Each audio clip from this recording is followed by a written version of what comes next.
Part 1. Chapter 1. The Beginning of the End. And it was over. Just 2 days after his last violent act. Over for him, because he lay bleeding and dead in our bed. Over for me, because I had put 3 bullets in his body from his very own gun. It was the same gun that he had always proudly said was ready to go. Just point and shoot. Indeed, it had worked exactly like he promised. I pointed it at him as he lay asleep, and I shot him. Obviously, I knew better than to take a life, but that was before him, before he so blatantly and purposefully decided to use me, control me, dominate me, demean me, target me, intimidate me, shame me, guilt me, belittle me, isolate me, manipulate me, diminish me, disrespect me, degrade me, stalk me, rape me, scar and bruise me as a person, make me live in fear, and insist I become a whore and feel like a whore. When I met him, I had no idea that his attractive qualities and benefits were intentionally luring me into an ugly, sticky web of abuse. It began slowly, of course, and presented itself very innocently and inconspicuously, but over the years, it would play out in the ultimate form of power, control, and authority, full-on domestic violence. Hindsight is 20/20, and for me, a painful procedure. But I realize now, 17 years later, after the trauma and tragedy, that I was completely taken advantage of and preyed upon by a master manipulator, abuser, and outright psychopath. How did this happen? Confidence and positivity were instilled in me by my loving parents from birth and reinforced throughout my entire life. I grew up in a loving and supportive home, with both parents teaching me, my brother, and my 2 sisters important life lessons of morals, manners, values, and respect. Most importantly, over and above these values to assist in the navigation of my life, was the gift of belief and confidence in myself and my abilities. My parents taught me that I could do anything I set my mind to, and that with hard work and persistence, anything was possible. Carrying these lessons throughout the years of growing up and building relationships made it easy to see the good in people. Love and trust came easily, resulting in solid, lifelong unions. But here I am, writing this book from my prison room. I have been in this Michigan prison, the only prison for women in the entire state, for over 6 years. This fact is important for you to know at this early point for a couple of reasons. The first being that it is, of course, a huge part of my story. But it is also because, after these 6 years in prison, I have finally settled down and, with much thought and reflection, put my experience into some semblance of order and begun to write. And as I sit here now, handwriting my story, I realize why it took more than 6 years to begin. I now know that God did not allow me to start writing this story because He knew, in all of His infinite wisdom, that I needed to go through a healing process, and He definitely knew it would take a long, long time. I find myself shaking as I write down some of these details. I cannot really believe that it happened to me. That is one of the largest obstacles for me to come to terms with, that I did not recognize the true nature and scope of what was happening to me due to my own refusal and denial to believe and accept it. As it turns out, I was not at all steadfast in my own self-esteem. I was unable to stand up for myself because I had never had to defend myself, my emotional well-being, or my confidence in such a way. I was complete putty in His hands, and He would continue to mold and shape me into something I was unable to recognize. For years I thought about writing a book, but was unable to logically piece my experiences together in my brain. The truth is that most people in an abusive relationship do not want to believe what is happening to them. From the very first notion that abuse is actually occurring, most people, and that includes me, will immediately begin the denial process. Denial is good support, and one that you can hang a lot on, but I did not realize how negative and heavy denial becomes when you keep it around as a companion. I kept my denial so close that I was able to easily revisit painful experiences, reopening and reinfecting each wound again and again. Why do we do that to ourselves? Why do we stop on our life path, turn around, and go back to relive the hurts we endured and left behind? It looks like some kind of self-torture, but really, it is doubt. Doubt says it was not really that bad, and that it would stop, and that it had not really happened at all. I have wasted so much time, energy, and tears going back up the path, doubting, denying. I have reached the point where I can refuse to continue to turn around. And as I begin this story, I vow to pick up the pace while pushing forward towards acknowledgement, acceptance, and truth. The courage to face the story was critical, but so was the amount of healing. Taking these positive steps will be much harder to accomplish while trying to survive in my current environment. Prison is many different things, none of which is very palatable to an intelligent, hard-working woman with morals, manners, values, and respect. Prison is, at best, a hard, evil, relentless pit of sadness and contempt that can lead directly to hell. However, I know now, at 54 years of age, that I am very capable of doing exactly what I put my mind to, now and in the future. Prison is full of evil, negativity, drama, drugs, and predatory women looking for someone to use, control, and abuse. I am always able to venture out of my quiet, safe room in search of someone who has it much worse than me. I do this on a daily basis, and I never have to look very far. Sadness and insignificance are everywhere here, yet God allows me to rise above it with His favor and His grace poured upon my life. God has become one of the biggest blessings in my life. I have been able to completely lose my handy denial companion once and for all, and have replaced it with the much more positive, loving, and supportive company of acknowledgement, acceptance, and truth. Luckily for me, the loss of my denial companion meant that all of those issues that so easily hung from its arms are also gone forever. Chapter 2. Great Beginnings. I had a wonderful upbringing in the most beautiful place imaginable, in the northern part of the Lower Peninsula of Michigan. Gorgeous rivers, bays, and lakes with each and every element of the four seasons playing out to perfection, surrounded by Lake Michigan, tiny lakes, and one specific river, the Boardman River, made for ours each summer season of swimming, tubing, and canoeing. The river was my absolute favorite place, and our little house on the hill in the Boardman Valley, where my mother still resides after more than 50 years, shaped and built me from the inside out. The river was literally a few quick jumps down the hill, and we spent so much time there swimming, floating down on inner tubes and canoeing, always with friends or family members joining in. My mother would meet us at the door with a bar of soap and towels and send us to the river to bathe in our bathing suits before settling into our pajamas and going to bed. Sometimes she would direct us to the hose out in the yard to wash off the sticky, dirty events of our days spent outside playing and exploring in the woods and green hills. But we would beg to go to the river because it was so much more fun.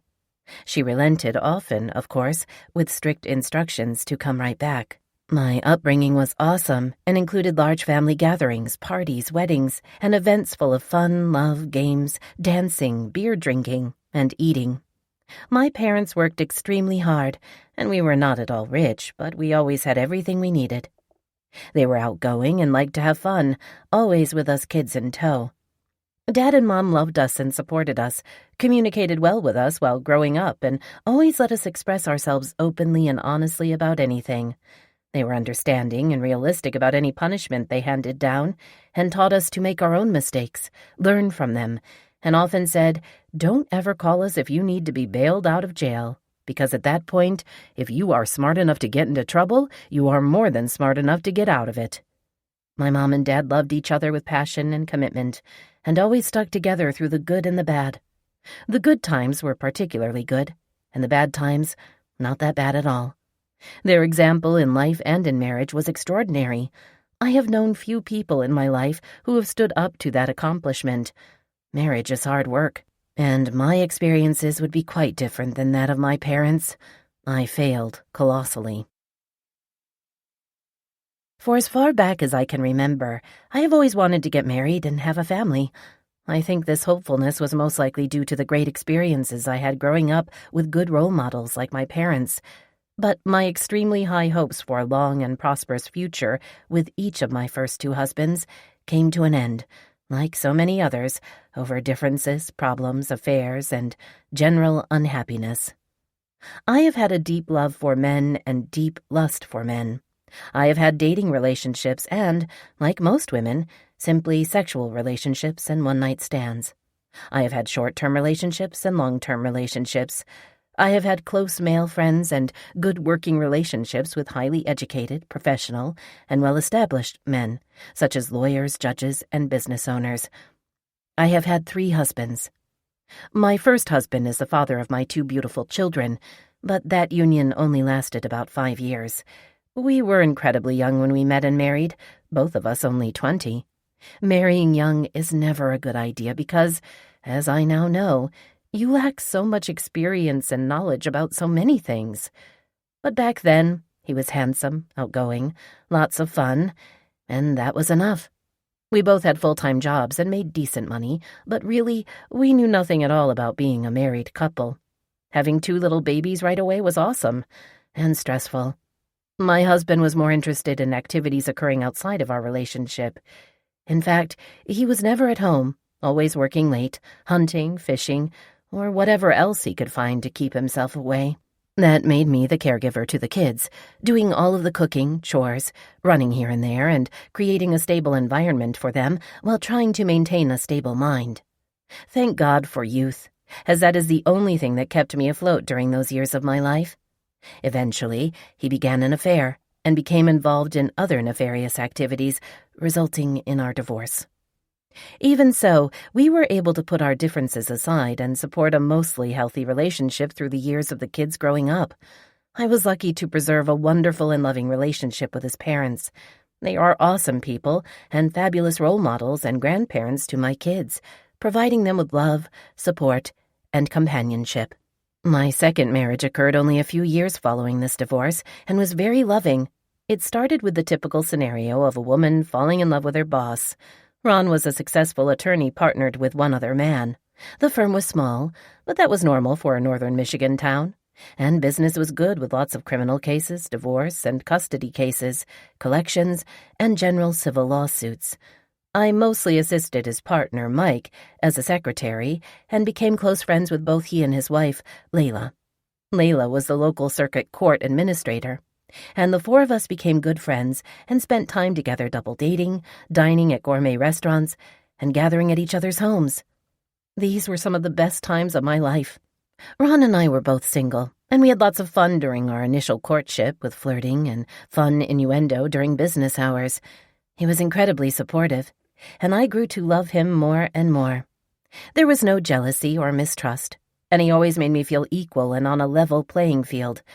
It was an incredibly good 10-year relationship with mutual love, respect, and admiration. Ron really helped me believe in myself and made me feel beautiful. He spoiled me emotionally and monetarily, which I had not had in my first marriage. I believe that he really cherished me and appreciated our relationship. When I look back on it now, I realize that it did not end as abruptly as I thought at the time. Rather, the relationship slowly deteriorated over a relatively long period. I remember feeling like I had been in love and part of an amazing marriage, then suddenly alone and divorced, as if it had happened overnight. The truth is that I am to blame for that awful loss. I had become sick, mentally.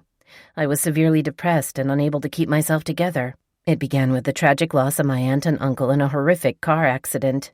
To this day, I cannot explain why this tragedy affected me to such an extreme, but it was a turning point in my life. I was also suffering severely from migraine headaches, a debilitating affliction that began when I was about 16. After being treated at a national headache clinic in Lower Michigan on 2 separate 3-week stays, my migraines were being managed the best they could be. But after the death of my aunt and uncle, the depression and headaches worsened, and I completely lost it. On more than one occasion, I ended up in the psychiatric ward at the local hospital and was finally diagnosed with bipolar disorder and chronic depression. This was, unfortunately, the beginning of the end of my marriage. I was in and out of the hospital, taking many different types of psychotropic medications and narcotics, all pushing me into a complete tailspin. I began spending thousands of dollars on expensive jewelry to somehow fill the huge, unexplainable void in my life. That meant that I was incurring lots of debt, which I was hiding from my husband. Ron eventually filed for divorce and, at the same time, began dating a newly hired female attorney in his office. It was over. I was alone again, and I blamed myself for all of it. It was a long, upward process for me over the next year or so. I held on tightly to my lessons of morals, manners, values, and respect. However, the belief and confidence in myself took many hits, and, sadly, the result was a failed suicide attempt and more visits to the psychiatric ward. Each time I entered the hospital, I was able to collect myself and take many steps forward. I was always mindful of the many true blessings given to me by God, blessings such as my family, friends, and children. The blessing to feel and love with my whole heart, the blessing to have a working brain enabling me to make a good career and a good living, the blessing to provide for myself and to survive and thrive daily in my life. So many blessings, most of which people take for granted and some of which are non-existent in other people's lives. Here, though, in prison, there are so many women who have never been loved or cared for properly. Women who have never been afforded much of anything good and have no one on the outside waiting for them to come home. There are many evil women here, of course. Murderers, child killers, child molesters, bank robbers, thieves, drug addicts. But there are also many good women who end up here because of bad decisions. Something we have all experienced in our own lives. Nice, stable, good-hearted women who made bad decisions. I believe that we all possess certain inner tools, the most important and useful being our intuition, that gut feeling or that particular tingly sense that hits us like a warning siren, telling us to take notice, pay close attention, think it through again. For me, learning to listen to my intuition would take years. I eventually learned that not ignoring it, brushing it off, or dismissing it would be the most valuable lesson, the toughest lesson, ever. I know now that intuition is the voice of God's Spirit within me, and hearing it and acknowledging it will afford me many good things on my path forward. If only I had listened closely to my gut feelings, my intuition, my spirit voice, I might never have experienced the wreckage, dismantling, and burial of my very self and soul. Chapter 3. Meeting Him. I met my third husband while employed at the County District Court, serving as a clerk in the Civil Division, a transfer after 3 years in the Criminal Department.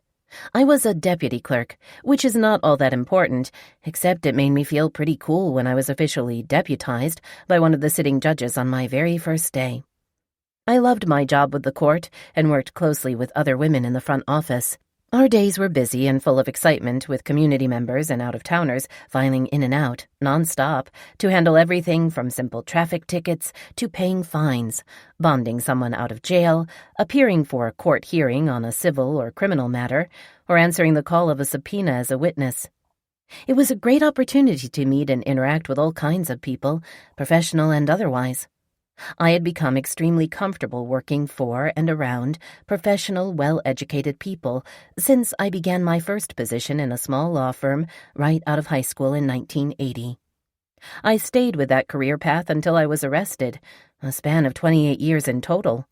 I worked for many different attorneys who practiced in all areas of the law, and I would leave one job only to move to another which offered me more pay and benefits. While employed at the courthouse, it was a daily occurrence to work, talk, and become familiar with attorneys, judges, prosecutors, business owners, county employees, and police officers from the city, county, and state. I loved working in the law, and I loved dressing up and being professional. This career path turned out to be a good fit. My upbringing stressed those all-important values of morals, manners, values, and respect. And here I was on the right side of the counter. I worked with the good guys, the guys who handed out judgments, fines and costs, jail sentences. In other words, justice. I loved my job, and I was a happy, upstanding citizen. I had a lot of respect for upholding the law, and, aside from 1 or 2 traffic citations, had never been in any trouble. Not one person in my large circle of family and friends had ever been arrested for a felony or spent time in prison. Ever. I certainly never imagined, not in a million years, that I would ever be under arrest for anything. My life was running smoothly. However, I was unhappy in the relationship department. Recently divorced for the 2nd time, I was trying to get back on my feet emotionally and mentally. I still very much believed in love, and was anxious and excited to begin a new chapter in my life, one that included love and, hopefully, happiness for the duration. I really thought that I deserved it. I was intimidated by the possibility of marrying for a 3rd time. I had already been through it twice, and I surely knew what I did and did not want. What was frightening was the thought of being alone. I wanted to find the one, the man who loved and cherished me as his wife, someone who wanted to be my husband and saw me as special. I had seen it growing up with my parents, and I longed for it. I loved being loved by a man. One day, in he walked. I was standing at the courthouse counter, chatting with a corrections officer from the jail. The tall, handsome, well-built state police officer was very smiley, confident, friendly, and upbeat. He had the uniform, the hat, the gun belt, and all of the power and control such men possess in the position of a police officer. He carried it in his actions, and he carried it in his demeanor. His mere presence silently screamed power and control. He had a distinct swagger of arrogance, and at that first glance I decided he carried it well. He was, after all, the law, the one who protects and serves and makes the hard decisions and risks his life to save others. I thought his demeanor was deserved, as his position almost begged a touch of arrogance to be complete. I think it was these first nuances that immediately cemented my trust in him and created an unwavering, unbreakable view of his character. He was exactly the man I wanted and needed him to be. This perception and what it meant in my own mind also cemented another feeling, one that would grow deep roots and intensify, slowly and methodically attaching itself to each and every element of my life over the next decade. That feeling was fear. The feeling of fear began as a soft whisper in my gut, one that initially I found almost erotic. After all, the fear felt natural with a man in his field and went along with his confidence, authority, power, and control. Over the coming years, it was a feeling that I would ignore, diminish, and dismiss time and time again.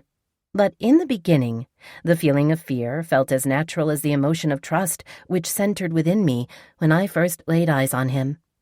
Fear and trust are a very unusual and oxymoronic combination, yet I was drawn in. After our first dinner date, we became a steady couple. We saw each other daily, and I now know that he led me into his life with a series of well-rehearsed qualities: his good looks, well-built body, his position. He was a true professional. He was an absolute master at his craft. I eventually moved in with him after much persistence, persuasion, and promises that he would take care of me and pay my bills. I was 35 years old at that time, living in a rented apartment with my teenage daughter, with frequent visits from my son, and struggling to make ends meet. But I was doing it on my own, and trying my hardest. I had even taken on a waitress job a couple of evenings a week, in addition to my 5 days a week at the courthouse. I was exhausted, struggling with migraine headaches, and managing different medications for both these and my depression. Despite the 2 divorces and all of my health issues, I was able to maintain an incredibly good relationship with my children, who both seemed happy and healthy. I have always had a deep connection and an honest, open relationship with both of my children. I let them speak their minds and discuss anything with me at any time. I was probably more of a friend to them than I should have been, but they were always comfortable coming to me with any problems or questions while they were growing up. I taught them the same important lessons that had been instilled in me. They knew right from wrong, and never got into too much trouble. After moving in with Paul, I do not think I have mentioned his name up to this point, he began talking about moving his career forward from being a state trooper to becoming a sergeant. He was in his early 40s and had been applying for a couple of years, but was denied each time. After living with him for about 8 months, he got what he wanted. However, the new position came with a transfer to a different post, one that was 4 hours away from home. He immediately asked me to marry him and go with him. I was hesitant and unsure. I'd never lived anywhere else, and I loved my hometown. My entire family lived there, as did all of my good friends. I was also very invested in my job at the courthouse, and would be approaching 10 years with the district court. I suspected that my kids would not want to leave their lives, which turned out to be true of my teenage son. My daughter, on the other hand, was torn. She was not at all excited about the prospect of moving in with her father and brother and going to a different high school. Another reason I was unsure and hesitant was because of Paul himself. He could be odd and unusual at times, but the fact that my children and family members did not like him very much was extremely difficult for me. This was the first time I had ever gotten close to a man my entire family circle did not completely approve of, so it was really different. They were also concerned because of the problems I had experienced with severe depression the past couple of years. They thought he was controlling, but agreed that it could be more of a protective thing, an attractive trait. I did feel very protected with him, and I was very much in love and excited about starting a new life. Then, there was what I found out about Paul the first time we had sex. We were at my house, following a dinner date, and we ended up in the bedroom. I was very attracted to him, and was excited to have a new sexual relationship. I am not a prude by any means, and sex is something I have always liked and enjoyed. Let's face it, we are all adults, and we have all had normal, passionate sexual relations. Most of us have also had simply fuck sessions. Pure, unapologetic sex with little to no emotions involved.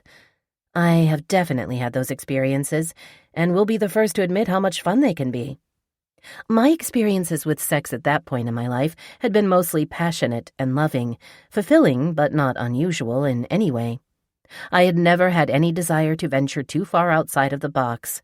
Rough sex, or being tied up, or any sadomasochist activities were never of any interest to me, and I had never been with anyone who had ever suggested such activities. I was comfortable with the sexual knowledge and experiences I had experimented with in my adult life. So, you can imagine my surprise when I saw that his penis was pierced, not once, but twice.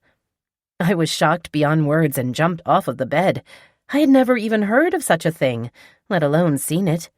Back on the bed, my reaction was astonishment, with many questions. I wanted to know why his penis was pierced and, of course, when he had done it. I was also concerned about having intercourse with those piercings. One was literally hanging off the end of his penis, attached through the hole in the end, and continuing through another hole on the underside of the head. It was about 1 inch long, with a metal ball on each end. The other one was made of thick metal, about 1 inch around in circumference and about 1/8 of an inch in girth. There was a metal ball holding the circle together. I had to take a good look at them, and my initial gut feeling was, This is really weird. He smiled at my apparent amazement and explained that he had done the piercing himself. Yes, I just said that. As a dare when he was in college. This was back in the 1970s, when no one in the normal world had ever heard of body piercing, let alone piercing the penis. I was very puzzled at first when he described it as a Prince Albert piercing, explaining that the big round one was supposed to provide more pleasure for the woman, and the bar underneath was for his own pleasure. It really freaked me out at first, until he told me he had never had any complaints or problems with any of his previous partners. We ended up having sex that night, and the jewelry was really no big deal. I did question and wonder about it for months, as I considered it odd for a professional older man, but it became commonplace and normal. With his persuasion techniques played out to perfection, I soon decided that it was all okay, that he was different in an exciting way, and his piercings were actually kind of cool. After all, sex was something I enjoyed. We never once used a condom, as I had my tubes tied after the birth of my second child, and he reassured me he was disease-free. Wow, it is amazing how different this looks from the other side, the survival side. It feels really scary. While my family eventually supported my decision to get married and move away, I still had a huge decision to make. I did not choose wisely, as it turns out, and my wrong choice would have a great impact on myself, my children, my entire family, and so many more people. But back then I thought everyone has some doubts, and as we began our life together, I was looking forward to the unknown. I was up for the challenge and provocation of seeing things from his point of view. We would be in this together as husband and wife, two consenting adults, right? I trusted him and believed that he would protect me to the standard he had been trained to uphold as a necessity of his profession. I never could have imagined what was to come. We were married on a cold Monday morning in November of 1999 at a very quick, nothing special ceremony at the courthouse where I worked. We had both been married twice before and agreed that a third wedding party was not necessary. The magistrate was out of the office that day, so one of the judges I had worked for, Judge McCormick, conducted the ceremony. My parents served as witnesses. No one else knew that we were getting married. We were leaving on a trip to Oklahoma to visit his family later that day, driving 12 hours, so Paul suggested we do it as a surprise to everyone. He liked to visit his parents at least twice each year, and Thanksgiving was a time when his entire family would gather for the week. This was not our first trip to Oklahoma. We had already been there twice before, and would make several more trips during our marriage, each one pleasant and eventful. I got along very well with his parents and each of his 4 siblings, and over the next 10 years, I grew to really love them. But it would become plainly evident to me that in his immediate family, my new husband was definitely the odd one out. The difference was clear and unmistakable, but one that would never be discussed at all, ever. Chapter 4. The First Few Years. I remember the moving van parked outside our new house, ready to be emptied. I was really excited to be there, in a new relationship, setting up a new home. Paul did not have much of anything of his own. He, too, was recently divorced, and had apparently let his ex-wife have most of the material belongings. I really did not think twice about it, since the van was full of anything and everything from my house, most of which my second husband had allowed me to keep when we divorced.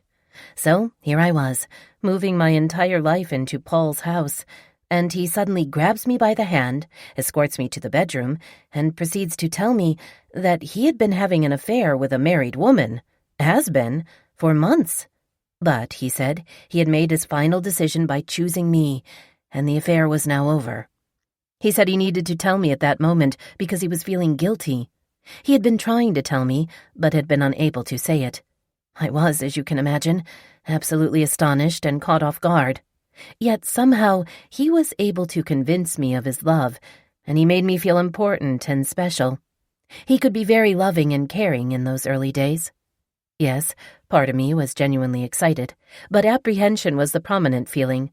Most of my apprehension was due to the fact that I was starting a brand new life with a new husband in unfamiliar territory, far away from my usual comfort zone, 4 hours from the only home I had ever known, my children, my family and friends, and my beloved job. The trust and belief in his position as a police officer was first and foremost in my mind. Trust and belief, along with a large dose of hoping for the best in our marriage and for our new life. We had discussed several times our mutual desire to stay married, to have a successful relationship, and we vowed to try our hardest to work on it together. I held on tightly to these things on a daily basis.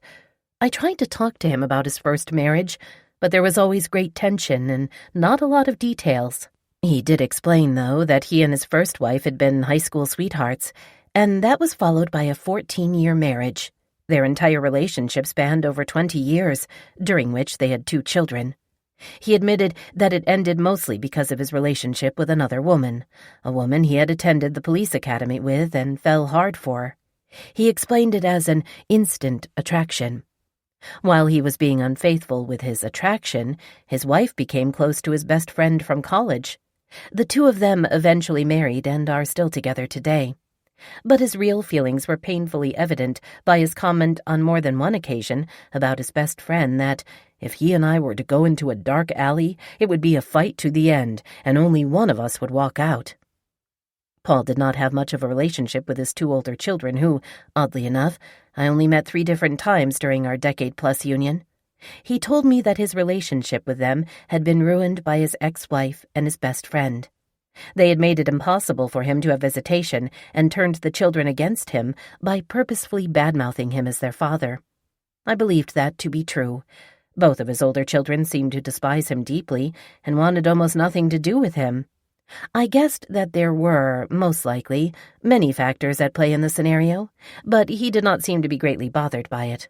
I would, of course, learn much more about all of it later on in my journey, all of it terribly sad and, unfortunately, his own fault, and his alone. Something else that always gave me cause for wonderment was that Paul truly did not have any real friends, something he outright admitted to. The truth is that Paul was a very odd person. He was very smart, ingenious at times, but he had some very quirky traits, some things that were hard to figure out. He was extremely arrogant, which he never thought to apologize for, and which was, apparently, part of his makeup from a young age. He had no doubt that he was better and smarter than anyone else in the room, and he definitely knew everything about everything, annoyingly so. I simply accepted it as, that's just Paul. That is the way he is. But it was much harder for other people to accept. Many people he encountered, or even worked with, disliked him, and considered him an asshole. This fact was hard for me because, unfortunately, every member of my family felt this way about him and simply tolerated him because he was my husband. People who knew and loved me were suspicious and skeptical. They believed he was too controlling. My father had many doubts about him and felt that Paul was disrespectful and disingenuous. My children grew to greatly dislike and distrust him because of his arrogance and know-it-all attitude, but mostly they were concerned about his control and manipulation. But they respected him as a police officer, and were even fearful of him to some extent. There was just something about him that was off, something extremely hard to pinpoint. True enough, he was indeed an asshole at times, but I was in love with him, and I was certain that he loved me.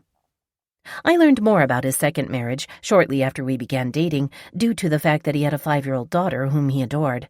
This second attempt at marriage was, according to him, disastrous, short-lived, and only really ever came to pass because of the child.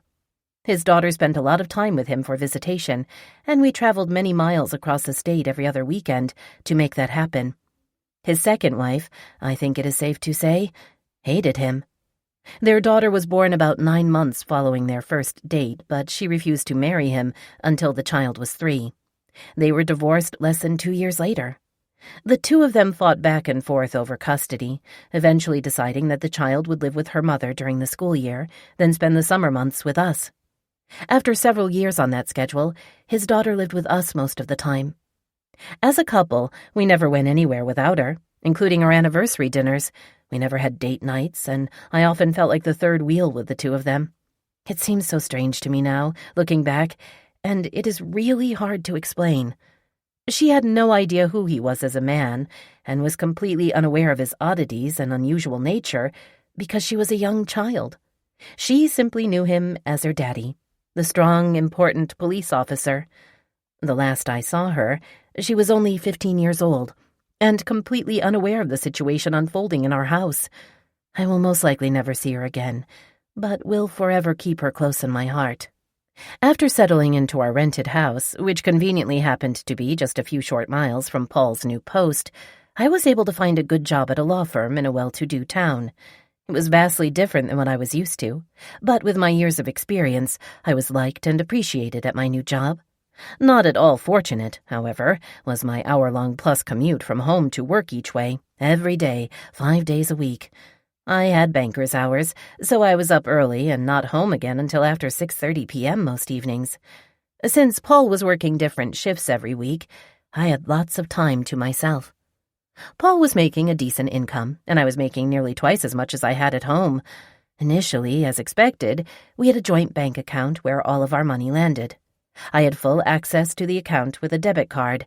I never had a credit card at all, which was perfectly fine with me because I felt I could buy what I needed or wanted without question. We could definitely afford it, I was certain, with our combined funds. We had an agreement from the beginning that he would be in charge of the finances and all of the tasks that came along with that chore, since I really hated doing it. and I was really bad at it, as the past would indicate. Paul liked to be in control anyway, so there was never much discussion in this regard. I was definitely putting in my fair share as far as the bank account went, and I was comfortable going to lunch or stopping at the grocery store to pick up something we needed or something I wanted. It became apparent, however, that all of this was definitely a trial period, and that things would end up not quite how I had expected. In fact, over the next 3 years, every aspect of my life would change. For example, the time I had to myself turned out to be not mine at all. Paul was working the desk at the post, managing the troopers out on the road. Since we lived only a few miles from the post, he would request that I bring him dinner and sit with him, sometimes dining together while he worked. This became a pattern which quickly turned from a simple request to a demand.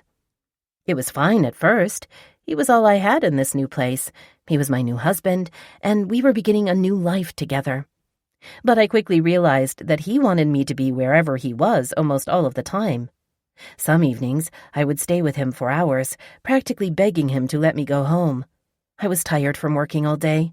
I still had my good clothes and high heels on, and I wanted to relax, maybe do something around the house. I liked being alone and being by myself, something he did not. Some days I would return home, only to realize that he would be back soon himself, following his shift. I began to feel overwhelmed. That feeling was justified due to the fact that he was, I will say this as simply as I can, very needy. He followed me around the house like a puppy, never allowing me to even be in the bathroom alone. He put one of our bar stools in the bathroom to sit on while I was in there, whether I was using the toilet, washing my face, or taking a shower. He also insisted that I sit in there while he was doing whatever he needed to do. He was not really mean in any way at this point in time, and he never raised his voice, he just insisted. And I knew somehow not to question too much. In fact, I learned quickly not to question him at all about anything. That fear that I held in my gut, next to the trust, was growing. He began expecting me to call him several times during the day, letting him know when I was leaving the office to begin my commute. I also needed to advise him in the morning when I left the house, and again when I arrived at the office. When I was not with him physically, I would never go more than 2 hours without talking to him on the phone. He knew where I was and what I was doing at all times. He was particularly good at never allowing me to be at home alone for any length of time, and I never once went anywhere after work or on a day off with anyone other than him. Never. On the days he did not work, and I did, he began dictating the course my day would take to meet his expectations. When we both had the day off, he dictated exactly what we would do together. We never went anywhere socially, such as a movie, a play, or a sporting event. We ate our meals out most of the time, but we did not have any friends to share things with or invite over. Soon he decided what I needed and did not need. I was not allowed to stop and buy anything on my way home from work, as he expected me home without delay. He took my debit card and cut it into pieces, even though my substantial income was deposited into our account. I only had cash in my wallet and the amount he thought to be sufficient, with no other means to pay for anything. After going back and forth with him about the debit card, he agreed to let me have another one when he realized that it was almost impossible to do everything for me. It did not take long for him to figure that out. We would do everything together, including the grocery shopping, putting gas in the car, and running simple errands. I was rarely out of his sight except when I was working or traveling there and back. He cut up the second debit card. Then he removed my name completely from the bank account. At one point, he suggested that he begin driving me to and from work on the days he had off. I told him that was a ludicrous idea, and pointed out that the trip would mean traveling at least 4 hours each day back and forth on his day off. And for what reason exactly? I did not even begin to understand his thinking. He brushed off my complaints and chalked up his concerns to him wanting to be protective. I told him in no uncertain terms that I was a big girl, a grown woman, and was very capable of getting myself back and forth to work. I did not really buy the protective argument he posed, but I really believed that he loved me. I was sure that he did really want to protect me. I took this third marriage very seriously, and I was determined to make it work by doing anything necessary to accomplish that. Part of me was ashamed to be married for a third time, and I wanted to be a good wife to prove that I could be successful at it. I decided to dig deep, do my absolute best, work hard at making him happy, all the while clinging tightly to who he was as a police officer and hoping and praying it would all work out fine. It was during this time that I began to diminish and dismiss what was happening as, it's not really that bad, tomorrow will be different, or it's not really what it seems. These thoughts made it much easier for me to live with and accept the reality. And honestly, I really believed it would not get any worse. What I did not realize then was that he was a master at his craft, and his plan was going very well. He was beginning to wreck me emotionally and mentally, absolutely, comprehensively. I am completely blessed and grateful that God was able to lead me, in this awful negative place called prison, through the healing process. I am grateful for the pure strength, perseverance, and resilience He has instilled in my heart and soul to replace the wreckage and destruction that resided there for so long. My story, unfortunately, will get much worse and turn tragic, but I now believe that all of this has happened for a specific reason. I honestly believe this to be part of the process of me realizing God's exact purpose for my life. Chapter 5.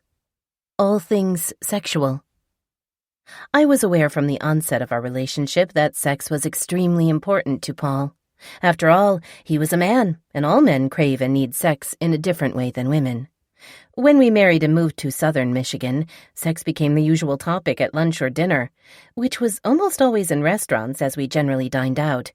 In a way, he seemed addicted to sex, and his increasingly odd needs and desires became exceedingly difficult for me to handle.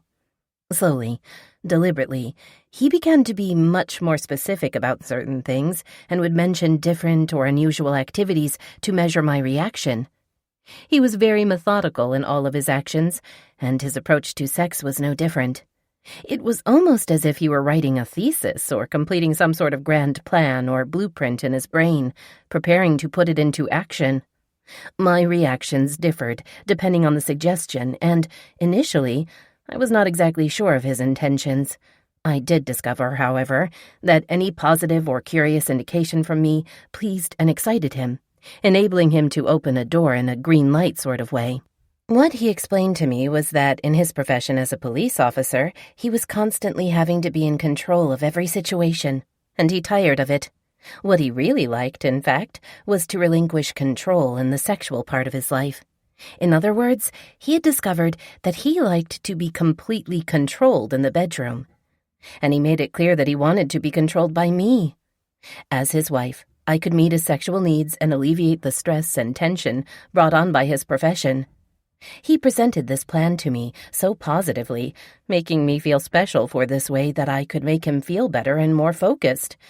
It was like a precious, important gift that I, as his wife, could give him, one that could do so much for him. This gift was wrapped in love and the insistence that it was something he definitely needed, so much more than a mere craving. And he tied the gift up with the bright bow of his desire for me, his insatiable lust for my body, making his request attractive and alluring at the same time. I trusted him and believed he was giving me complete control over our sex life. I genuinely felt that this would bring us closer together, that it would allow us to express ourselves to one another in a positive way. This notion of me being in control and in charge of our sexual activities diminished rather quickly, while his grand plan of softening me up, of testing the waters so we could run through that door he had so craftily opened, became stronger. By the time I realized what was happening, I was playing the starring role in his deceitful, unwanted web of maniacal and twisted bondage and domination-filled fantasies. From this point on, so many things changed in our relationship, and it is at this juncture in my story that I will attempt to describe and explain, to the best of my ability, how those changes occurred. I have the recollection of every event burned into my mind, my heart, my soul, which, unfortunately, makes describing the events the easier part. But the explanation of how I stepped through that door, how I lost myself, and how I find myself here, writing in prison, that part escapes me. That part takes work. He began taking me shopping to an adult-themed store where he purchased many items. While we shopped, he would repeat that these were things I wanted to buy for him, making it seem as though I were actually picking them out. A dildo with a strap-on apparatus, a steel cock ring, a butt plug, a paddle, a whip, and a crop. Most of the time I was silent, but he would say things out loud like, "Oh yeah, this is perfect for you to use," or "This will work very well for you." He continued to try and make me believe that I was in control and using all of my own ideas and fantasies to please him, but this was a complete delusion. The truth was that I did not want or need any of those items. I was afraid of them being used on me. I was even more afraid of what he would request that I do with them on him. I was completely uncomfortable. I felt as though he was disrespecting my morals purposely. My thoughts and feelings meant nothing to him. His fantasies and needs became first and foremost, and I could keep my feelings to myself. The entire issue of sex became scary. His thoughts regarding sex were like a scary monster. He soon gave himself the nickname of Slave Boy, and he called me Mistress. I had a pair of thigh-high black leather stiletto boots and a black leather teddy he bought for me to wear as he tried his hardest to turn me into his personal dominatrix.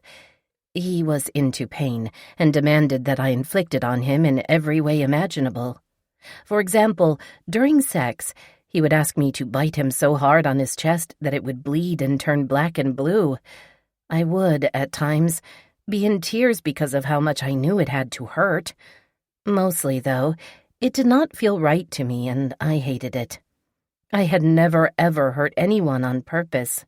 Eventually, he purchased a thick black leather dog collar with a leash, which he would wear whenever he was at home. He would sleep in the collar every night, sometimes with the leash attached and placed under my pillow. He became obsessed with my crotch and would suddenly accost me in the kitchen, the bathroom, or wherever I was in the house, pulling my pants down, performing oral sex, penetrating me with his fingers, or rubbing his erect penis up and down my butt crack. It was never done with kind words, a smile, or a suggestion of love or affection. It was always violent and maniacal. Sexual intercourse would always follow these attacks with no words spoken or love shown in any way. It was simply an animalistic sex act, and it occurred frequently. After we had been married for about a year, he took me shopping because I was in dire need of new panties and bras. Of course, he would not let me go on my own. Even at that early point, I was not allowed to go anywhere alone. It also turned out that there was another reason for taking me shopping, a reason that became very clear as we browsed through the panties. He allowed me to pick out the ones I wanted, including the color and style. He then insisted that we get the exact pair in a larger size, for him to wear. He said he wanted to try women's underwear because he thought they would be more comfortable and not so hot, especially under his uniform. I was speechless at first, but again followed his lead without questions. I was completely caught off guard and sick to my stomach, but he became overly excited when he interpreted that I was open to the idea. We left Macy's that day with new bras for me and 10 pair of exact matching panties for each of us. Before we approached the counter to pay, I asked him what he was going to tell the clerk. Why so many panties, so alike, but in 2 different sizes? He responded that we would just tell the clerk that we were buying the extra ones for my sister. I was sure that my gut reaction and ill feelings were as obvious to everyone else as they were to me. But, of course, the clerk had no interest in questioning our purchase, which only proved how paranoid, doubtful, and skeptical I was becoming. On the long hour-plus ride home, I tried to get some clear answers or an explanation about this new development in our sex life, but it was like pulling teeth. I made the obvious leap, in my opinion anyway, that he possibly had homosexual or transsexual feelings. He denied any such suggestion and became angry with me that I could think such a thing. Each and every day following the purchase of panties, he would pick out which pair we would wear the next day, always matching them. He would make his decision at night, laying them all out on the bathroom counter so I would have no doubt. How many times in the following years would he check in with me during the day to make certain I was wearing the correct pair, either during a phone conversation or, if we were together, by looking down my pants? It seemed eerily important to him. But what really distressed me was the fact that he wore his civilian clothes to the post each day, then changed into his uniform in the locker room before his shift. I felt that my question was valid when I asked him exactly how he was going to explain to the other troopers, who might be changing their clothes to begin their shifts, why he was wearing women's underwear. At first, he explained that his locker was off in a corner, kind of out of the way, and he doubted anyone would notice. Then he said that if anyone ever asked him, he would just tell them, "My wife makes me wear them," which, of course, was absolutely ludicrous. I am sure that not one person who knew anything about him would ever believe that his wife would tell him to do anything, especially something so odd. That he would comply to such a request was even more laughable. Not long after this shopping trip occurred, we went to a shop for some silk camisoles for him to wear. I was at a loss about exactly how to handle this very different behavior, and I worried more and more about the reasoning behind it. I was determined to get him to discuss it with me, so I again pushed the issue, this time approaching him more delicately and with more understanding. I let him know that I was there for him, that he could talk to me about all of his feelings and reasons for wearing women's undergarments, that I would not judge him. I tried to make him feel comfortable, assuring him that we could and would work through whatever it was together and figure it out. I explained that I just needed to know why, telling him it was a concern for me. In fact, many of the things he needed and demanded, actually, were real concerns of mine. However, he would not or could not come up with plausible explanations for anything. He would just get angry and tell me to accept it, period, because these were things he had to do. These were things he needed to do. This was a pattern for our entire relationship, about so many things. "Just accept it," he would say. "Do not ask questions because there was no explaining." I believe now, having had so much time to reflect, that he did not know the answer to this question or any of the other questions that arose over the years. How many times would I ask him to talk to me honestly, to open up to me about his obvious demons? All to no avail. Over and over again I would ask if he had ever been abused as a child, by a family member, an acquaintance, a stranger, only to incur his denial and anger. Although I was struggling to understand him, I was also more than willing to support him if he needed help professionally, because I really did love him and care about him. Many times, during our marriage, I suggested that he seek help for his bizarre sexual issues, only for him to turn the conversation around on me and make me feel like a prude. Even worse, he would put me down by telling me that I was incapable of making him happy in the bedroom. I did not try hard enough to meet his sexual needs, he would say. And since he had so unselfishly given me this one and only task in our marriage, my complete failure was inexcusable and unacceptable. I really just wanted him to love me with passion and accept me and my feelings, but he was unwilling to do that. I have always enjoyed loving, passionate sex, but Paul did not seem capable of that. My intuition was screaming inside of me. I became more fearful and unsure. I began to push back and resist him and his suggestions, but he did not care about or accept my resistance, and it was about to become much worse. His overwhelming desire to taste me and smell me led to a new obsession. He began sleeping with my dirty underwear on his head, with the crotch area over his nose and mouth.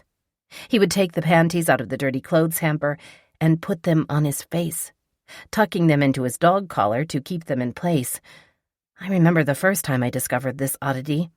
He would often be sleeping when I returned home from work because of his different shifts, and one night I went into the bedroom to let him know I was home. I turned the light on and saw my underwear on his head. I was shocked. I remember thinking, before I even opened my mouth to speak, what the hell is going on here? This cannot be my life. My questioning on this occasion led to the first instance of him becoming almost zombie-like in his facial expression. It did not last even a minute, but it would happen time and time again over the next 6 years whenever he seemed to not know or did not want to respond to my questions.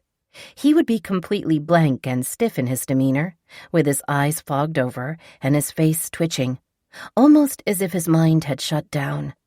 It was so very odd and scary. I did not know what to think or what to do. I was unsure about questioning him under any circumstance, and I certainly knew to never say no to him. He did not accept the word no, period. I am not really sure how I exactly knew this, but I knew it well enough not to deny him or disagree with him. My intuition told me that this was best. His expectations of me were becoming extreme. He had always criticized me for not shaving my legs enough, and he began insisting that I shave all of the hair from my body in every area. I had always kept a manicured crotch area before we met. I never liked a big bunch of hair between my legs, and it was natural for me to clean it up in the shower when I shaved my legs and underarms. Now, he insisted that my crotch be completely free of any hair, and I was expected to keep it that way. He began dictating exactly when I would accomplish this by determining what night of the week I would take a bath. He would sit on a stool next to the bathtub to watch me, and I would feel sick the entire time, each and every time, for the next 9 years. He too would completely shave each and every hair from his body, which had always been the case from day one. It seemed so adolescent to me, but I could not bring myself to ponder that thought too long. I found myself constantly walking on eggshells while trying to keep him happy. By this time, he decided everything, from where we ate to what we bought at the grocery store. I could not even make decisions about what was on the grocery list. If I started a list, he would cross off anything I wrote on it, or simply throw it away to start a new one, leaving my items off. What was this behavior? And why? I know now that it was a typical tool used by abusers, the need to control everything completely, but I did not recognize it for what it was back then. I was becoming more and more afraid of him, mostly due to the fact that I was not sure what he was capable of if he became angry. Even more importantly, I did not ever want to find out. He never showed too much anger, and only became violent in the sense of acting out in violence when he would hit objects or knock things off of the counter. This only happened a few times over the 10+ years we were together. However, when it did occur, it was truly frightening. He was not much of a yeller, and did not have a quick temper, but when his anger was released, it would almost stop time. It would present itself like a roar of thunder or a bolt of lightning, quickly and with every bit of collected force. Explosive and real. Explosive and very, very scary. My first encounter with his anger occurred in the kitchen one night when he was pouring a glass of milk. He poured too much, and the glass overflowed onto the counter, down the cupboard, and onto the floor. He became so enraged that he punched his fist into the top part of the refrigerator with such force that he left his knuckle marks as a permanent dent. He seemed to be angry at himself, which I found to be very telling, especially in the years to come.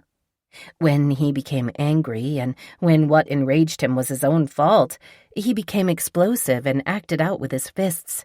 He would berate himself, calling himself names out loud and swearing. He would become completely pissed off and displeased with himself, to the point of needing to become physically violent. He absolutely hated making mistakes, and, while this did not happen very often, it had a huge impact on his mood for the rest of the day. This was a huge red flag to me, and every time it would occur, my heart would sink to my feet, and I would think, if that had been my face that he planted his fist in, I would be dead. To this point, however, I had not seen his anger directed at me or anyone else, and I was thankful. I would learn soon enough, though, that he only contained his anger to protect himself from any kind of backlash or irreparable consequences. Several times he said to me, "I am not stupid. I would never hit you or leave a bruise on you, because that would be the end of my career and evidence for you to use against me. I am smarter than that." To me, this statement made it very clear that he was certainly capable of bashing my face in. What was unclear was the assurance that he would be able to control his anger if I ever pushed him over the line, that fine, sensitive, breakable line. That distinct line that he had completely and concisely drawn around our relationship made my fear real and almost constant. His ability to control and manipulate without needing to yell, barely raising his voice, and with so few words at that, it was completely uncanny. Yes, absolutely uncanny. Webster's dictionary defines the word uncanny as mysterious or unfamiliar, especially in such a way to frighten or make uneasy. Preternaturally strange, eerie, weird, so remarkable, acute. This definition could not be more perfect to describe him. It was the way he carried himself, the way he presented himself.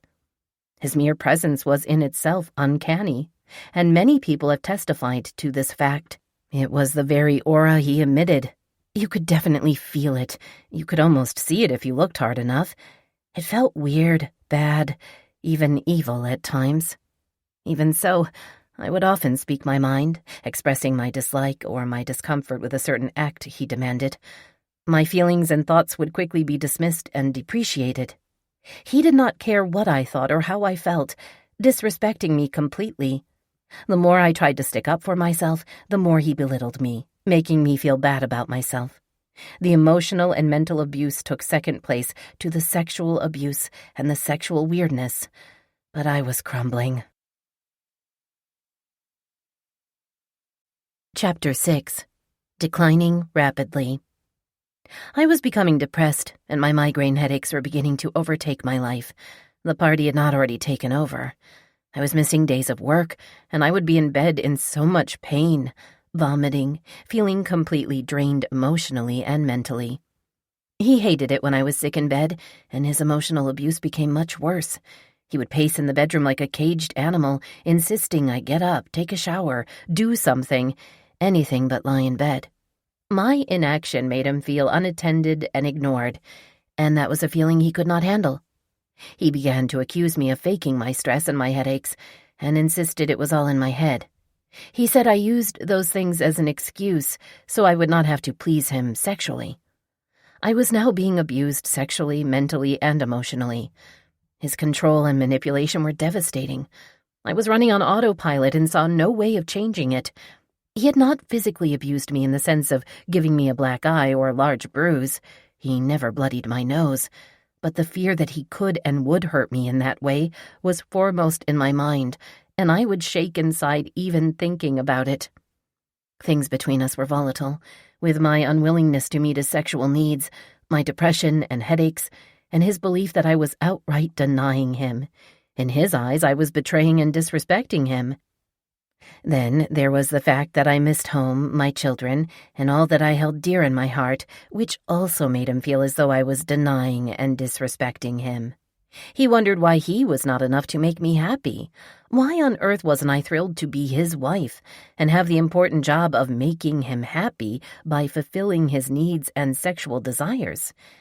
In his mind, I did not need anything else. Time and time again he suggested that I take out my stress and discontent by physically hurting him in the bedroom, beat him, bite him, make him bleed, whatever I wanted to do to him to make myself feel better. He thought that if I took all of my troubles out on him in the specific ways he demanded, we would both be happy. This was not how I wanted to live my life. I did not want my life to be completely consumed with sex and all things sexual. Yet he would have been thrilled if that had been the case. Every waking minute for him was about sex. All he wanted was to be at home with me doing nothing else but having sex, talking about sex, or being engaged in some type of sexual behavior. His entire life revolved around being at work, eating meals out with me, grocery shopping, mundane errands, and being at home, living, breathing, or performing sex in one way or another. When he got his promotion and transfer, it was a given that we wanted to get back home to northern Michigan as soon as possible. It had been this understanding that helped me decide to move away with him. I knew it would not be forever. I knew we would return home. True to his word, he immediately put his name on the transfer list, but the waiting time was normally about 5 years. I wanted to go back home desperately, and he was very aware of this fact. But I also sensed that he was thrilled to have me to himself, hours and miles away from my hometown. I would say that he was threatened by my family and friends, and I know he was jealous of my children and the close relationship I had with both of them. After all, he did not have his older children in his life, and his youngest daughter at that point was still with her mother for much of the time. I think he needed someone he could treat as a possession, someone he could command and mold to fit his strange lifestyle. This lifestyle, I discovered, was called sadomasochism. Webster defines sadism as the getting of sexual pleasure from dominating, mistreating, or hurting one's partner, the getting of pleasure from inflicting physical or psychological pain on another or others. And a masochist is defined as the getting of sexual pleasure from being dominated, mistreated, or hurt physically or otherwise by one's partner, the getting of pleasure from suffering physical or psychological pain inflicted by others or oneself. Looking these words up in the dictionary absolutely astonished me. I always knew what they meant in a general sense, but their exact definitions are very telling now because they define him exactly, frighteningly so. His oddity did not escape many people, and the uncomfortable feeling I encountered time and time again while being with other people in his presence was palpable. He was just plain weird in his mannerisms, his speech, his laugh, his actions, everything. I would be at the post, visiting him or delivering something he demanded I bring to him, even if it were just a Mountain Dew, and I could tell that even the troopers wondered about him. He made people feel uncomfortable with his uncanniness. I know there were many times that the other troopers would observe his behavior, see my reaction, which was usually me acting like a scared little puppy trying to make my master happy, and they had to wonder what was going on. My presence at the post became a daily occurrence. I had to bring a treat, his meals, and eat with him. Without a debit card or much cash in my wallet, I would have to stop at the post first, so he could either give me his debit card or enough cash to retrieve whatever it was he wanted. Then I was stuck there until he was ready to excuse me. He would insist that I sit right beside him at the sergeant's desk, sometimes for hours at a time, no matter what was happening. Calls would come in from a trooper looking for direction or wanting a person or a license plate run through the computer system, and I would just sit there while it all unfolded. I would try to excuse myself quietly by gathering my belongings, putting on my coat, and giving him a simple wave as I attempted to leave. But he would either grab me or gesture with his hand for me to sit back down. I was so embarrassed by his actions, and that scared little puppy feeling was painfully real. After renting a house for 2 years, he decided he wanted to buy a piece of property about 2 miles from the post and put a modular-type home on it. I was completely against the idea for many reasons, the first being that I wanted to return home as soon as possible. Also, while the property was only a 2 or 3 minute drive from the state police post, it was at least 20 minutes farther away from where I worked. I was already spending at least 4 hours in the car every weekday to keep my job. Plus we, mostly I, were driving back and forth on the weekends to get his daughter for visitation. Visits back home to see my children had been reduced to 1 weekend a month because of his schedule. Still, it was a lot of traveling, a lot of effort, and it created a lot of tension between us. He bought the property, though, and then began searching throughout the entire state for a ranch-style modular home. That took many weekend hours and late weeknights. Then, almost immediately after purchasing the property, our lease on the rented house was up. So, there we were, homeless until our new house was completed. That's when he decided we would live at a motel until we were able to move.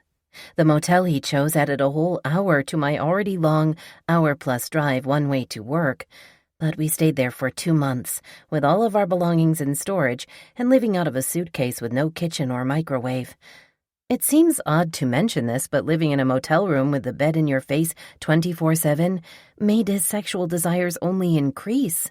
His activities were non-stop, and his demands became even more maniacal and strange. I began to regard them as sessions, and I will attempt to explain the elements of these sessions in detail, which will include some graphic details. There really is no other way, because it is simply the truth. Please understand that the details in these activities may not seem offensive to some of you. However, when they occur with the intention of the purposeful infliction of pain, physically, mentally, and emotionally, with absolutely no sense of fun, love, or playfulness, That makes them much different. If he had asked for my input or considered my feelings, if he had initiated them with the slightest suggestion of flirtiness or posed them as a fun game, then that would have been an entirely different story. Again, I am not a prude and have never been a prude.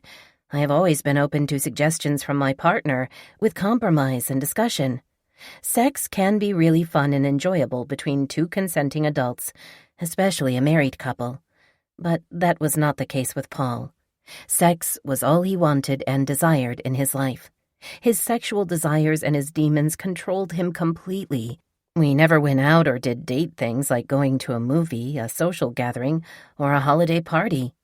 Our life consisted of sleeping, eating, working, completing necessary daily tasks, and being at home at a reasonable hour to begin the sexual activities he expected on a daily basis.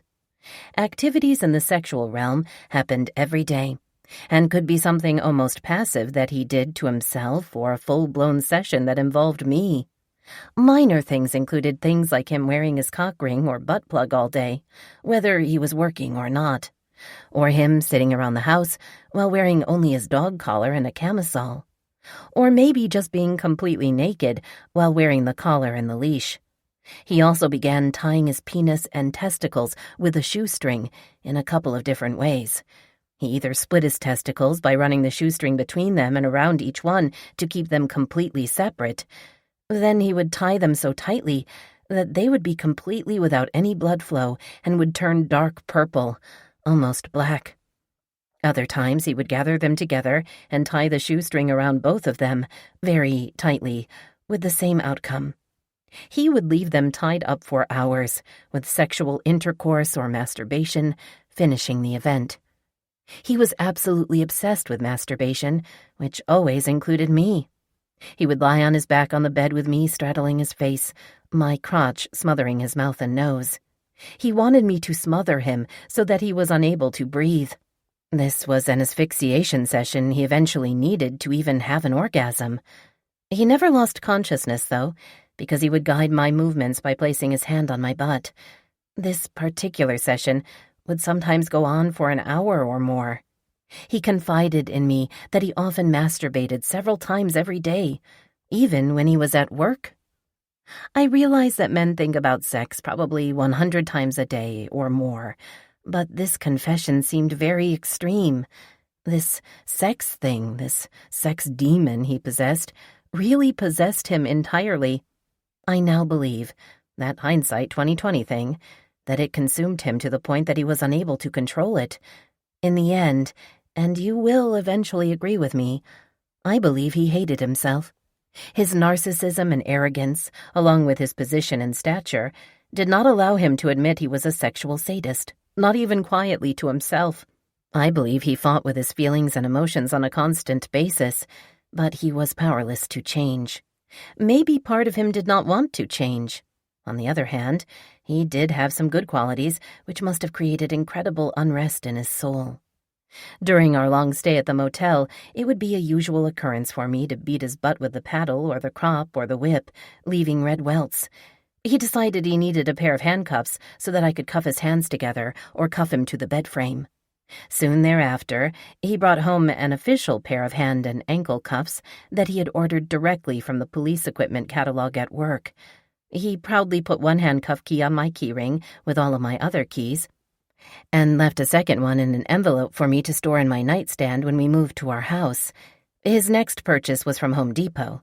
Several different lengths of chain, some steel clips that opened at each end, and 4 thick, heavy eye hooks, which he eventually screwed into the head and footboards of our king-size bed, one at each of the 4 corners. This way I could cuff his hands and his ankles, attach a length of chain, then attach the 4 lengths of chain to each of the 4 eye hooks. Face up or face down, he was completely unable to move. Even before the eye hooks were permanently attached to our bed, he would put these items to use time and time again while we resided in the motel room. I was overwhelmed and exhausted from all of the driving that I did each day, my 8-hour day at the law firm, the meals I provided from the hole-in-the-wall restaurant next to the motel, plus the motel room's sexual sessions. I was becoming a complete wreck. I had been through a mental breakdown more than once, and I knew I was getting closer and closer to that point. I had learned to work through my headache days, realizing it was better to go to work than stay in bed to incur his disgust and abuse. To keep his verbal and emotional abuse at bay, I stopped doing certain things that I knew were effective to keep myself from falling into that deep hole of depression, like taking a long hot bath, baking a cake or cookies, or working on a craft project. There was no alone time, no me time. Everything personal ceased with his absolute control over every waking hour of my life. One of my favorite things to do to relax was to cook a nice dinner or bake a treat while enjoying a glass or two of wine. I had always been a social drinker with friends after work or during a night out, and would have wine in the house, with maybe a bottle of vodka or whiskey for when visitors showed up. Not only did Paul not drink a drop of alcohol his entire life, he had never attended high school parties or college bar nights with friends. There were never any boys' night out events for him. He never did any type of drugs or smoked marijuana or even cigarettes. I did not do illicit drugs or smoke cigarettes either, but I had smoked marijuana in my teenage years, and I loved a glass of wine with dinner out or at home while relaxing. Since our marriage, all that ceased. He would not allow it, and it was not because of his religion. As a police officer, he simply thought it was wrong, and, in his eyes, it always led to some kind of trouble. There was no arguing with him. I tried bringing home a bottle of wine a couple of times, only to have him dump it out. I realized that it was easier to become a non-drinker in order to avoid his wrath. I, and most of my family, often wished he would drink a beer or down a shot simply to change his attitude, but it never happened. His demands, his needs, and his abuse did not diminish during our stay at the motel, and I began to get more and more migraine headaches. This caused a huge problem, as sometimes I would have to be in bed for 2 days at a time. With me in bed, there was no traveling, no meal deliveries, and I certainly was in no shape to be a sex slave. I made an appointment with a doctor who had been referred by a coworker. As I have mentioned, I had taken narcotics before, but not since moving away from my regular doctor. I had seen my old doctor for over 10 years, and we had a trusting relationship. He had been through a lot with me. There were times over the years when he would become concerned about the amount of prescriptions he was writing for me, and we would work together to wean my use to a minimum. When I went to see this new doctor, I really liked him. He had no problem prescribing narcotics with just a phone call to his office. This was great, as I began feeling much better very quickly and was able to function and get everything done. However, these prescribed medications were causing problems with Paul. He accompanied me to a couple of appointments, and at first, he agreed that I functioned better with the pills, but he was concerned with how many I was using. On the other hand, he was happy with the change in my feelings and my attitude. I was not as unwilling or resistant to his sexual requests, mostly because I did not care much about it due to my highly medicated state. I truly barely remember much from this time in my life. I was basically numb with very few real feelings, which was a good thing because my emotions were, in a sense, given a long rest while turning me into a programmed robot. I worked and I made Paul happy by granting each of his daily demands.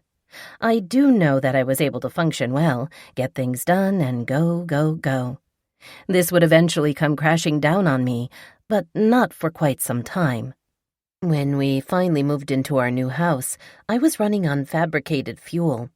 My attitude and feelings began to swing wildly and reflected my bipolar diagnosis, which, of course, was going to happen sooner or later. Paul became, I believe, almost bipolar himself, with his inability to control me and my emotions.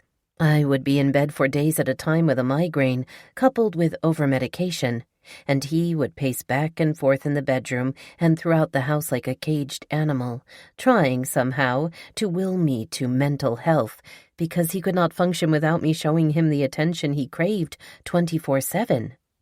I would return to the doctor several times over the next months in an attempt to get myself under control.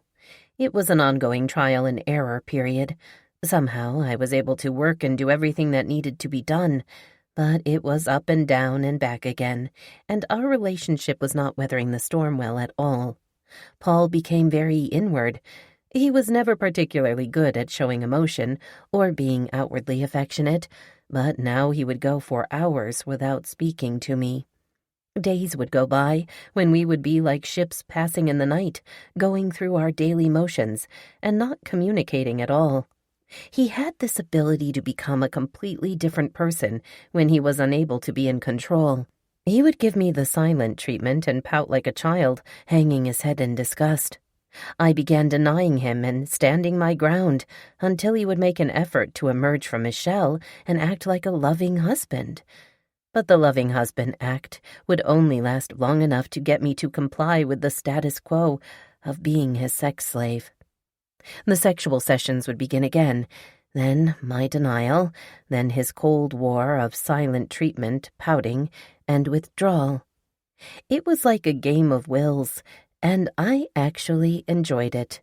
It was refreshing to go for days at a time, simply existing together as roommates. I was able to breathe during these times of discontent, these cycles of my resistance and denial, followed by his withdrawal, followed by him becoming that loving husband to get his way, occurred over and over again for the next year. During our times of coming back together, I would try to discuss how I felt, asking if things could change with these sexual activities. We would agree to a truce. I would promise to do what he wanted, and he would agree to lighten things up a little. Inevitably, however, we would fall right back into things as usual. It was a vicious back and forth that was exhausting for me, and I'm certain he felt the same. Things became intense and volatile. He acted like a bomb ready to explode if I began any type of denial or showed any unwillingness to do what he wanted. So I caved in. It became apparent that keeping him happy and content was the best way to keep myself safe. My children and parents began noticing a huge change in me during our visits north, and they would ask me openly, out of his presence, what was wrong with me. I would explain it all away, blaming the drugs and my busy life.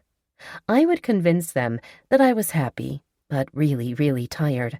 They accepted that, but held on to their concern because they knew firsthand that he was so controlling. My family also began commenting on my unusual absence from family dinners and extended family gatherings. During my growing up and teenage years, my extended family stayed close through many different kinds of gatherings, like wedding showers, baby showers, weddings, picnics, dinner out on the weekends, etc. Now, the cousins I had grown up with and were close to were marrying and growing their families, so some kind of gathering or party was quite common on a regular basis, and I was missing in action. Paul would not allow me to attend these events.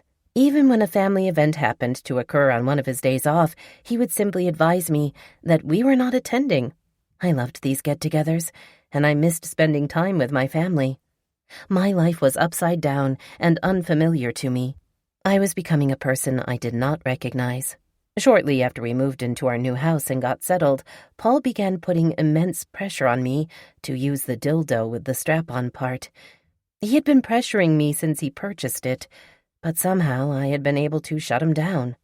But as I mentioned before, I was having trouble experiencing any real feelings about anything at all due to my narcotic use, and after days and weeks of begging and manipulation, I granted his wish. By this time, all of the hooks had been screwed into the four corners of our bed, so the mere thought of me chaining him to the bed and using the dildo on him became an absolute quest and desire. For me, it was awful and demeaning and made me nauseous. He knew I hated it, and I was certainly not able to accomplish it exactly to his standards, but it became a common session activity.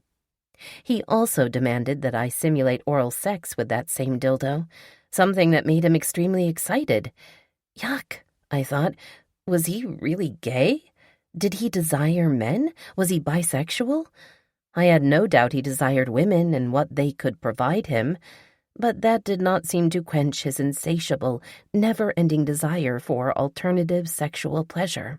I told him I was beginning to wonder if I could ever do enough to satisfy him and shared my concern and assurance that he would eventually need to go outside of our marriage to have his increasing needs and desires met.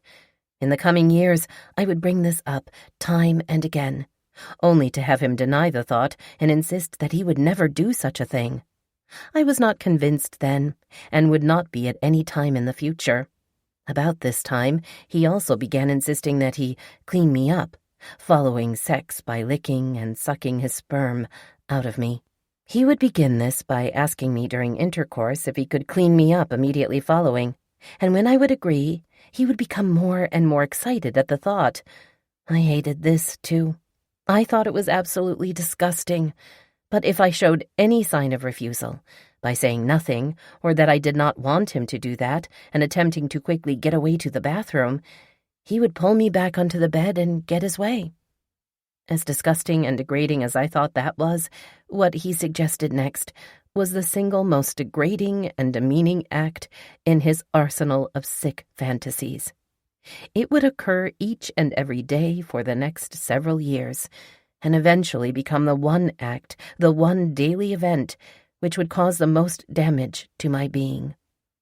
There would be more, possibly worse acts of abuse that would follow and continue until the end of our lives together, but this particular act of extreme, intentional infliction of mental and emotional abuse and anguish remains the most completely devastating.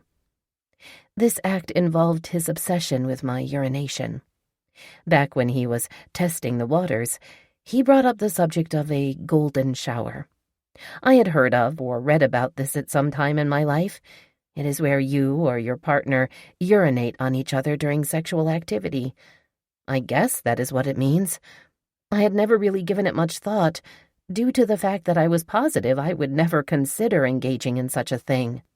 It was completely against anything and everything I was ever taught or believed to be right in my life, and I had absolutely no interest in experiencing it. His idea of a golden shower was much eviler and more outlandish, in my opinion, than anything I had ever read about. He wanted to come into the bathroom with me, have me sit on the toilet after completely undressing from the waist down, and then, while he lay on his back on the floor in front of me with his head at my feet, face up, mouth wide open, have me squat down and urinate into his mouth. He would swallow all of it, and then he would lick me clean. I was not allowed to use any tissue to wipe myself. Finally, he would watch me get dressed and leave the bathroom. I wanted nothing to do with it. I was sickened, turned off, and appalled at his suggestion, and told him that it would never happen. Of course, he became angry and disappointed at my outright refusal. We were once again at war. During the rest of the time we lived in Lower Michigan, I submitted to each and every one of his demands, except this one. I continued my staunch stand of repudiation. But he hounded and stalked me.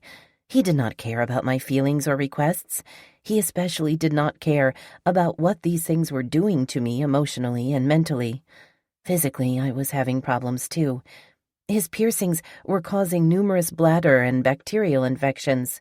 It seemed to me that he had become completely incapable of being happy or content. He never laughed out loud anymore, and rarely even smiled.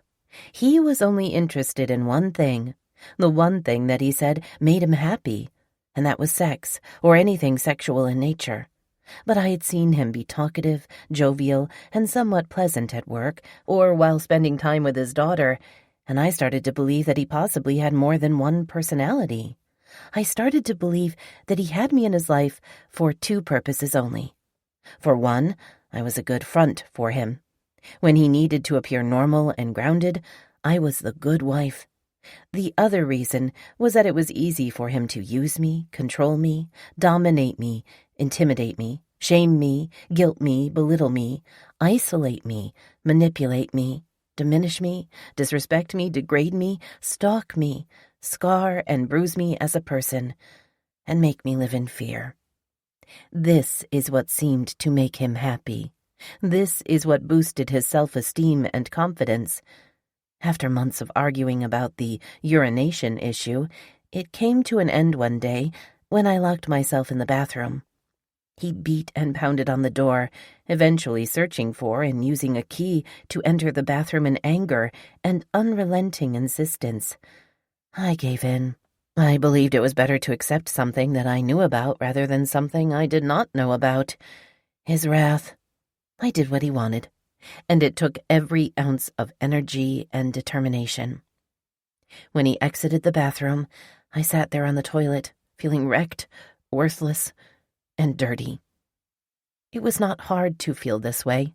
These specific feelings had been sitting at the top of a long list of bad feelings which had been building and building in my heart and soul, all courtesy of his intentional actions and abuse.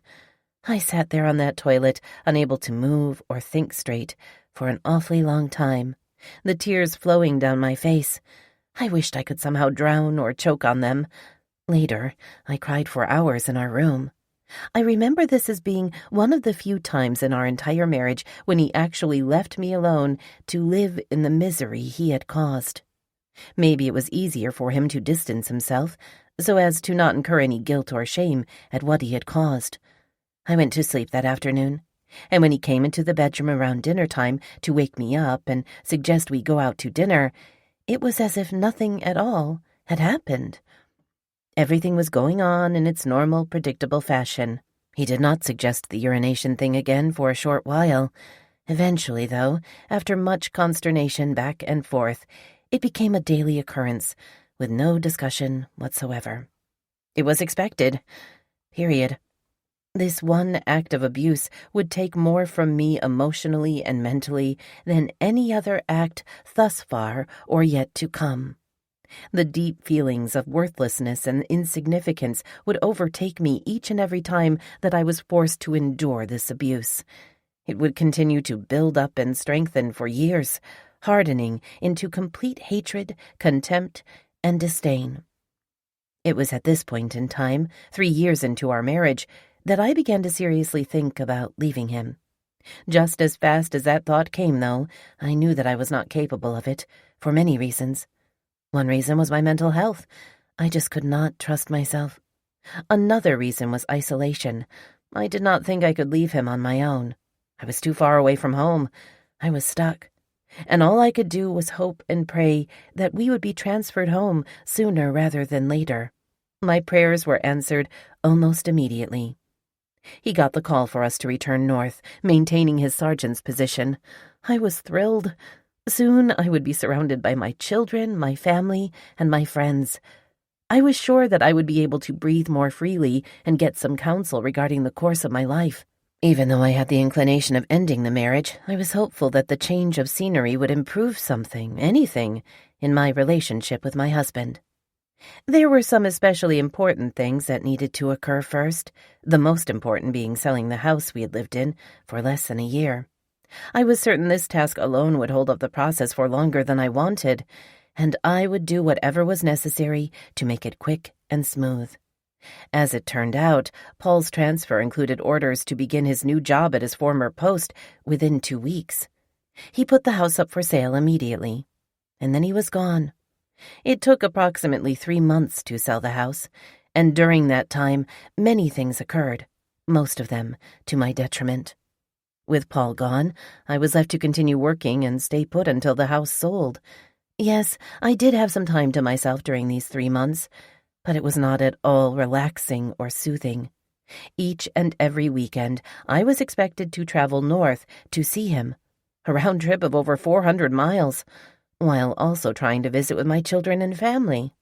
Then, twice a month, there were the visits to see his daughter, adding many more miles, completely in the wrong direction.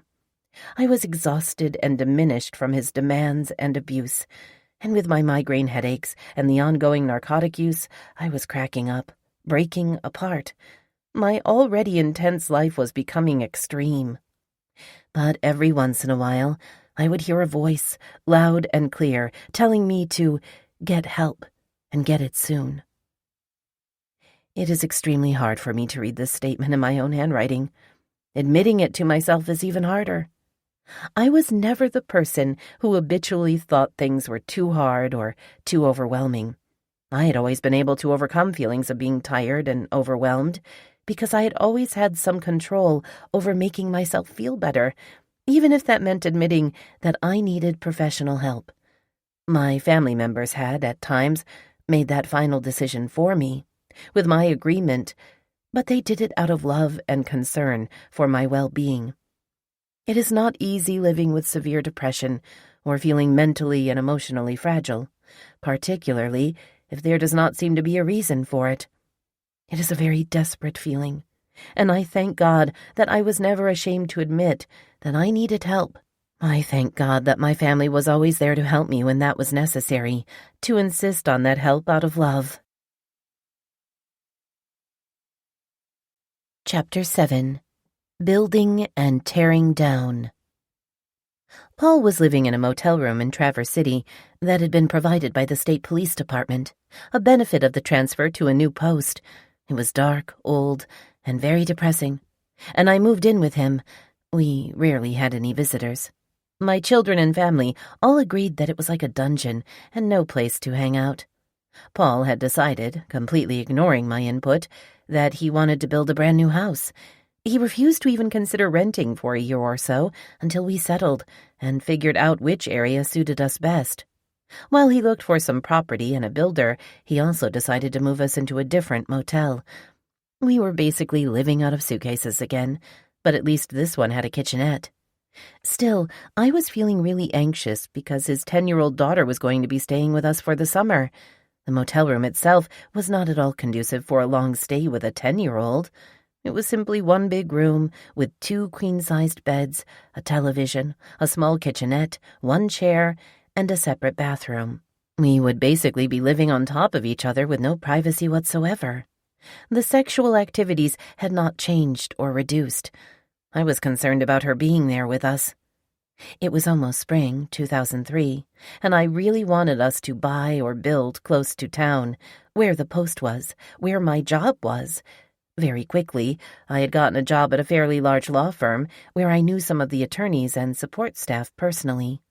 I really thought he would prefer to live close to the post, too, as that was always his biggest concern when we lived downstate. But he insisted on looking outside of the county. He found a 5-acre piece of property near a small town that was really just a blur, not to mention a 30 to 40-minute drive to work, shopping, restaurants. No matter. He was running the entire show, and I was too tired and too wrecked to really care. He went ahead and hired a local builder to build a nice 2-story, 3-bedroom house. A long process. We ended up living in that motel room for 8 long months. Paul increasingly secluded and controlled me while waiting for the house to be built. Any indications that I wanted to visit my parents, go out to a meal with my children, or go shopping were immediately frowned upon and replaced with an activity that he needed me to do. The motel was a short distance from my office and his post, and it became an everyday occurrence for me to provide him with lunch or dinner, some days both, depending on his shift. If I left my office on my lunch hour at noon, for example, I could pick up his food, deliver it to him, then be back to my office by 1 p.m. Like before, some days I would have to stop at the post first to get the cash to buy what he demanded, only to return as quickly as possible to deliver it to him and get back to my own job on time. If he were working later in the evening, I would be required to go through the same process immediately upon my leaving the office at 5 p.m. to provide him with dinner. We would then eat together at his desk, and I would leave only when he allowed me to go, usually about 7 or 8 at night. These actions alone made it impossible for me to have lunch or dinner with any of my friends or family. Then there was the money. He would usually place a $20 bill in the wallet inside of my purse at the beginning of each week. If I spent it by Wednesday, buying food for him, he would give me more cash, but only if I returned all of the change after retrieving his meal. He was constantly checking my wallet and every corner and pocket of my purse, questioning me immediately to explain why I had little or no money left. Remember, my name was not on our bank account, and my paychecks were immediately deposited into his bank account on the same day I received them, either by me with a deposit slip he had provided to accomplish the task, or by him. He regularly showed up at my place of employment, but only to get my money from me. Over the next few years, he would even show up on the days I was absent, insisting that they hand over my paycheck. Months and weeks went by. We were still in the motel, and I was getting more migraine headaches, more depressed. I had reconnected with my old doctor, and he was not happy at all that I had been prescribed narcotics again. He refused to give me any at all, simply for my own good, he said. I thank God for his decision now, because continuing on that path of narcotics very well could have killed me. Both of my children and several of my family members had clearly noted my apparent stress and the obvious change in my attitude and demeanor. Of course, I had never hinted to my family, or anyone, what I was actually experiencing, and because of Paul's position with the police force, they were not comfortable butting in or making assumptions. In fact, they were somewhat fearful of him. My silence and their trust in his position made them respectfully keep their distance. While I was excited to finally be home, I soon realized that, as usual, nothing would be as I had imagined. His control, manipulation, and abuse in this familiar setting worsened. I can look back now and see it clearly, but at the time I was completely blind and, unfortunately, very naive. Blind and naive are both very appropriate ways for me to describe my feelings. In fact, he felt threatened to have my children and family so close. As such, he would have to erect some much tighter parameters around me and keep my activities under strict control in order to avoid any questions from them. This house, so far away from everyone, was part of his plan. Keeping me secluded made everything easier for him. It was a good plan, and it had worked before. When he married me and moved us away, he was able to bend and shape me. Those 3 years had done their damage, and I was his puppet. He had changed and molded me into this fragile, meek, and silent woman. A woman who would not speak up, completely inward and fearful. How did this happen to me? Where had my strength and my confidence and my voice to stick up for myself gone? I felt stupid and inferior to my real true self, and I could not understand how that had happened. Yes, I really did feel stupid. I really felt that, somehow, I had let this happen to me. Returning home was a complete failure, and I was unable to make any of my own decisions about my life. I felt stuck and unable to move. I felt like I had become a completely different person, someone I did not recognize at all. Even more devastating, I was someone I did not like at all. Everyone saw it, the huge change in me. I finally saw it for what it was exactly, and I blamed only one person for it. Him, Paul. Paul made sure that I was unable to do anything other than be at his beck and call. I was his everything. Slowly, methodically, intentionally, he was making me into his slave, a slave that would do anything and everything he demanded. I began missing more and more work, and in my 20-plus years of successful employment, I was fired for the very first time. It was absolutely devastating, but honestly, I felt wrecked and incapable. With all of these things compounding at the same time, the control, manipulation, and abuse by my own husband, the inability to spend quality time with my loved ones, the loss of my job, and the fact that his young daughter was about to join us for the entire summer in the motel room, it was all too much for me to handle. I lost my will to live. It was a Monday night, Memorial Day night in 2003, that I decided to attempt suicide for the second time. I felt utterly lost and completely alone. I was as cold and hard as ice inside. That felt horrible, and I had no will to move forward in this current life, a life that was different and unrecognizable in every way. Like the first time I attempted to kill myself, I was at the end of my rope.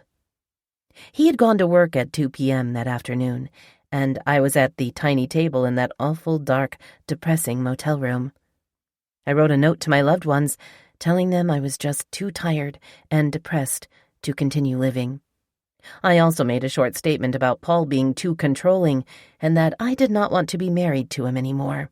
I remember explicitly writing how I longed to see Jesus' face and wanted to rest in his loving arms. I then proceeded to take every pill I could find in that room, all of his prescriptions and mine, several hundred pills in total. Then I lay down, crying and praying, feeling completely helpless. The next thing I remember is him carrying me into the emergency room. I had survived. Rather, I was saved by the person from whom I was trying to escape.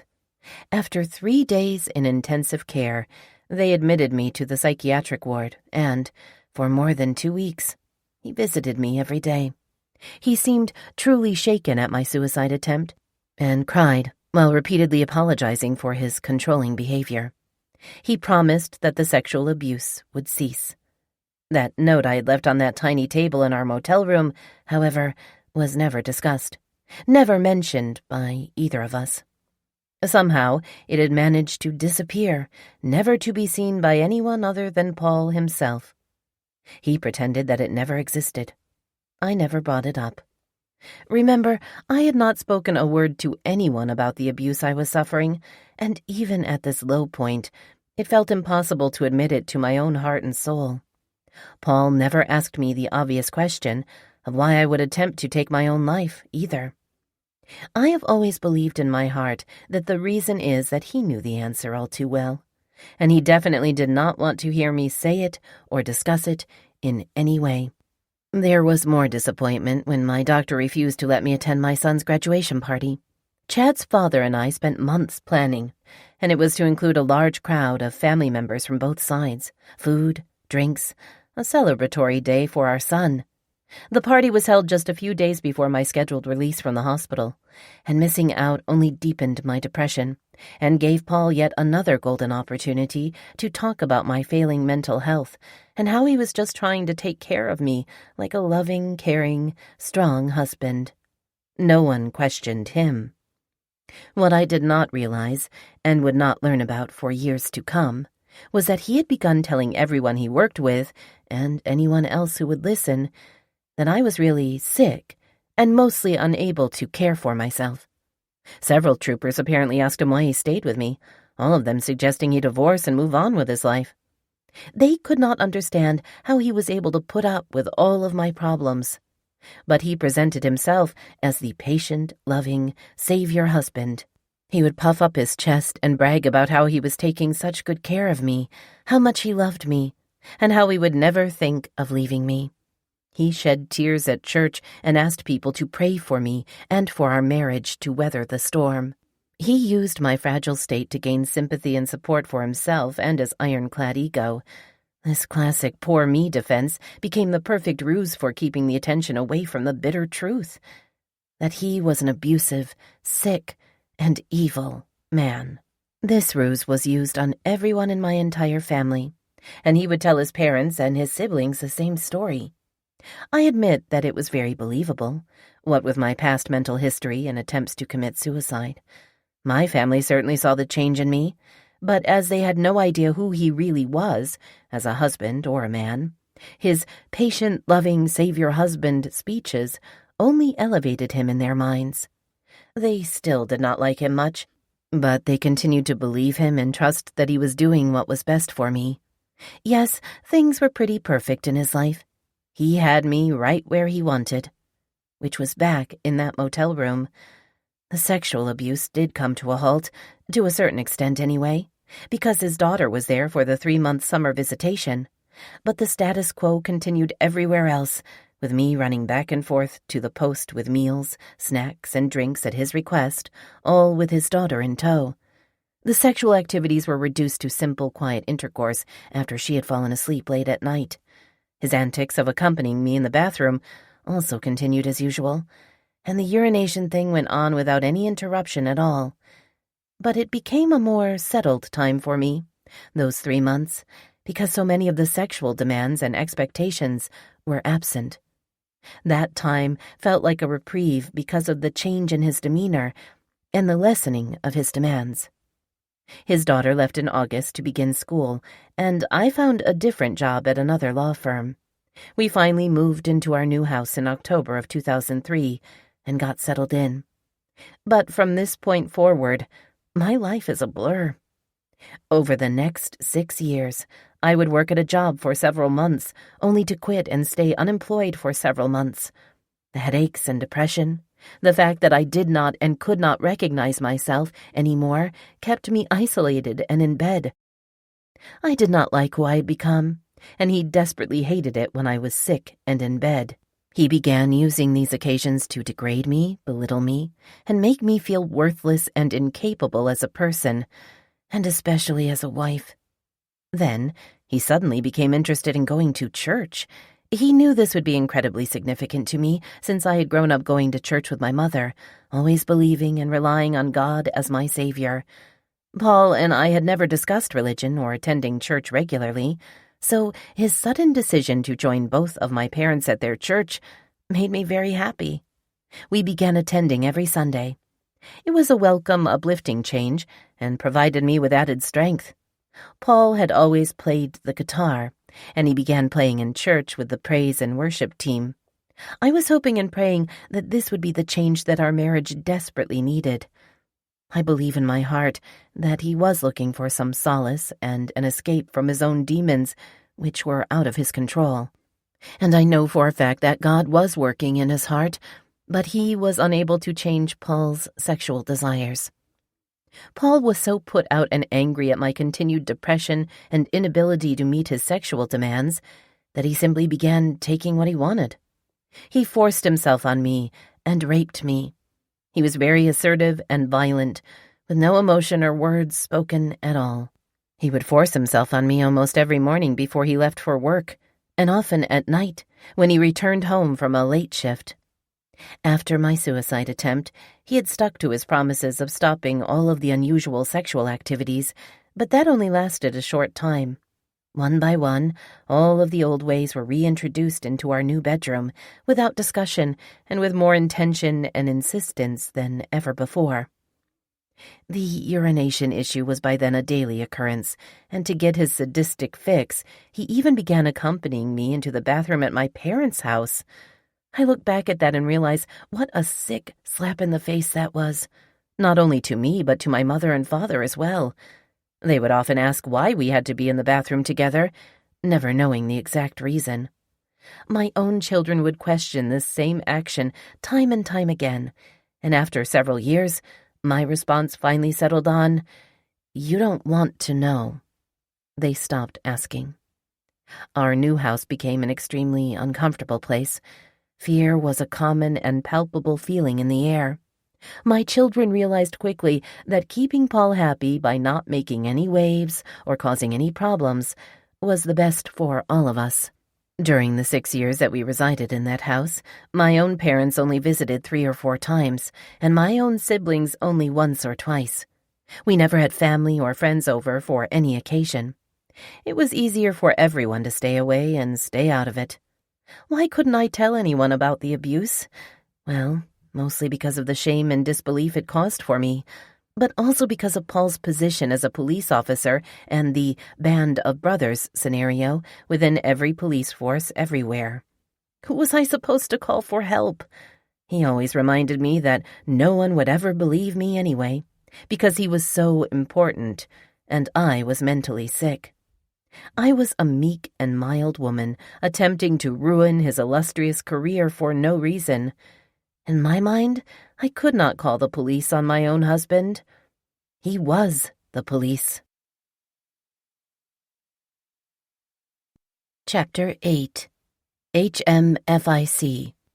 Paul was a tall, strong man, about 240 pounds, 6 foot 2 inches, with strong muscles in his entire body. I was only 5 foot 5 inches and weighed anywhere from 130 to 140, depending on my stress level and eating habits. His hands were particularly strong, and they were so wide from side to side that he was unable to put his little finger to his thumb. He was good at making me fear him.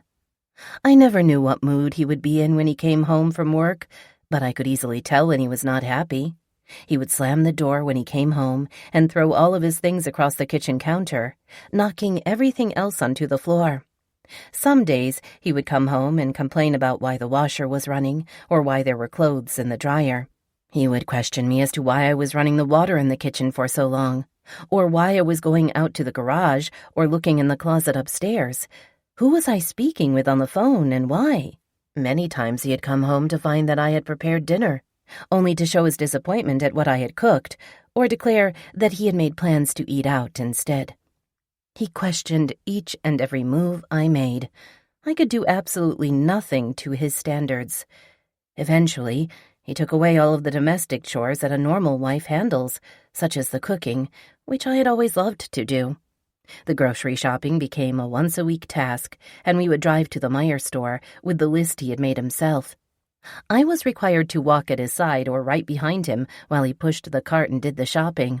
I learned quickly not to venture away from him because he would search for me immediately and remind me I was not supposed to leave. I also learned that I was not allowed to put anything in the cart that I wanted or thought we needed. He would look at me like I was a 12-year-old child and instruct me to go put that back. At times, he would gesture his expectations with his hands, commanding me without speaking. I remember saying to him a few times, "I do not respond to hand commands. I am not a dog," only to do what he insisted, anyway. Of course, we would often see people I knew while we were shopping, but if I stopped to have a conversation, he would grab my arm to keep me moving. Those were truly awkward situations. The friend or acquaintance would stare at me with a question mark written on their face, and I would just look at them helplessly. He was never friendly to anyone who tried to speak to me. My world became smaller and more secluded. He was the man in charge, and I was the inverted child following behind him wherever we went. He often referred to himself at work and at home as the HMFIC, head motherfucker in charge. When we moved into our new house, he initially put a television in our bedroom, only to take it out and move it to the basement because he did not like the fact that I would actually watch it in bed. He felt very threatened and left out when my attention was turned on anything other than himself. If I were watching television in the living room when he came home from work, he would walk over, grab the remote, and turn the TV off without saying a word. He did not have to speak, as his actions spoke volumes. He also made it very clear, without using words, when it was time for bed. He would suddenly turn off all the lights, the television, no matter if I was watching or not, go to the bedroom, and pull all of the covers off to the end of the bed. That was my cue that it was time for me to get busy pleasing him. No questions, no arguing, no communication whatsoever. I once had a partner who would suggest it was time for bed with a nice, "Hey, ready for bed?" Or, "How long before you'll be ready to take it in for the night?" Or simply, "Let's go to bed." Isn't that how it is for most people? He was never kind or considerate. I thought it was rather cruel that he never once, in our 10+ years of being together, said, "Excuse you," or "God bless you," when I sneezed. He would respond in kind to anyone else who sneezed, but never to me. He never, ever told me that I looked nice or that he liked what I was wearing.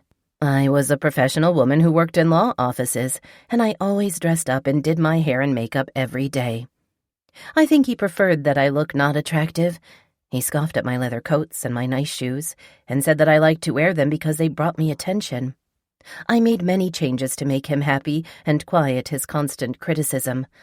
I had a lot of really nice clothes, too, from my second marriage. Paul refused to let me buy anything new to wear, even if I needed it.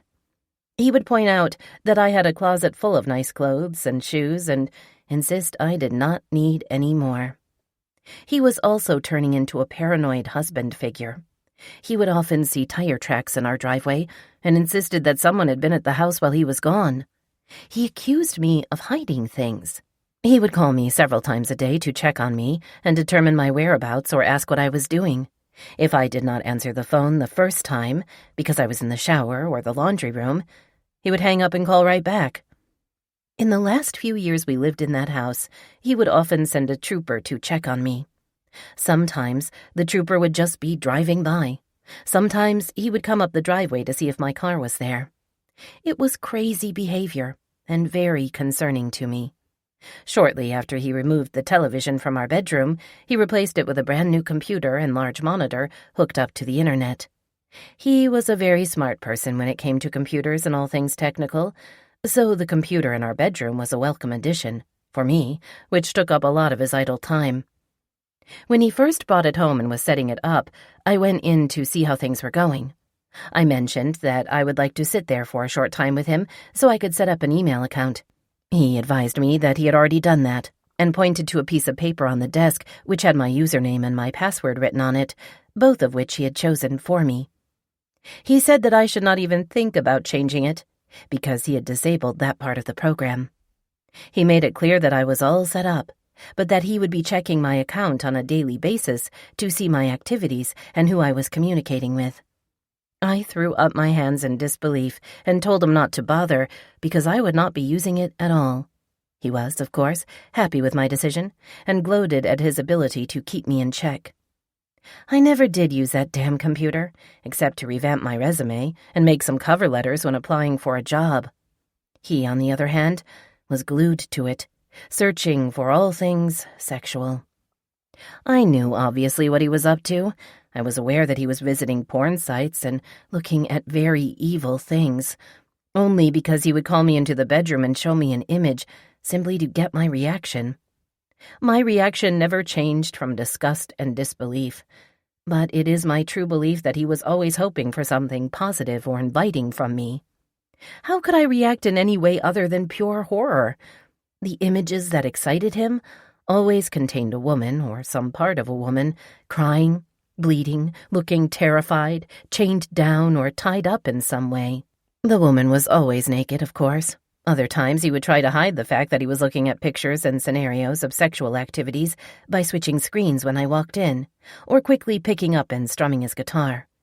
He continued to control every aspect of my life, and with the internet, he became increasingly volatile in his mood and his actions. I would always do what he wanted out of fear and intimidation. We would be downstairs together or in our bedroom while he was on the computer, and he would get angry at me if I wanted to go to another part of the house. He would literally order me to stay and to sit back down. You are not going anywhere. I started to think about leaving him again, but it was such a big decision. Where would I go? How would I support myself? How would I keep a steady job? What would I do about money? I decided, in my absolutely broken heart and soul, that this was just the way my life was going to be, and I should accept it as such. That did not stop me from fearing him more and more. I knew that eventually he would slip and make his true intentions known. But when the words came out of his mouth, I was not at all ready. We were in our basement, and he was working out on his weight machine. He worked out down there several times a week, and I always had to sit there with him until he finished. That night, we argued about something. I tried to run away, and he stood at the base of the stairs, arms outstretched, blocking the path. He said, "If you try to leave me, I will kill you." My heart stopped. I began to cry. He hated it when I cried. It seemed to send him somewhere outside of himself. "Stop crying! Stop your fucking crying!" he would scream. I was reduced to nothingness and sat back down on the couch with my head in my hands. He finished his workout, and we went back upstairs together when he was done. I'd always thought he was capable of killing me, but after his outright threat to do so, I had no doubts at all. Chapter 9. The First Escape. Paul carried a loaded weapon with him everywhere he went. A .40 caliber handgun. The gun was either in his car, in the garage, or at other times, on the kitchen counter or his nightstand. Everyone who frequented our house, which was really only our children, knew that the gun was always within reach. They also knew that it was always loaded and ready to go. He would say again and again, "If you ever need to use the gun, just point and pull the trigger. Just point and shoot." He explained that the safety was never on, so it was easy to use if we ever needed to, for any reason. With that continuing reminder, ready to go, just point and shoot, I started to wonder if the ongoing abuse and purposeful wrecking of my mental and emotional health meant that he wanted me to kill myself. I started to believe that he was daring me, pushing me to do it. After all, he knew that I was capable of attempting suicide. He never said any words out loud to suggest such a thing, but it was obvious from his suggestions and intensifying abuse that he would not really care if I did just that. I had had enough. I was ready to leave the marriage, or at least shake things up and let him know that the marriage needed to drastically change. Truthfully, I was not ready to divorce him and end it completely, but I did want him to know that I was not willing to put up with his blatant abuse. I needed to do something extreme to get his full attention. So I did it. I hired a moving truck and completely cleaned the house out of all of its contents. Both of my children, their friends, and some of my friends helped me accomplish this in a matter of a few hours. We were done and gone before he arrived home after work. I rented a storage unit for all of the household items, got them all tucked in, then took everyone who had helped me out to dinner. I had gone to my boss and gotten my paycheck 2 days early to make the move happen, and after paying for the moving truck, the storage unit, and dinner for everyone, I had no money left for anything, but I was free of him. I typed a letter to him and left it on the kitchen counter for him to find, explaining my actions. This is the letter verbatim. July 6, 2004. Dear Paul, this is probably one letter you will want to read entirely and not just scan. First and foremost, I loved you very much for a long time in our relationship, and I thought I would love you forever. You were my knight in shining armor, so to speak, or so I thought. Here was my husband, big, strong, and handsome, and a police officer, a protector. I loved you so much. You always protected me, and in a way, you still do to this day. I feel vastly different now. You have changed my love for you into resentment. You constantly insist that all of the things you do for me. Actually, you do them for both of us, and mostly the things you say you do for me, you do to control me. I am tired of you doing for me what I can do for myself. You don't think you control me, but you do in many ways. I feel you have taken away who I am as a person, as an individual.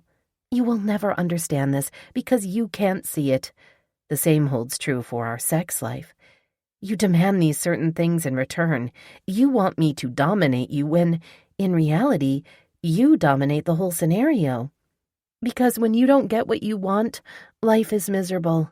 You are angry with me 24/7, even if I do provide some type of pleasure for you. I can never live up to your expectations, and frankly, I don't want to. As you have said, I'm capable of better.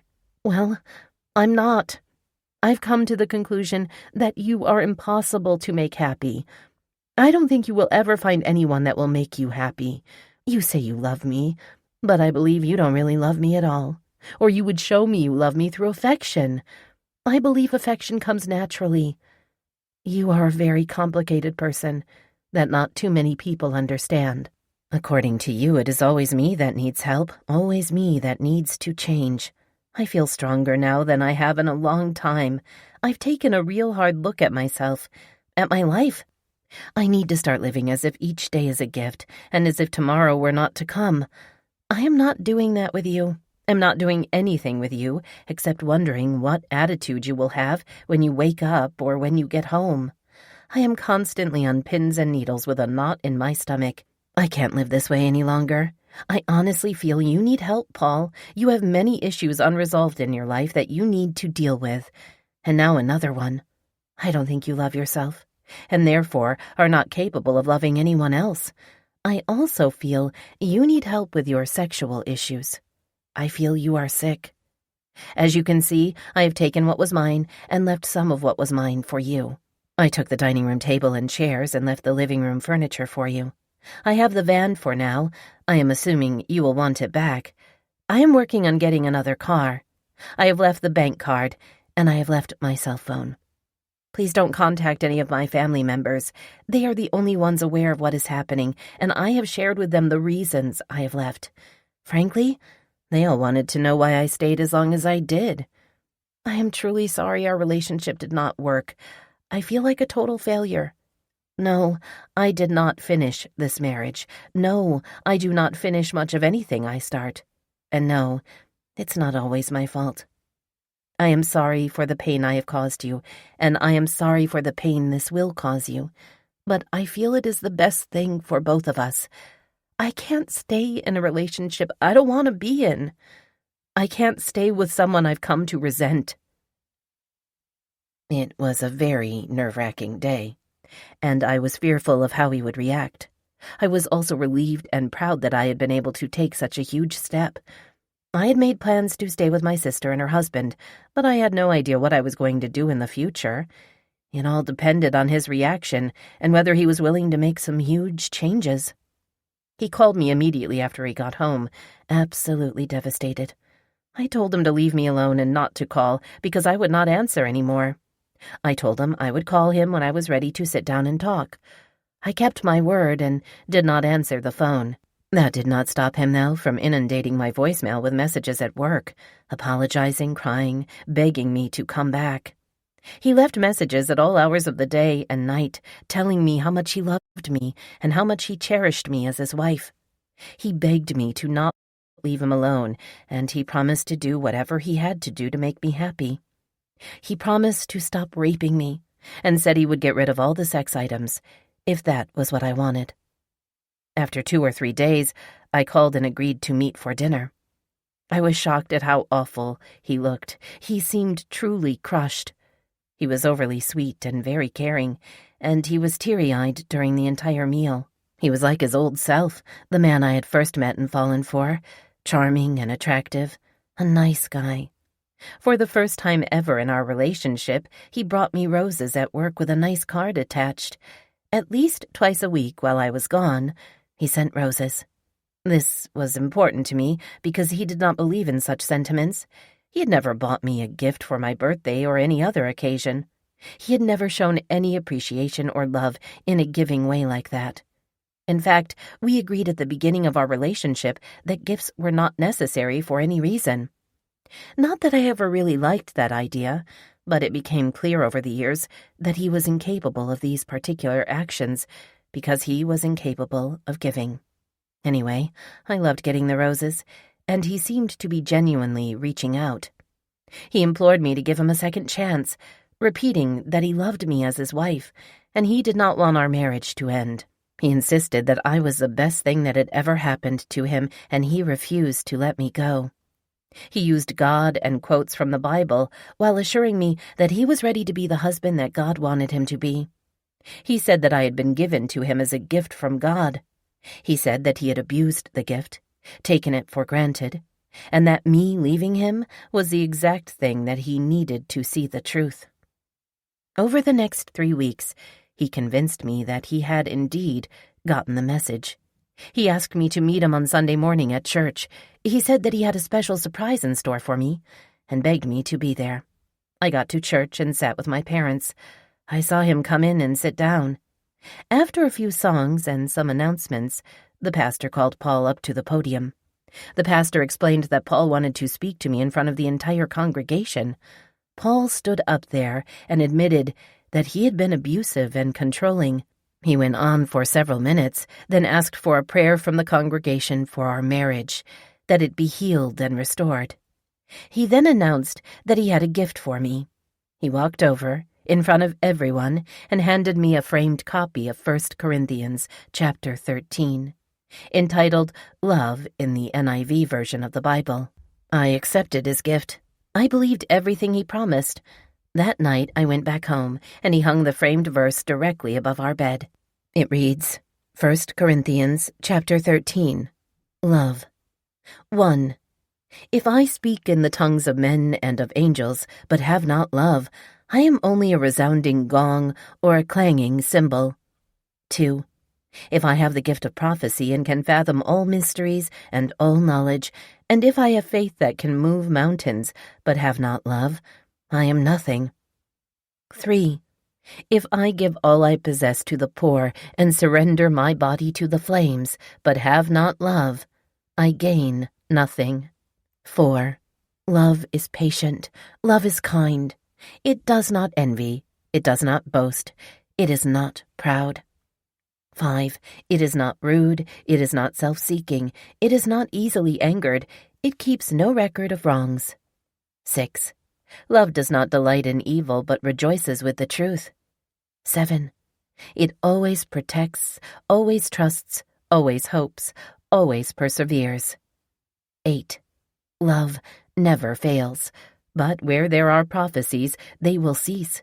Where there are tongues, they will be stilled. Where there is knowledge, it will pass away. 9. For we know in part and we prophesy in part. 10. But when perfection comes, the imperfect disappears.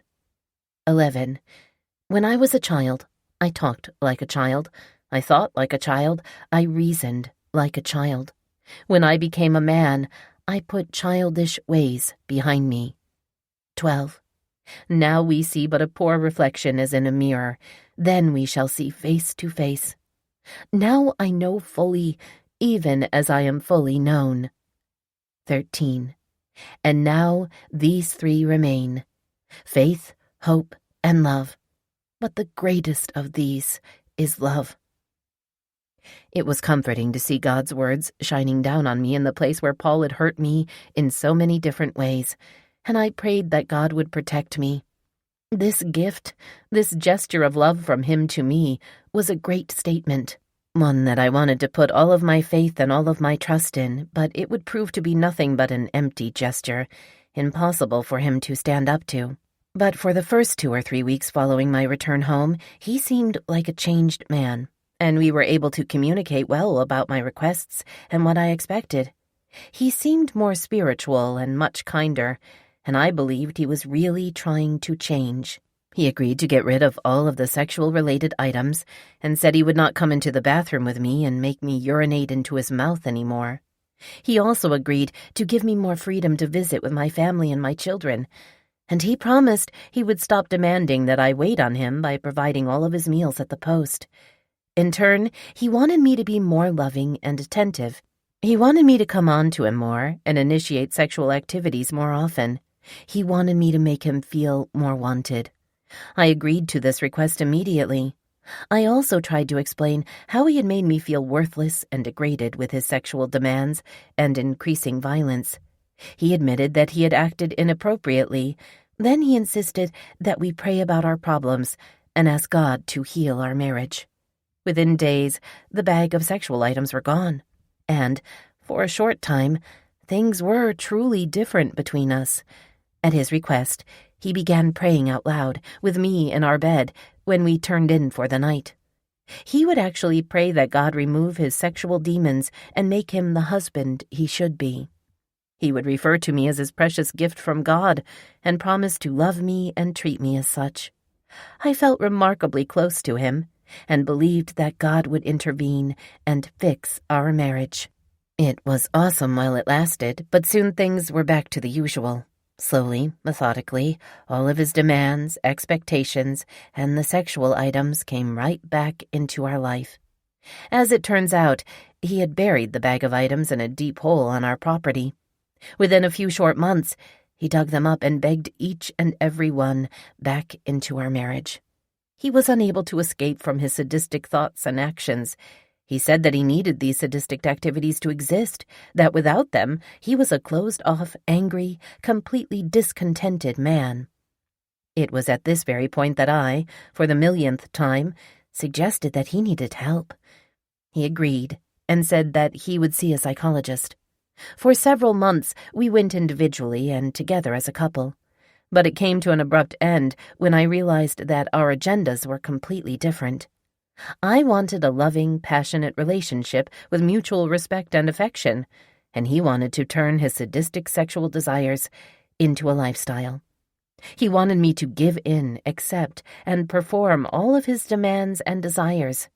He insisted that I would learn to love being his dominatrix if I could just open my mind and my heart. With a good, honest try, we could be a very happy married couple. He did not see anything wrong with his fantasies, and believed that if I would simply cross over to his side, things would be good between us. It was obvious that he did not really believe he needed any help. In fact, he thought it only made me look like a prude and an unwilling, resentful wife. We were again at an impasse without any compromise possible. And again, I was out of a job. Paul made it clear that he was fine with me being a non-working, always-at-home wife. Without the stresses of a full-time job, he said, I would have more time to be a good housewife. I would also have more time to concentrate on him and his needs and demands.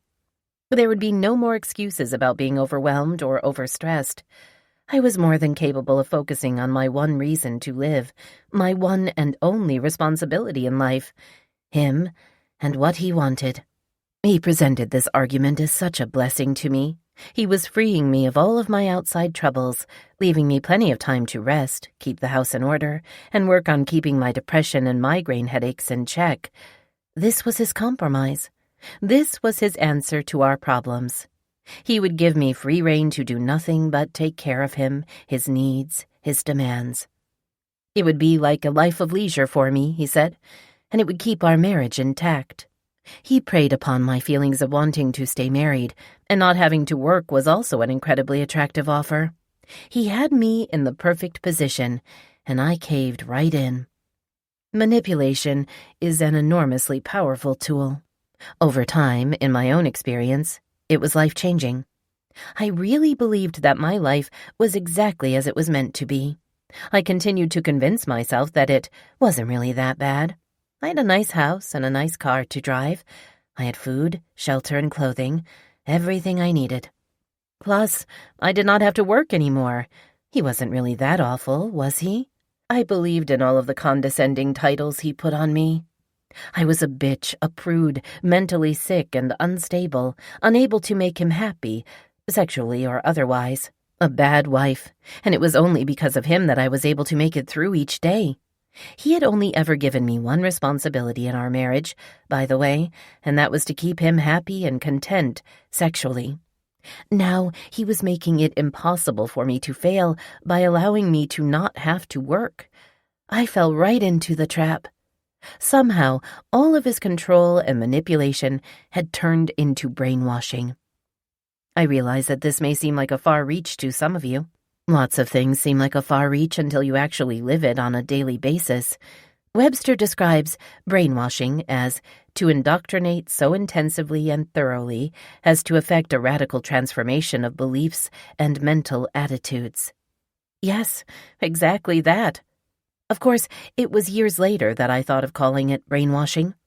Today I can say, without any hesitation or disbelief whatsoever, that he brainwashed me.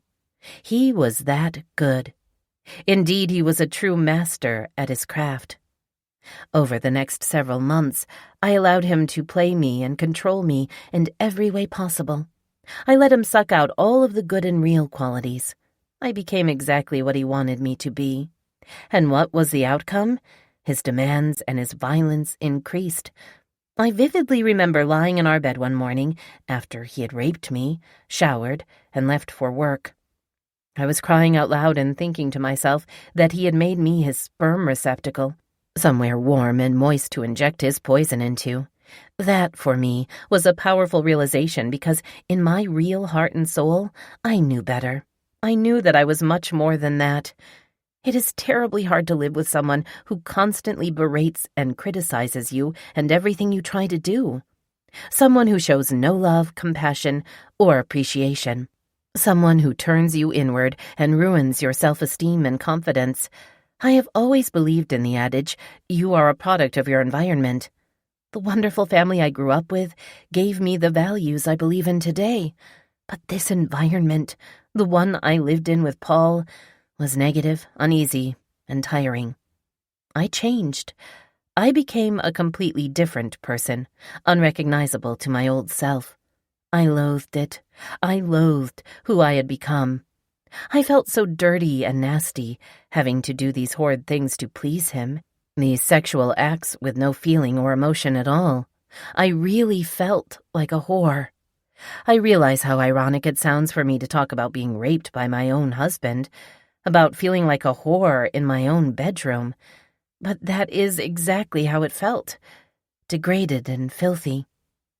His ideas and his sick fantasies became more bizarre and out of the question.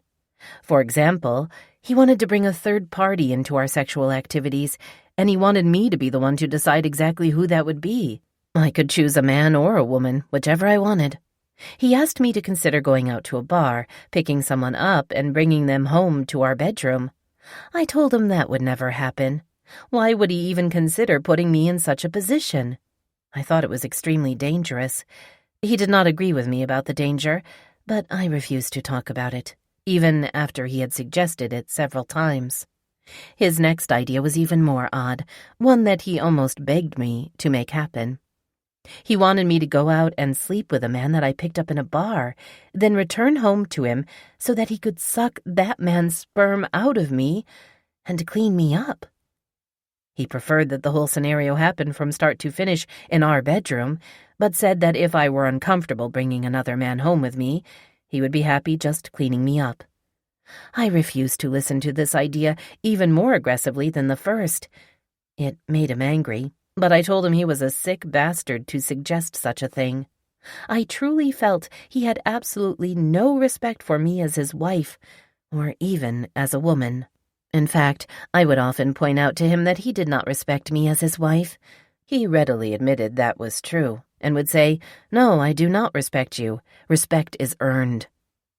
The other brilliant thing he felt compelled to remind me of was, "It is always easier for you to ask for forgiveness than it is for permission." I would get so angry and tell him, "Permission? I do not have to get permission from you to do anything." That, of course, was not the truth at all, and attempting to stand up to him by saying such a thing out loud really only made me feel worse about myself. I knew he had the first word and the last word. He made all of the decisions, no matter what. We both knew the truth. He decided everything. I decided nothing. Chapter 10. Fear of Death and Destruction. Our trips to Oklahoma to visit with his family occurred regularly, at least twice a year. Like my own parents, his mother and father had been married for over 50 years. We usually traveled to their house every Thanksgiving. I really liked it and got along well with all of them. I love them still today. Paul was the oldest of the 5 children, and it was easy to see that he was the black sheep of the family. He was not really close to any of them, and they did not speak on a regular basis. A certain tension hung in the air when they were all together. I do not know exactly what it was about. I may never know. But it was not at all hard to recognize that something was not exactly right in his relationship with his immediate family members. It was obvious, but never discussed. Over the 10 years we were together, we would make that long trip, over 12 hours in the car, many, many times.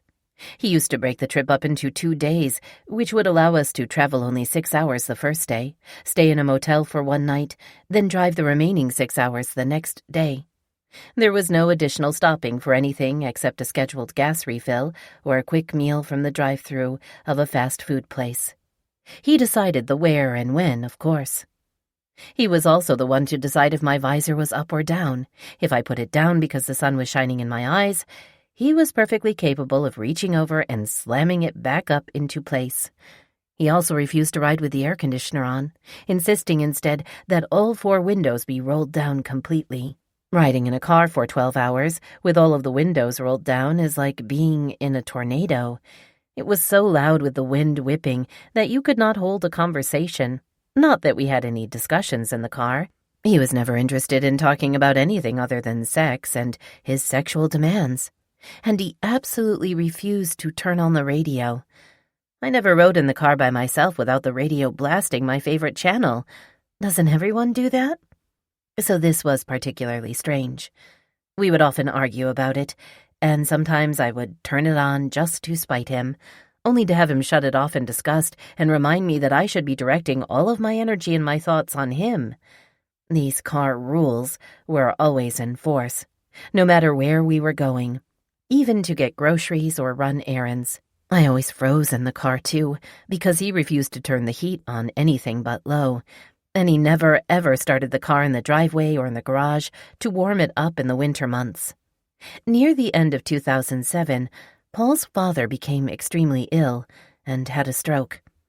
We traveled to Oklahoma then to see him in the hospital, and shortly after returning home, we were summoned back with the news that he would not live much longer. We drove back immediately and ended up staying for his funeral.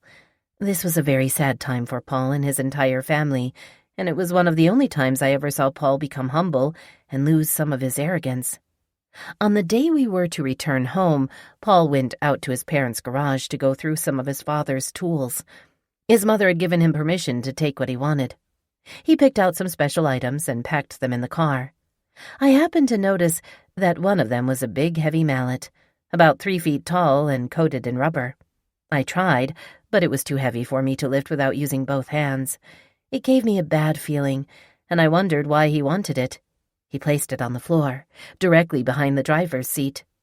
The mallet would be the topic of a discussion on the way home. "Why do you have that?" I asked. "What would you ever use it for?" His response, when it finally came, was quick and cold. "I'm going to use it to bludgeon you to death." My heart stopped. I felt like I was going to throw up, and I began to cry. "Stop crying. You know I hate it when you cry. Stop your fucking crying." He screamed at me. I could not stop crying, but when I looked over at him and saw the anger in his face, I choked on my crying just to shut up. I remember the exact stretch of road that we were on. It was not the freeway. It was his shortcut through the rural fields and farms and sparse woods of Illinois. I was filled with fear and horror. I was afraid that I might never make it home. I knew he could kill me and dump me anywhere, never to be found. But we always took this route, and I knew that we would be approaching a small gas station and store where we always stopped.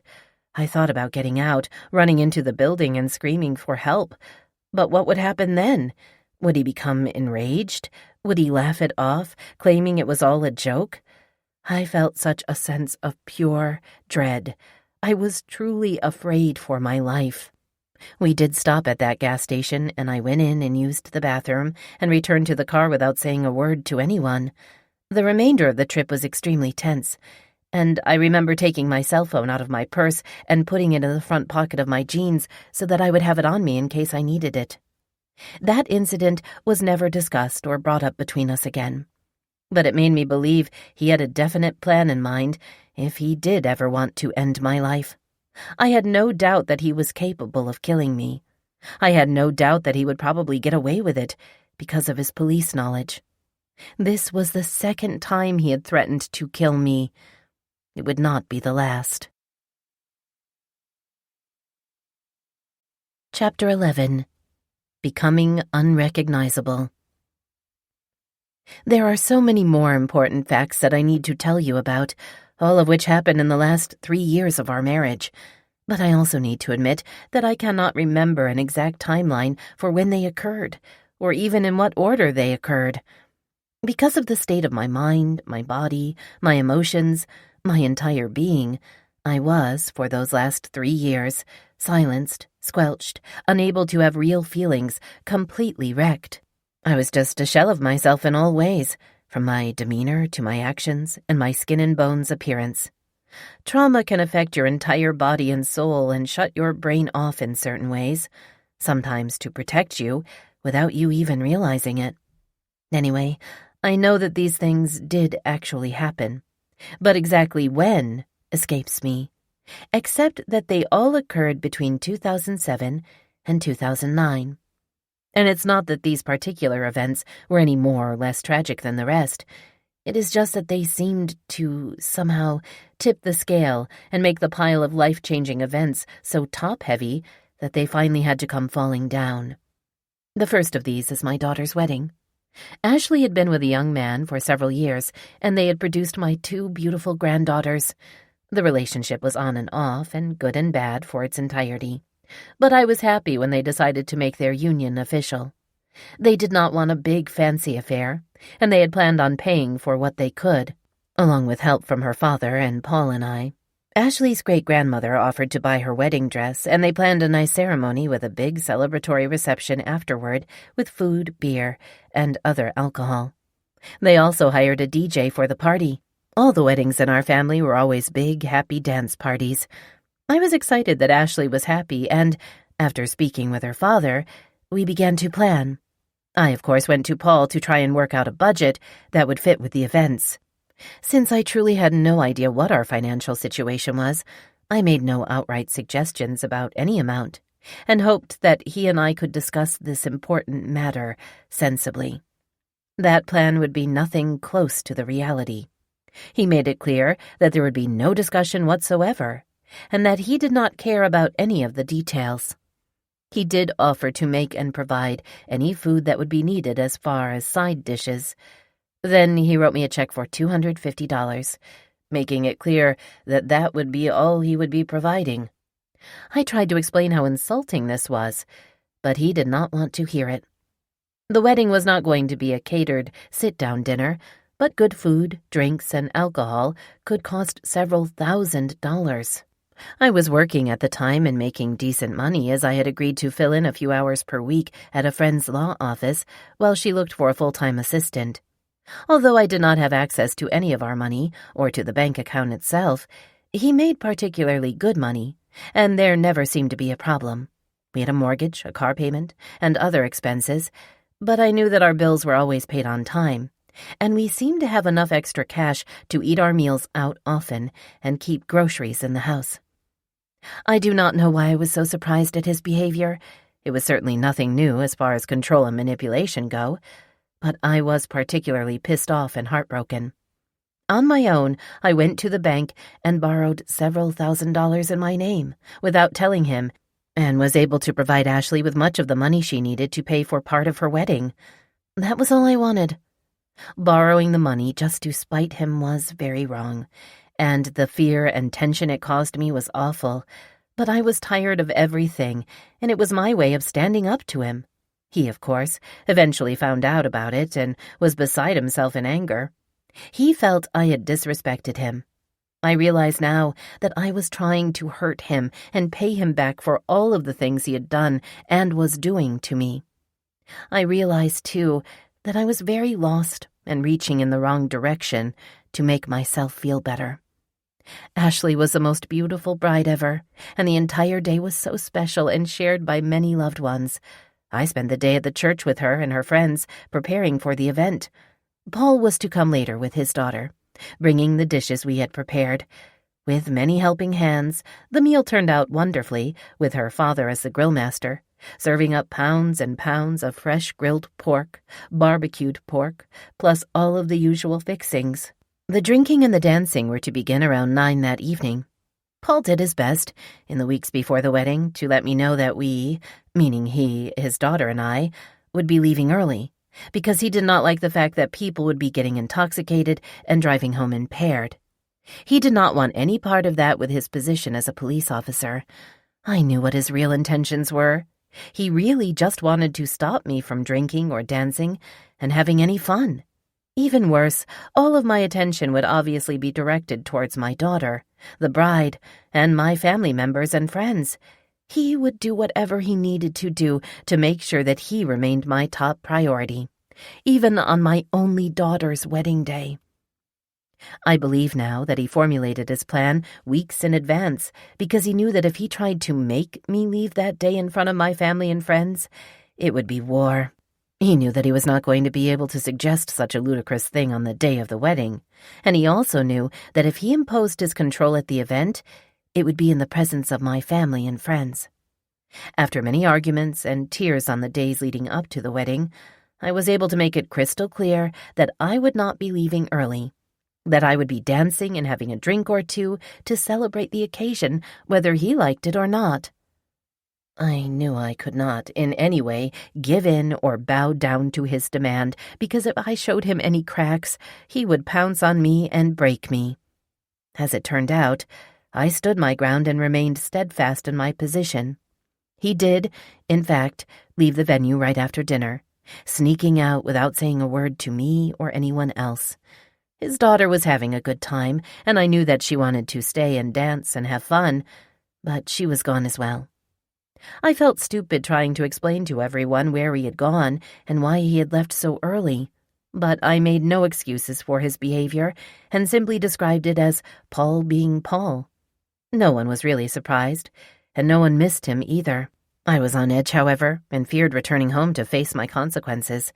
When I got home, I washed my face and crawled quietly into bed, only to have him say, "I know that you are home. I can hear you." That was it. Nothing more was said at all, and for the next several days, he gave me the silent treatment.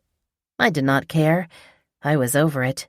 This would be one of the very few times I stood my ground, but I felt that my daughter deserved nothing less. I also knew in my heart that I was right, and any man who would even think of suggesting such a selfish thing was not only wrong, but unquestionably wrong. His daughter, by the way, expressed her disappointment in having to leave early to please him, but only to me privately. Paul's oldest daughter was the heart-wrenching subject of another important incident from this time. I had been present on only 3 occasions when Paul and his 2 older children were in the same place at the same time, and each occasion had been awkward and uncomfortable. One of those occasions was a funeral for Paul's ex-father-in-law. He invited me to go with him, and we drove over 2 hours to pay his respects. It was rather odd, however, because he insisted on wearing his uniform. He also got permission from his lieutenant to take a police car, something that he had never done before for any reason. The state police did not take police cars home or drive them without being on duty, but he felt strongly about making a statement. I always thought that the statement was really about how important he thought he was. He felt the need to rub his presence in his ex-wife's face, and in his ex-best friend's face since they were still married. I believe it backfired on him because neither of his children acknowledged his existence until he was able to get his son to step outside. A loud conversation prompted our exit almost immediately. He did pay his respects to his ex-wife, however, and she was glad to see him there, I think. Paul never wanted to discuss his older children, and the incident with his son at the funeral was no different. He refused to talk about it at all. But I could see and feel the hurt he held on to, and I knew it was hard for him. I think it crushed him and changed his attitude towards himself. Then, sometime in those last 3 years, I remember him coming home from work saying that he had received an email from his daughter. She was engaged and planning a wedding. Over the next several months, he would occasionally mention that he had spoken to her or heard from her about the details. Eventually, he asked her the obvious question, the question that seemed to consume him, and that was whether he would be giving her away to her husband at the wedding. She informed him that no, he would not be giving her away. She said she had decided at an incredibly young age that her mother would have that honor. He was absolutely devastated by this news, but it did not take long for his feelings to change to anger. I do not know anything about their subsequent exchanges, as he was not willing to share any of that with me. I do know that once he realized that he would not be front and center as her father, he informed me that we would not be attending the wedding at all. He was not, he said, going to sit on the sidelines at this important event, and since his daughter had put him in his place by denying him the right, he refused to even show up. I voiced my opinion in the matter, telling him more than once that we should definitely be there for her. But he would not entertain the thought. I was done bringing it up. He did not care about what I thought anyway, and I knew that for my own good, I needed to leave it alone. When the invitation to the ceremony and the reception arrived in the mail, it was addressed to him and me and his youngest daughter. The wedding was going to be held in a neighboring state, and included in the invitation was a list of available hotels and accommodations. He showed this information to me, and I took advantage of the invitation to renew my thought that we should definitely show up for his daughter's big day. "No, absolutely not," he said. That was the last time we would discuss the issue, period. He had made up his mind to not attend. About 3 weeks after the wedding, I arrived home to find a box delivered by UPS, which was addressed to him and sent by his daughter. I brought it into the house and put it on the kitchen counter.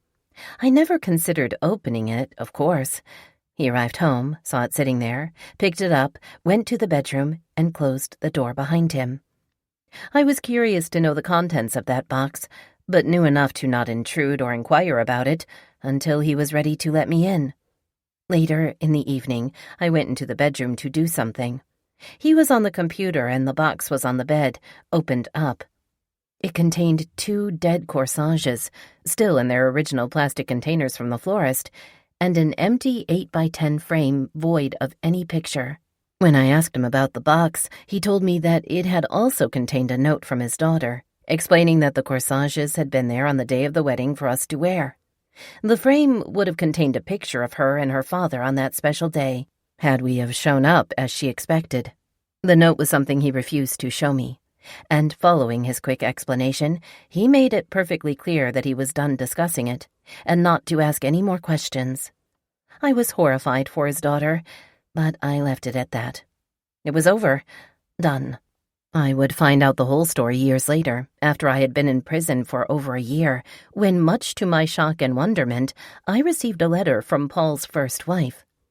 I will share more about our correspondence back and forth later in my story, but I want to tell you the story I heard about his daughter's wedding day now, as I learned it from her own mother. As you can imagine, we had many things to share and many pressing questions to ask. One of the first things she wanted to know was why we had not attended the wedding. I immediately shared with her what had occurred. I told her about his disappointment at not being able to give his daughter away, which did not surprise her at all, and his subsequent decision not to attend. She, in turn, shared with me that Paul had informed his daughter the exact opposite, that we would indeed be there.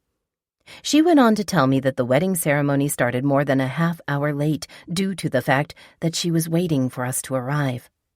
Paul's ex-wife then described what happened immediately following the ceremony. It made my heart cry out loud. She explained that right after the bride and groom walked back down the aisle as husband and wife, a member of the bridal party came to summon her to the bathroom.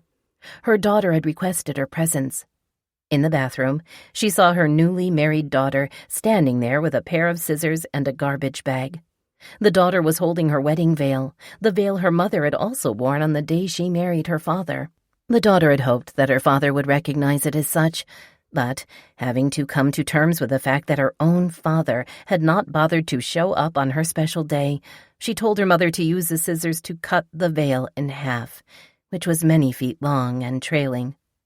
The two of them could then throw the bottom half in the garbage bag to symbolize that they were cutting him out of their lives forever. The photographer was present, at the bride's request, in order for them to have pictures of this momentous event.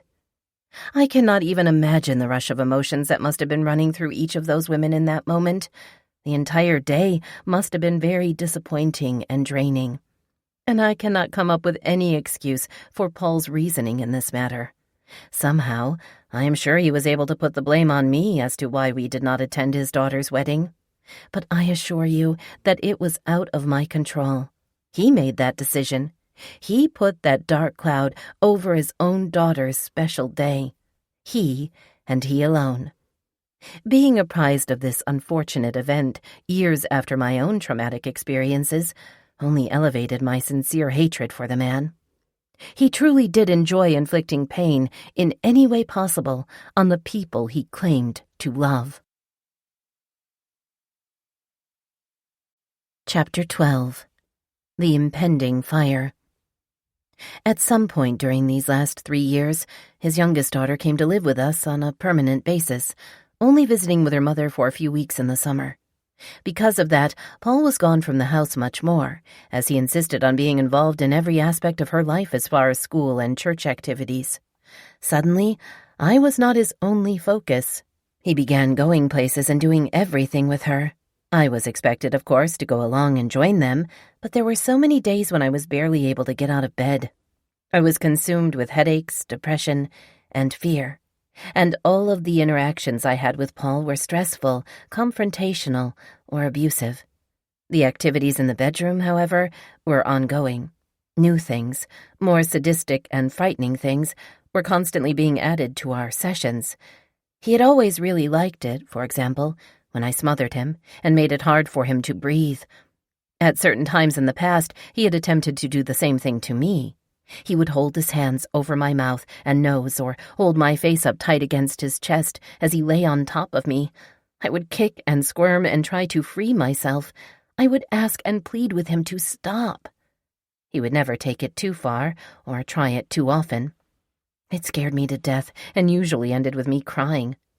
Now he began smothering me more frequently. He would put his hands behind my head and press my face against his chest during intercourse. Supposedly, this action helped him achieve or intensify his orgasm, which was also the reason that he liked me to smother him. But he seemed to get a different feeling by doing it to me. I did not like it at all. He also attempted to suffocate me by putting a pillow over my head and holding it there, with me screaming, kicking, and sweating. I remember begging him to please never do that again. I was angry and scared. His other new obsession was anal sex, something that had only ever occurred twice before. I had told him then that I hated it, that with his piercings it was very painful and uncomfortable. He had not mentioned it for a long time, but now it was suddenly what he had to do. The other 2 times had not been forceful. It was done slowly and somewhat considerately. But now his intentions were deliberate, violent, and against my wishes.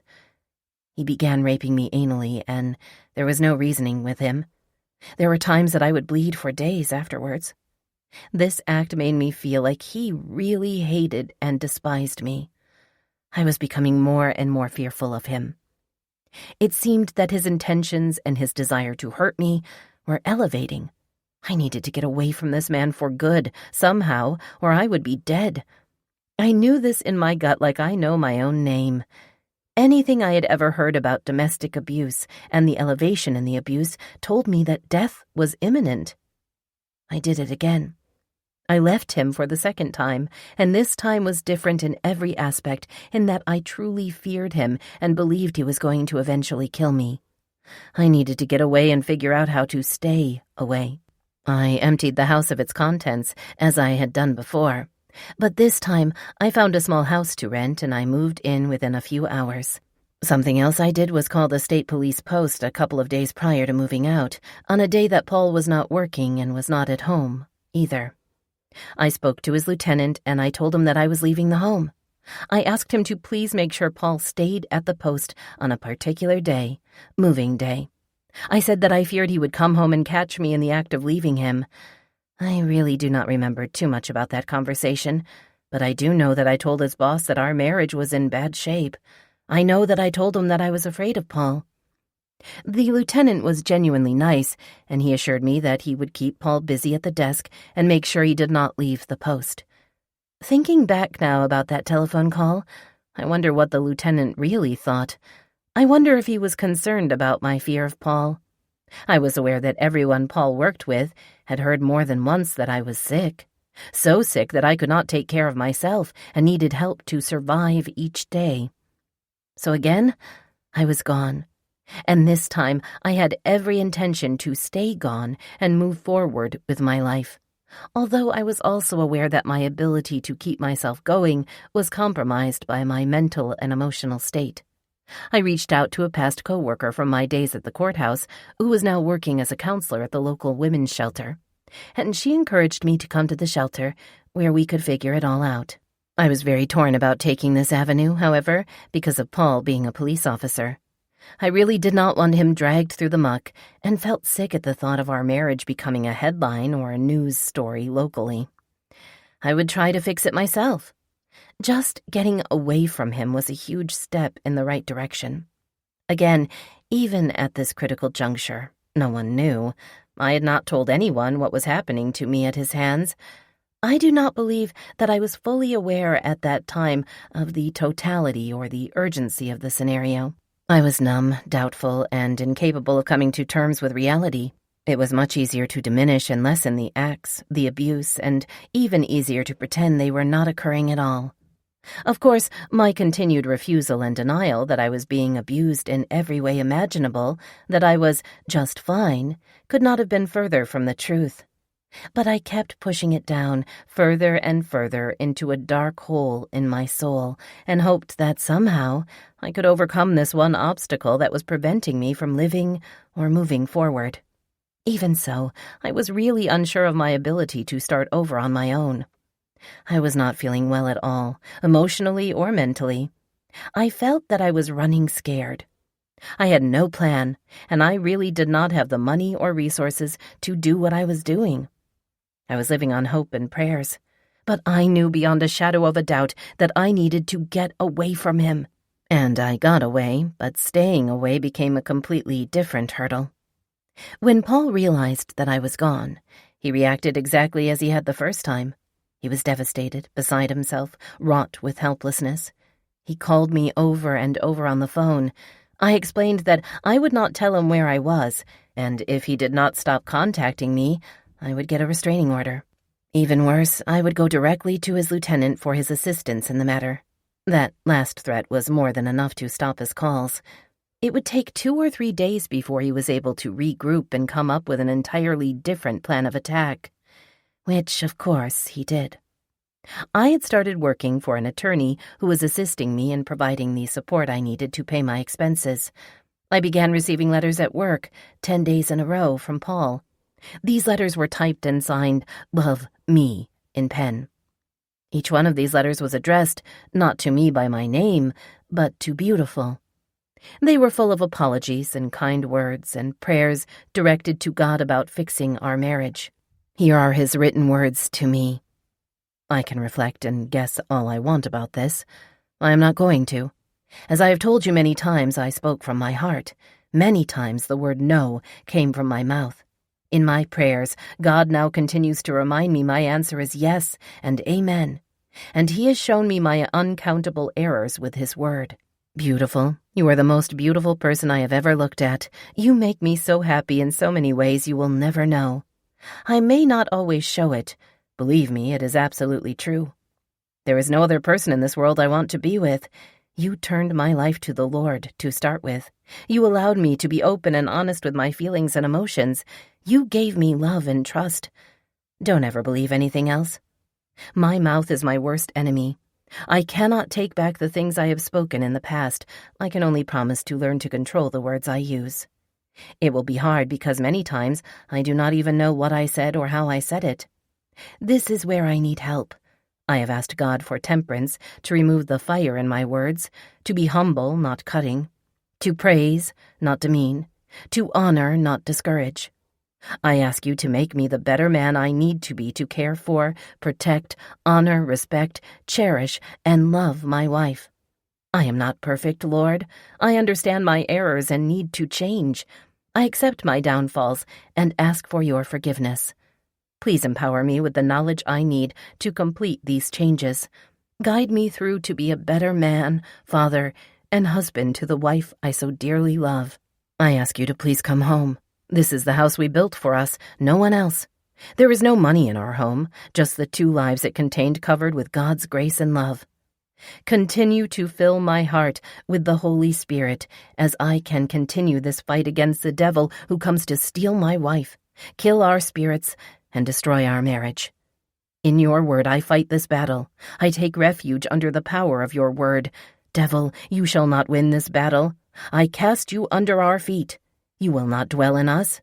Lord, as the days grow longer and the time apart greater, we ask for strength and guidance. You allowed us to wed under your holy name. We pray you keep your gift together. Tell us how to repair the wreck we have made. Do not allow this marriage to be destroyed. We have failed before and before. We do not want to fail this time. We honored ourselves in our words of never leaving each other.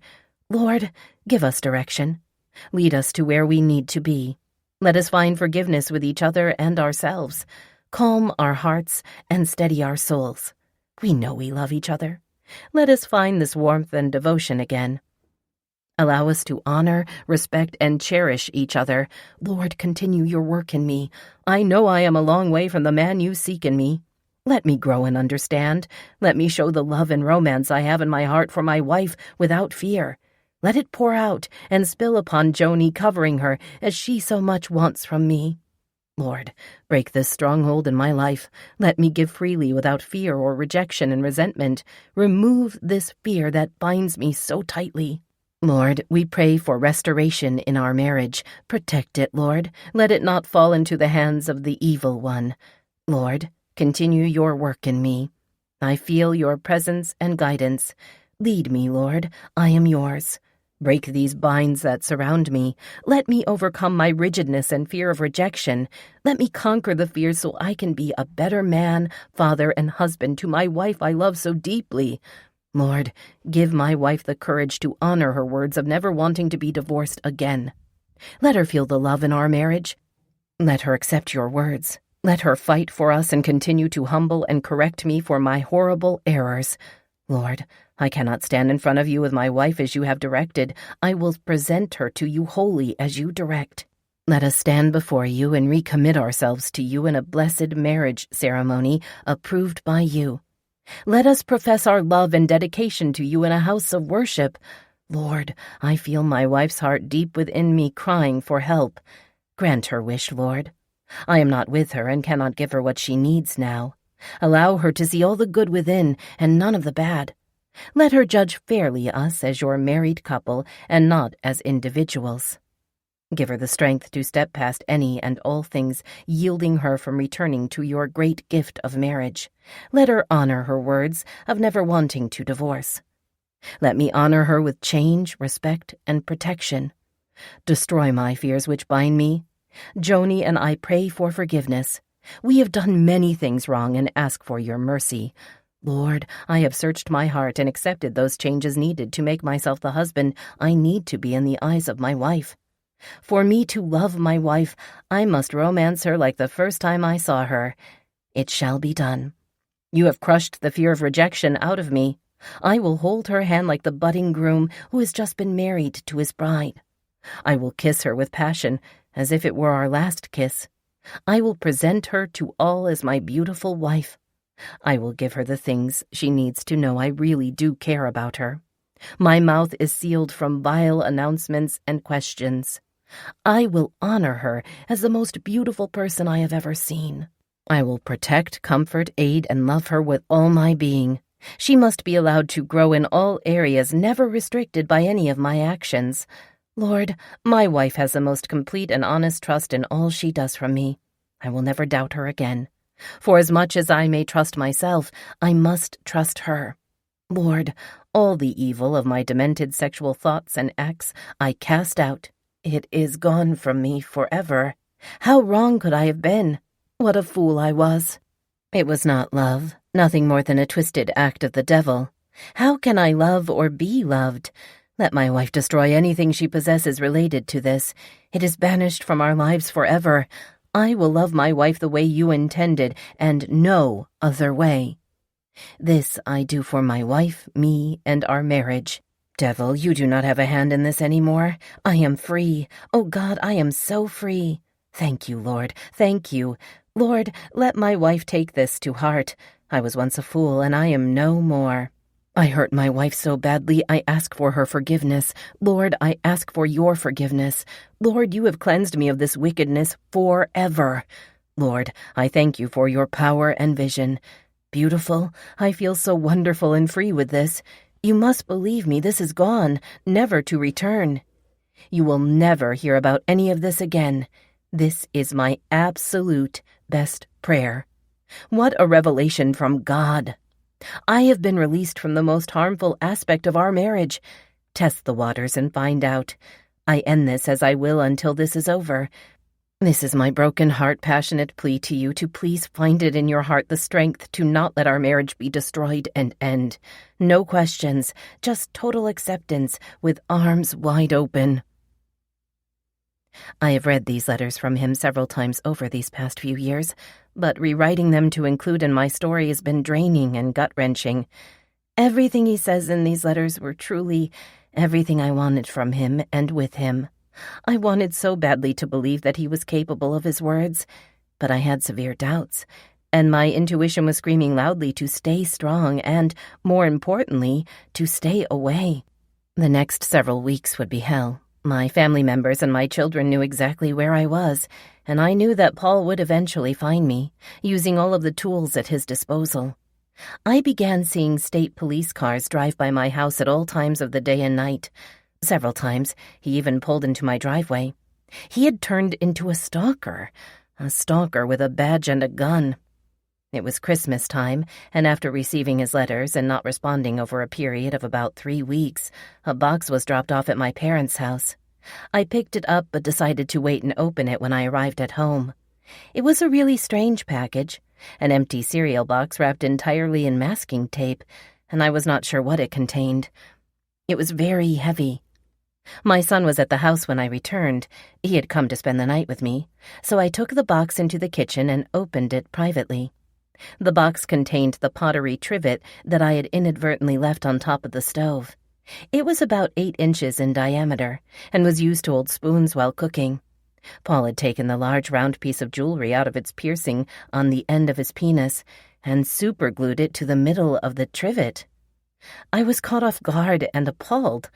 I could not understand the meaning behind it. There was nothing else in the box, just this sick, confusing, very weird gesture. I cried out loud while trying to explain to my son what exactly was glued to the middle of the trivet. Both of my children knew that Paul had a pierced penis, and they unanimously agreed about how sickening it was. They also knew that both of his nipples were pierced because they had seen him walk around the house without a shirt. I, of course, had to call Paul then to try and find out what he was thinking with that stunt. He cried and begged me to meet him for dinner. He said he had a real gift for me. I refused to meet him, but within a few days he was at my front door begging me to let him. I did, and we sat on the couch where he proceeded to present me with a gold 3-diamond wedding band. This was very unlike him. Gifts were not exchanged in our relationship, not for any reason. I was hesitant. It did not feel right at all. I know he read the doubt in my face. But we talked about the letters, and he insisted that he really was a changed man. He insisted that he did not want our marriage to end. I asked him again why he had sent me that package, and he said he wanted to prove to me that he was trying very hard to change his sexual character into something I would be happier with, something more the way that God wanted. He was sure that if he sent his piercing ring to me, I would know he was trying and willing to change. He begged me to come home and suggested that the diamond ring could be part of a marriage renewal service that he wanted to have in November of the next year to celebrate our 10th anniversary. I was feeling uncomfortable having him in my house, and I told him that I would think it over and get in touch with him in a few days. After asking him many times to please leave and give me some time to think, he finally did. I was overwrought with emotions, most of them on the negative side. Although I wanted to believe his intentions were real and true, I could not. His explanations about the trivet had not done anything to change my belief that the gesture was nothing more than a sick, demented something with maniac written all over it. I did not sleep at all that night or the next day. I did not go to work either. I finally decided to contact him and give the ring back. I wanted to let him know it was over for good. How was I going to do this, though? I did not feel like I could face him and give him the ring back without having other people close by. I was afraid of how he would react, and the usual feeling, the expectation and dread of not being able to predict his state of mind, took a first and foremost priority spot. This not knowing, this trying to guess what his mood or reaction would be at any given time, was something I struggled with on a daily basis. I could never predict what he would be like, whether he was coming in the front door or a room at the house. It was not that he was extremely up or extremely down. It was his unhappiness, discontent, his constant disgust with anything and everything. It was the degree in which these emotions could change and the short amount of time in which that could happen. He was completely unpredictable in his actions and in his mindset. I was very confused. I was fearful to be with him, yet I was even more fearful to leave him. I was between the proverbial rock and a hard place. My decision to stay or leave would prove to be life-changing at this critical juncture. I knew the correct answer in my very being, and my entire circle of family and friends agreed that leaving him was the only answer. They all felt this way based strictly on things that they had seen or experienced firsthand. They knew absolutely nothing of the totality of his abuse, control, and manipulation. Had any of them known even a small part of any of it, or if they had known about his threats to take my life, then what? I made what would turn out to be the wrong decision. I drove to the local sheriff's department. I did not personally know anyone who worked there, but I walked in and asked if I could speak with a sergeant or someone else in charge. I told them that I was Paul's wife, and that I needed to speak with someone about an urgent matter. Almost immediately, they escorted me into the office of the sheriff himself. Just like that, we were alone in his office, with no one else present or even knowing I was there. I think back now to that day and realize, with the assistance of years of healing, that I could have used those few minutes to change the entire course of my story. But I was still incapable of reaching out for help. All I could do was explain to the sheriff that I needed to have something of importance delivered to Paul at the state police post. I asked if he could assist me in getting that accomplished. I remember being vague in my answers to his pointed questions, but I am sure he knew I was fearful. Unable to get much information or any details from me, the sheriff said that his office would not, help me, due to the sensitive nature of my request. However, he would be willing to contact the state trooper who worked in the immediate area, and I could ask for his assistance in the matter. I knew this trooper personally. Paul was his sergeant, and that knowledge sank like a rock. I knew that I had made a huge mistake by reaching out to any law enforcement agency. But the sheriff got the trooper on the radio, and he phoned the department to speak with me.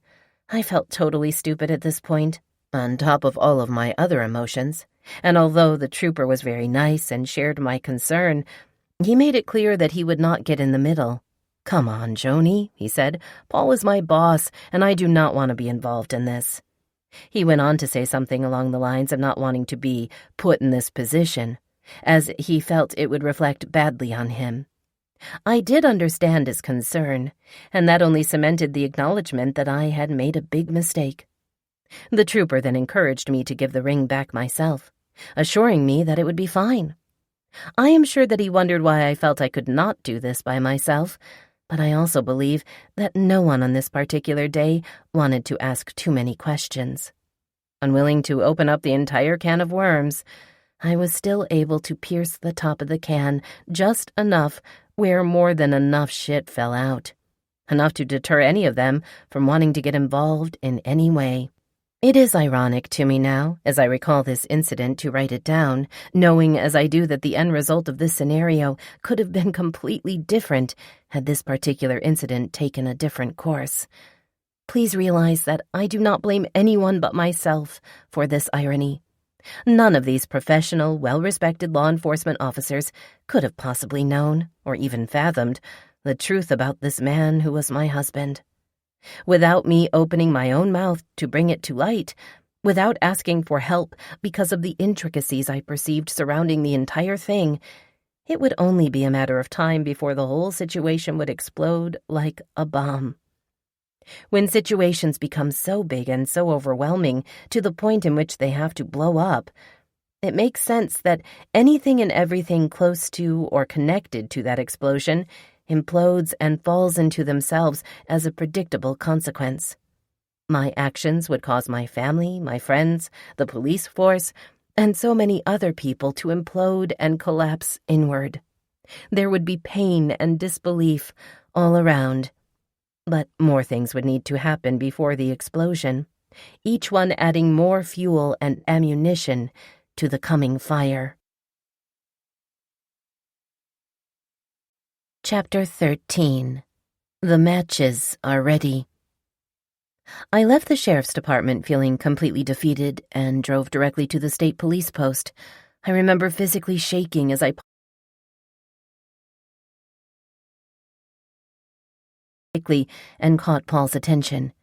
He was surprised and happy to see me walk in the door, but his elation did not last but a few seconds when he saw my face and the tears falling from my eyes.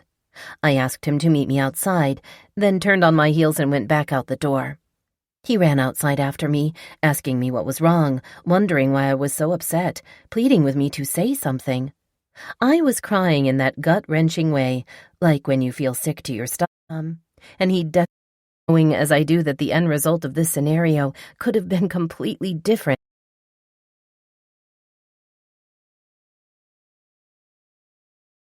And want to throw up. I could not catch my breath. No words would come out of my mouth. Finally, I just handed him the box containing the ring and cried, "Take this. I don't want it." I begged him to, "Just let me go. I'm done with this," I said. He was speechless and tried to kiss me, but I got away from him and into my car and drove away. He ran beside the car as I pulled away, crying. I could see the pain in his eyes, and I remember wondering why he had never shown this much emotion to me before. Over the next couple of days, he tried several times to call me, but I refused to answer. I had seen a different kind of desperation in him when I gave him the ring back, and I was consumed with fear that he would show up at my house or do something drastic or crazy in some scary way. Therefore, I was, to say the very least, absolutely shocked when a process server, someone I knew very well, showed up at the law office where I worked to serve me with divorce papers. Yes, I was shocked at this action by him, especially after all of his kind words and hopeful prayers about not ending our marriage, and how much he was trying to change to be able to love and cherish me forever. It seemed like such a stark contrast to all of his efforts over the past 6 weeks, but I accepted it and prepared a response to the divorce complaint. Meanwhile, other problems were raising their heads. As I continued to work for the woman attorney in her one-practitioner firm, it became impossible not to notice her lack of clientele. Then there was the negative balance in her checking account, together with the onslaught of bounced checks and loan payment late notices inundating the Daily Mail. I spent a long time putting her past due bills in alphabetical order at her request, and I was concerned about how she was going to pay the wages that were due to me in 3 days' time. I was already worried about how I was going to pay my bills and keep my head above water, even with the paycheck. And now the security of the job was melting away as well. Here was another position I had never imagined myself in, especially in my mid-40s. I was attempting to start a new life with no money at all, a third divorce pending, and no solid employment. Even worse than these harsh facts, I was an emotional and mental wreck. I had pushed down and buried deep inside my soul all of the abuse and sexual violence that I had survived. But I knew all too well that things buried deep within only grow deep established roots and eventually begin to rot and disrupt your entire well-being. The rotting had already started, and I was depressed about my chances of making it through this challenge with all of these handicaps. On the other hand, though, I could feel a storm beginning to rage within myself. Deep down, I knew I would eventually see the real man, the Paul who had been attempting to hide behind his nice words, his wishes to be a better man, to love and cherish his wife, etc., etc., etc. Sure enough, with the filing of the divorce papers, his attorney included a letter informing me that her client would be stopping all payments on the car that I drove, on the insurance premiums for the coverage of that car, and any and all other monies he paid out on a monthly basis to me for any reason. Of course, my name was not in any title to anything we owned together, and his decision to leave me with nothing until the settling of the divorce was solid. I consulted the attorney I worked for, and she assisted me in creating a motion to file with the court, asking for interim spousal support based on our nearly 10-year marriage and his complete control of our finances. I should say I assisted her in the creation of that document, since she was the Juris Doctor and I was just her secretary/assistant. Unfortunately, the threat of filing that document from my counsel to his, via a telephone call or two, was enough for him to go all the way to shut me down. His fear of paying spousal support, plus the possibility of me bringing the face of the real man into a court fight, resulted in him shutting off my cell phone service. He knew that this would be the final blow, that it would bring me to the end of my rope, and that the fall was a truly short one. I was now unable to call my children, my family members, or anyone in my inner circle. This last shot of his was a bullseye. I went home and added it all up. No money, no paycheck, no support. I left the house to go to the local phone store to see about getting a new cell phone in my own name, but had to come to terms with the fact that they needed more than $400 to make this possible. I let go of the end of my rope. I went back home, took a long hot bath, and cried myself to sleep. The next morning, I went to the law office to gather my personal belongings. I left my boss a note saying that I was quitting my job and that I would be in contact about the money she owed me. I knew all too well I would never see a penny of it. I felt completely lost and out of touch with my life, And after several days of 1,000,001 things occurring and me not really being mentally present for any of them, I found myself sitting on the couch in my rented house right next to Paul. Again, as before, he was sweet and kind and full of promises. He apologized for filing for divorce and shutting off my phone, insisting that he just did what his attorney advised. He said, in fact, that he had never wanted a divorce at all, and that he would immediately stop the proceeding. He said he would have my phone turned back on right away. He would pay my landlord any amount of money necessary to break my lease. He would help me move back into our house as quickly as possible. He said all of the things he knew I wanted to hear, and pushed all of the buttons he had so ingeniously placed within me through his abuse, control, and manipulation. I was putty in his hands. Once again, he was able to mold and soften me into making me believe that he was right, I was wrong, that he would care for me and provide for me. Who was this person, this man who could manage each and every element of my life and well-being to such perfection? Perfection that is for him. He convinced me that not only was he the best thing for me, but he was the one and only thing I needed to survive. I felt as though he completely controlled my mind and my thoughts, not the best-case scenario for solving problems, but the only scenario available to me at this critical time. I could have called for help by contacting my parents, my siblings, my children, or one of my friends. But since I continually insisted on going back to him, they felt their hands were tied. Yes, they were all angry with me for returning to the relationship over and over, but without knowing or understanding all of the horrid details, they clung to the belief that I was just trying to make my marriage work. And since I was not in any way prepared to sit down and begin the process of spilling out all of my trauma and fears, my friends and family were comfortable keeping their distance. I was somewhere I had never imagined, and the consequences of speaking out only led to more unknown traumas and fears. The situation was outside of my abilities of decision or understanding. I do not think I could even recognize the real true nature of what exactly was happening to me. And I just could not get anyone else involved in this inexplicable, unbelievable, tumultuous situation.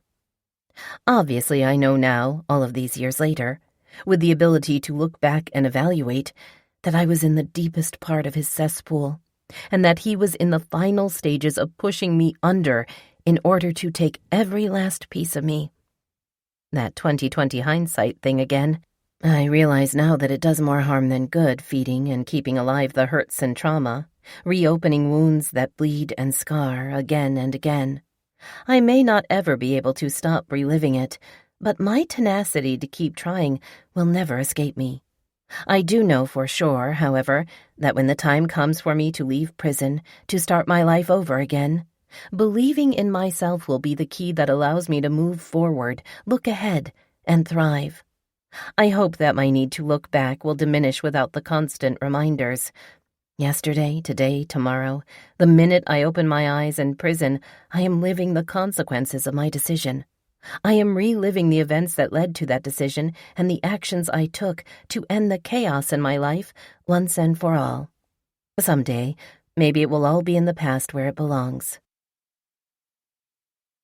I find myself getting way off track while I am trying to tell my story, and my mind wanders to being home again. This too shall pass.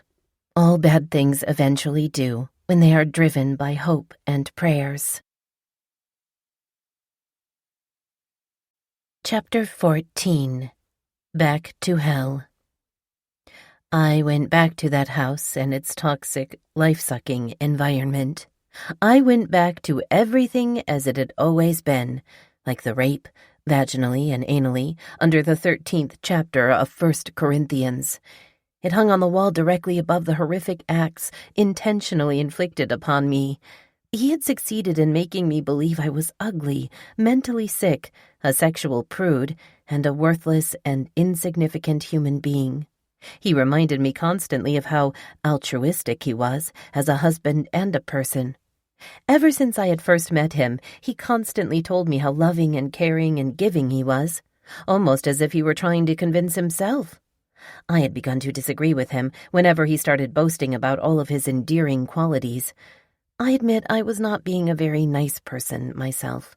But in my worst moments, while enduring his abuse and control, I do not believe I ever came close to his level. He would sit on the edge of our bed for hours at a time, talking at me, not to me.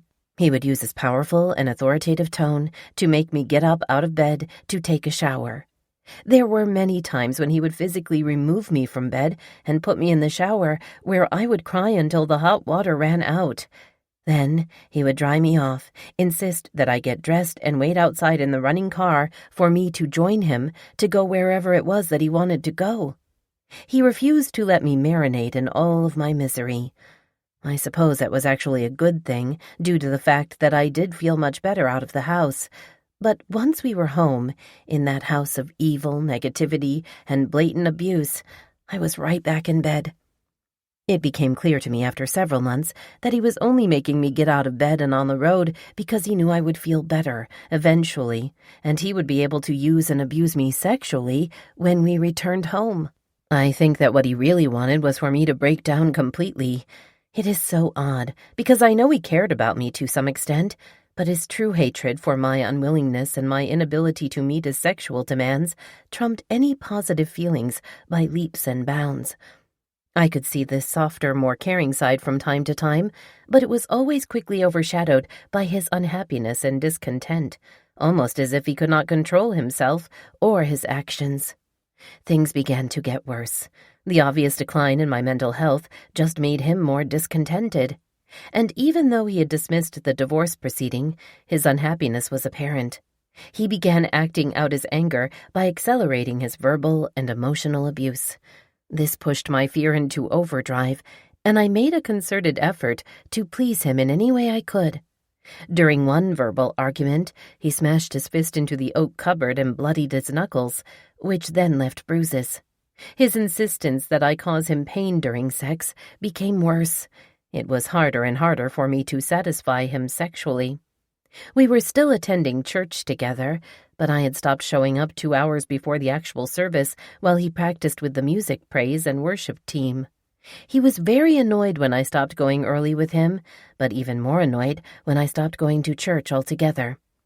I was having a hard time because of his insistence that we walk in together, hand in hand, with him acting like the loving, supportive husband. I knew the real man and the truth behind his facade. I felt like he was mocking me. He wanted everyone to see him as the powerful, helpful police officer husband looking out for his sick wife. The entire scenario sickened me, and I decided to remove myself from that part of his deceit. As the status quo continued in our house, I became more depressed and began to lose any hope that things would get better. I decided that I needed to give up and get used to the way my life had turned out. I convinced myself that this was just the way it was going to be, and I tried hard to concede and accept it. Once again, I was not working and spent my time making a strong effort to make him happy in any way possible, and most importantly, liking it. I knew that I would have to compromise myself and some of my beliefs, but I was willing to give him as much as I could, since all of the other options had failed miserably. It was like a tug-of-war within myself, and more times than not, my real, true feelings and values won the fight. Besides, any effort I put forth went unnoticed and unappreciated anyway. While he was busy with his job, his daughter's track team as an assistant coach, and teaching his daughter about music and playing the guitar, I became the least important person in his life, except as his sexual target. His anger and his aggression towards me were constant, but he certainly knew how to turn on his good, caring husband routine when other people were paying attention. I felt used and abused and unimportant and insignificant. He pretty much cemented that feeling one day when I was trying to talk to him about how disconnected I felt, how used by his sexual depravities. He did not want to hear about my thoughts or feelings and made it clear that I was around for only one reason: sex. He did try to make me feel special in that I was, at least, able to do that for him. So I was his sexual toy, his personal sperm receptacle. He could do as he wished to me because, in his opinion, I had not earned his respect as a wife or partner. He ended the discussion by telling me that I was not intelligent enough to hold a conversation with him about anything of consequence. I should have felt privileged to be his wife because he was so special and so important, and angry and volatile. I never knew exactly what his attitude towards me was going to be when he came home from work. I became much more conscious about making sure things were just so before he was due home. I wanted to make sure there was nothing to displease him or send him into a rage. After folding clothes or cleaning, I found myself turning off the television to wait for him in the kitchen, or sometimes just sitting quietly on the couch, getting ready to turn all of my attention on him when he came in the door. That was what he expected. I made sure I was never on the phone when he came home because that, in itself, was enough to harden and ruin his attitude. My children knew there was trouble, because if I was talking to them on the phone and said, "I have to hang up, Paul is home," or "I will call you back later, now is not a good time," the conversation was over. I was running interference out of fear at what he might do, never really being sure what might set him off. It was to the point where my children would only come to see me when he was not there, calling ahead to check on his whereabouts. I will try to explain the overwhelming feeling that I had each and every time he arrived home. Imagine getting pulled over by the police. It has happened to everyone for one reason or another.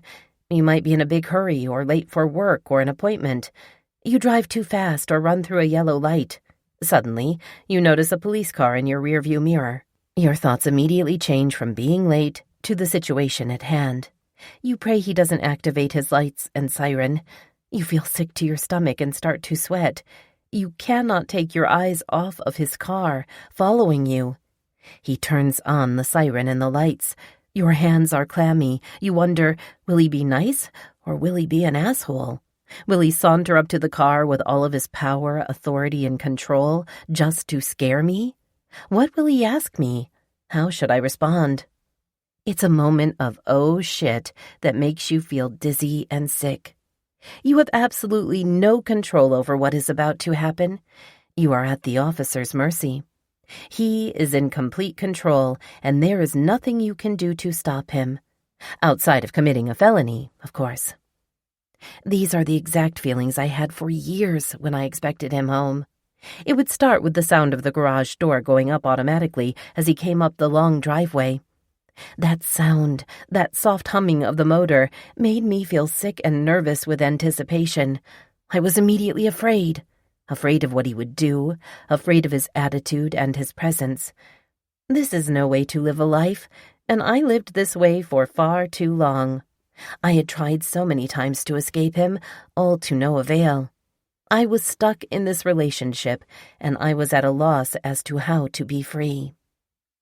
I have reached out to many professional people in my life, my physician who kept me well, my psychiatrist who treated me for many years, even some women I knew in the mental health practice. Once, I attempted to talk to one of my best friends about where I was in my life, but was unable to speak about the truth of the matter and let the abuse be known. I did not have the strength or the knowledge to bring it to the forefront. I know now that this is common for women in the claws of an abuser, and it is an incredibly sad and tragic effect.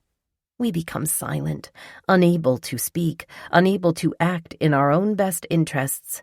Strong women become weak, and weak women become invisible. We are dominated and swallowed up with shame, and we surrender ourselves completely to our abusers. We are non-existent and unrecognizable to ourselves and to others. We are the worst kind of victim. We have no feelings of any kind. We are complete emptiness and vulnerability. It was April of 2009, I think, and I was drowning in my own emptiness and vulnerability. Paul had threatened my life again after I had said that I wanted to leave and stay gone and never see him again. He stood up, pointed his finger in my face, and stated, "If you even try to leave me again, you won't make it out the door alive." I heard that loud and clear, but mostly I felt it in my gut like a kick. I desperately needed a break from the chaos. I needed a change of scenery. I called my sister, Lori, who lived 4 hours south of us, and asked if I could come and stay with her for a few days, or possibly a few weeks. I wanted to be around someone who loved me and could help me with my life. I was unwilling to get my children, or especially my parents, involved due to the extremely sensitive nature of the situation. The shame, helplessness, and hopelessness were consuming me. After speaking to my sister a couple of times over a period of 2 days, she agreed to let me come and stay with her and her husband of almost 20 years. She could hear that I was desperate, but without knowing any of the facts, I believe she was mostly confused. I called Paul at the state police post and told him that I needed to get out of the house. I said I was going to stay with my sister for a short time. "If you go, don't bother coming back," he said to me. "So, you're telling me that I can't go?" I asked. He laughed and said, "No, I'm telling you that if you go, don't bother coming back." I was crushed at his lack of concern, but not surprised. Then I had an idea. I called my psychiatrist to ask him if there was a place where I could go to get help. I told him that it was important for me to go somewhere out of town and away from Paul. He immediately made arrangements for me to check into a psychiatric hospital located 2 hours south of our house. He said they were expecting me the very next morning and were holding a bed for me. I called Paul again at the post and told him about the arrangements I had made with my doctor. He was fine with that scenario. He did not ask me why I wanted to go or the reasoning behind my request, but he did make it very clear that he had no problems with me going to a hospital. However, under no circumstances was he willing to let me stay with anyone in my family. My family, obviously, was a threat to him. What he wanted, what he had achieved, was complete seclusion from anyone or anything outside of him in our home. That is why I was shocked when, the night before I was to check into the hospital, he gave me a $20 bill and said, "Here's some money for gas. Good luck." I was absolutely certain that he would drive me to the hospital and drop me off because that would put him in the position of control as per usual. But no. He left for work early the next morning without saying goodbye, and I got up and drove myself down to the hospital. I called him on my way to let him know that I would not be contacting him while I was there. His response was simply, "Okay." It was an exceptionally long 2-hour drive. By the time I arrived at my destination, I was in full panic mode and crying uncontrollably. Of course, I had already known, for a very long time, that he did not care about me or even like me very much. But that did not deter my wish that he could or would love me in a true, real, normal way, somehow or someday. I had never let go of my wish that he could be my knight in shining armor, a fantasy that I held on to tightly in the depth of my heart and soul. I really did love him immensely. I was in love with the man I wanted and never stopped expecting him to be. At the hospital, I was checked in by a nurse who asked me several questions about my current state of mind, and, for the first time ever, I was able to say the words control and abuse out loud. I told her that the abuse was at the hands of my own husband, who happened to be a police officer. But that was all. I was not able to discuss any details. The words were still unavailable to me. I still had not been able to convince my heart and soul of the true nature of the abuse, or even, really, admit to myself that it was abuse. I knew in my very being that once I accepted the fact that I was being abused, my life would change forever in a way unfathomable and unknowable. This was not a step I was willing to take, not for many more months to come. I will never be able to understand why I did not recognize these clear, concise, and blatantly obvious huge neon signs of abuse. I was so blinded by him and my own hopes, my wishes, and my naivete. I refused to see what was right in front of me. I can only tell the story of how it happened. I have long since learned to accept my stupidity and blindness and own up to my part in what happened. As I have mentioned, however, a storm was building inside of me. Before too long, it would be unleashed to change everything in my life. I remained at that hospital for over 2 weeks and was counseled by many mental health professionals. Several things were made clear to me during my stay, the most important of which was that if I did not get out and stay out of this relationship, I would end up dead. I was given a diagnosis of PTSD, post-traumatic stress disorder, and was urged not to return to my husband upon my release. They told me, in no uncertain terms, that he would eventually kill me, that all of the signs were screaming loudly. I had not revealed the horrid details about the extent of his abuse, but what I had discussed was obviously enough for them to warn me that my life was in danger. I met several nice people during my stay, all of whom were patients. I will never forget one woman I spoke to while we were in classes together, and what she said to me.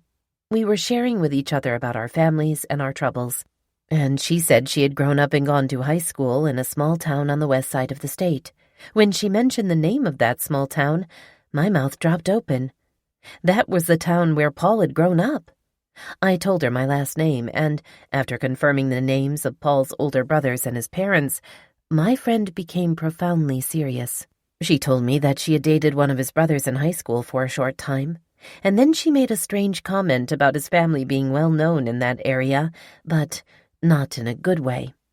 She took my hand and looked in my eyes and said, "You go home and get your things out of your house and run as fast as you can. Do not look back and keep running until you are miles and miles away. 5 states away is not even enough." I was shocked. I did not know what to think. Our group ended right then, and I could not wait until the next day, so I could speak with her again. But I never saw her. Another patient said she had left the hospital. I did not know her name or anything much about her. It was a strange encounter in every way.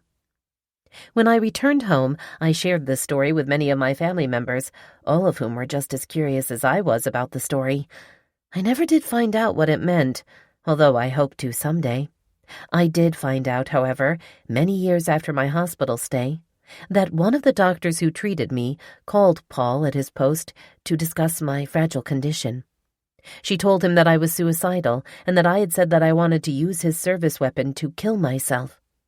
The doctor felt it was important for Paul to know this, and she tried to get him to agree to stop taking his weapon home in order to keep it away from me. Paul never mentioned this call, and he never stopped bringing his loaded gun home. Chapter 15. Get out, get away, do it soon. After being released from the hospital, I went straight to my parents' house to seek solace and advice. Both of them were so supportive and loving, but I felt strongly that they were incapable of helping me get away from him, for many reasons. They were getting older, for one, and their ability to grasp all of the details would have been impossible. Their naivete was even greater than mine. They did, however, know that the situation was very unstable, unpredictable, possibly explosive. They shared their concerns that I should stay as far away as possible. They believed that Paul could be extremely dangerous. They pleaded with me to get the authorities involved, but we decided that I would not be staying there with them. The thought of him showing up at their house to confront me for any reason was a threat we were not willing to take. I had a strong feeling of respect and did not want to get them involved in any way. Protecting them was my top priority. None of us really knew what to do. I had not spoken to Paul in over 2 weeks, so I called him and told him that I was back in town. He was happy to hear from me and asked when I was coming home. I had decided that I was going to tell Paul about my fear of him and my questions about my own safety. I assumed that the timing of my questions was more than appropriate, since I had just returned from the hospital, but treading very lightly and cautiously was important. My anxiety was consuming me. I had many ideas but no real plans. I decided to take it 1 minute at a time and stay hyper-aware of his moods and his actions. That was my plan, and it seemed to be the only option. 1 minute at a time. Silently. I arrived home, and he greeted me with a hug and a kiss. He seemed calm and quiet, and went about his usual routine of staying in the bedroom, glued to the computer and playing his guitar.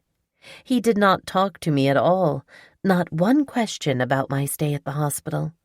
He seemed oddly disinterested, and I had the immediate sense that he had called to check on me more than once over the past 2 weeks, not to see how I was doing, but to make sure I was still there.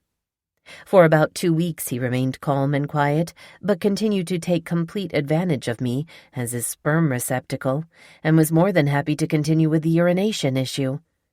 He was much quieter about demanding that I perform sexual acts to please him, though. It seemed like there was a huge gap between us, one that had never been there before, a vastly different kind of gap. One night he brought out a device that I had never seen. It was a hard plastic contraption that fit tightly over his penis and testicles and locked into place. He described it as some sort of chastity device and brought up a picture of it on a website. I knew that he was not trying to be celibate. He was still engaging in intercourse with me. I thought that, if anything, he liked wearing the device simply because it caused him pain. I tried to get him to help me understand the what and why, but he had no explanation, and I did not want to push it. I did not really want to know what or why. I was so full of depression and wonderment about both of our lives and where we had ended up. Too many answers to my questions was not something I was prepared for. I was numb and unfeeling, incapable of bringing forth any real anger or unhappiness about anything. I was just existing in my life, not living it at all. At the end of May, an invitation came in the mail for his niece's wedding in Oklahoma. We both looked at it, and he immediately told me that we could not attend because his daughter had her state track meet that weekend. She was set to compete, and he was the assistant coach. That was that. I had no opinion about it at all. Not that my sentiments about it one way or another mattered. He decided everything. I decided nothing.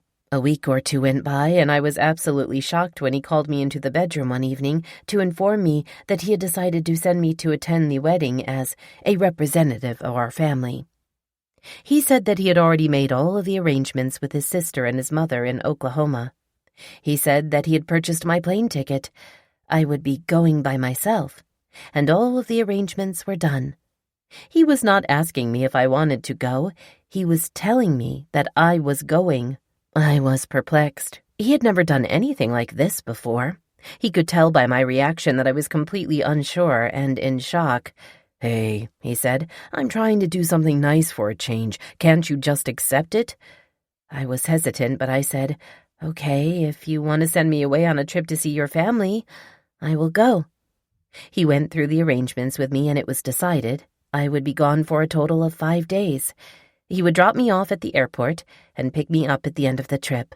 I was starting to get excited at the thought of being away from him on my own for 5 days, even though setting it all up before asking me about it seemed very presumptive. I did not dwell on that thought long. He could not have done it any other way due to his controlling nature. Still, I was uneasy. The trip did not exactly feel like he was doing something special for me. I could not hide my angst that there had to be a reason. There had to be something that he was gaining for himself by sending me away. What exactly, I did not know. For the past several weeks, he had been a kinder person, not so sexually demanding or needy. I automatically thought that he was getting his needs met somewhere else, but I really had no way of knowing. And sadly enough, I did not really care. I continued to dislike him more and more, even to the point of detesting him. He was acting better towards me, but there was a definite underlying air about it, one I did not recognize. It just felt evil. It felt wrong, but it was definitely there, some unknown feeling that would grow from a soft whisper to a loud scream. My trip was coming in a matter of days, and I went through my closet to begin picking out clothes to pack. I had to dig deep because the weather in Oklahoma at the end of May was much different than the spring weather in Michigan. I would have to find some shorts and tank tops to take with me. It had been an exceptionally long time since I had bought any new clothes for myself. I found some acceptable casual items, although nothing to wear to the wedding. Shoes, also, were going to be a problem. I set out to discuss this with him. In a normal relationship, and in all of my past relationships, I would have simply gone out to buy what I needed, either with my own money or with a credit card, without any questions or problems. But with Paul, treading lightly, asking with fear and trepidation for permission to spend any amount of money, especially on something he deemed unnecessary, was not something I looked forward to. I approached him like a scared child with my request and, as was expected, he insisted that I did not need a new dress at all. As usual, he pointed out that I had a closet full of clothes. This was true, but most of those clothes did not fit me any longer or were not appropriate for the occasion or the season. I marched him into our large closet and went through almost every item hanging in my section, insisting that he pick something out that he thought would be appropriate. He agreed to take me shopping the next day. He did, in fact, take me shopping the very next day. He took me to Goodwill, where I found a dress that he approved of for exactly $6.98. Goodwill, as you may or may not know, is a second-hand shop where people drop off items they no longer want or need. Yes, the story is true. The dress was rather ugly, but it was presentable and fit me well. He asked me then about any shoes I had that would match it. When I told him that I had none, he spent another $17 on a pair. I still find this to be so extreme, even for him. Extreme in the way of being ridiculous and cheap. Was I really that spoiled in my previous life to find this so ridiculous and cheap? Should I check myself and realize that this behavior is normal and what most husbands would do? I cannot get myself to believe that to be true, but I will accept and acknowledge that I really was spoiled in my previous life. I feel perfectly fine with that truth. I had started to ask him, in the weeks prior to my trip, if he was going to be sending me with any money in my wallet, but I was tiptoeing around the question very carefully, so as not to set him off. Whenever I brought it up, he would shut me down almost immediately, saying, "Don't worry, you will have money." Okay, fine, I thought. My flight was leaving early Wednesday morning, and the night before, I packed my things and got everything ready. I was feeling anxious, and the mood in our bedroom was rather, more than usual, uncomfortable as we were attempting to fall asleep. We were both quiet, so I decided to ask him again about the money. I said, "So you are sending me with some money tomorrow, aren't you?" His response, with a heavy sigh, was, "Don't worry, you will have money." I pushed the issue further and said something about not feeling comfortable about traveling without a credit card in case of an emergency. He laughed quietly and said, "Nothing is going to happen. You are only traveling for a day." I put it to rest at that point. I could feel his discontent and annoyance with my questions. Never, ever did Paul like to be told no, and he did not ever like to be questioned, period. It was a quiet 2-hour ride to the airport with no radio and few words spoken. When we arrived, he walked me inside, saying he would take me to check in. Just inside the door, he turned around to face me and got his wallet out of his pocket. He reached in and handed me 2 $20 bills, then returned his wallet to his pocket. I was stunned. I looked at him and said, "This is $40. "Yes," he responded, "and you don't need any more than that." I said back to him, "You're not even going to send me with a credit card in case something happens?" "Nope, nothing is going to happen." We then walked up to the check-in counter, where the clerk informed me that she needed $20 as a fee for my luggage. Paul looked at me. I was still in shock, holding my $40, and said, "Wow, you're really going to have to budget your money now," indicating that I should hand over half of my allowance. I recovered enough to say right back, "There is no way in hell I am using one of these $20 bills to pay for my suitcase, so you had better get out your bank card. And while you are at it, you better pay for my return trip, because I will be flat broke by then." The clerk stared at me in disbelief. Paul let out a quiet, uncomfortable laugh and handed her a credit card. WTF, WTF, what a complete bastard. He walked me to the gate, waved goodbye, turned, and left. I was still in shock. I felt completely defeated and controlled again, still by my abuser husband. Unfortunately, if you can imagine, this story gets much worse over the next 12 hours. I boarded the plane in tears. I had not eaten anything at all that day, and food is not served on flights anymore without a hefty price. A meal was out of the question. We landed in Chicago at O'Hare Airport, where I had a 4-hour layover. I found my gate and tried to settle my anxiety and rest. I had strict instructions to call him at this point in my trip, so I took out my phone and did just that. He was short with me and said that he had to go, but that I was to call him again as soon as I arrived in Oklahoma. He did say, however, before our conversation ended, "Oh, I forgot to tell you that I put a check for $60 in your wallet. It's made out to my mother, so if you need any more cash, just give it to her and ask her to take it to the bank for you."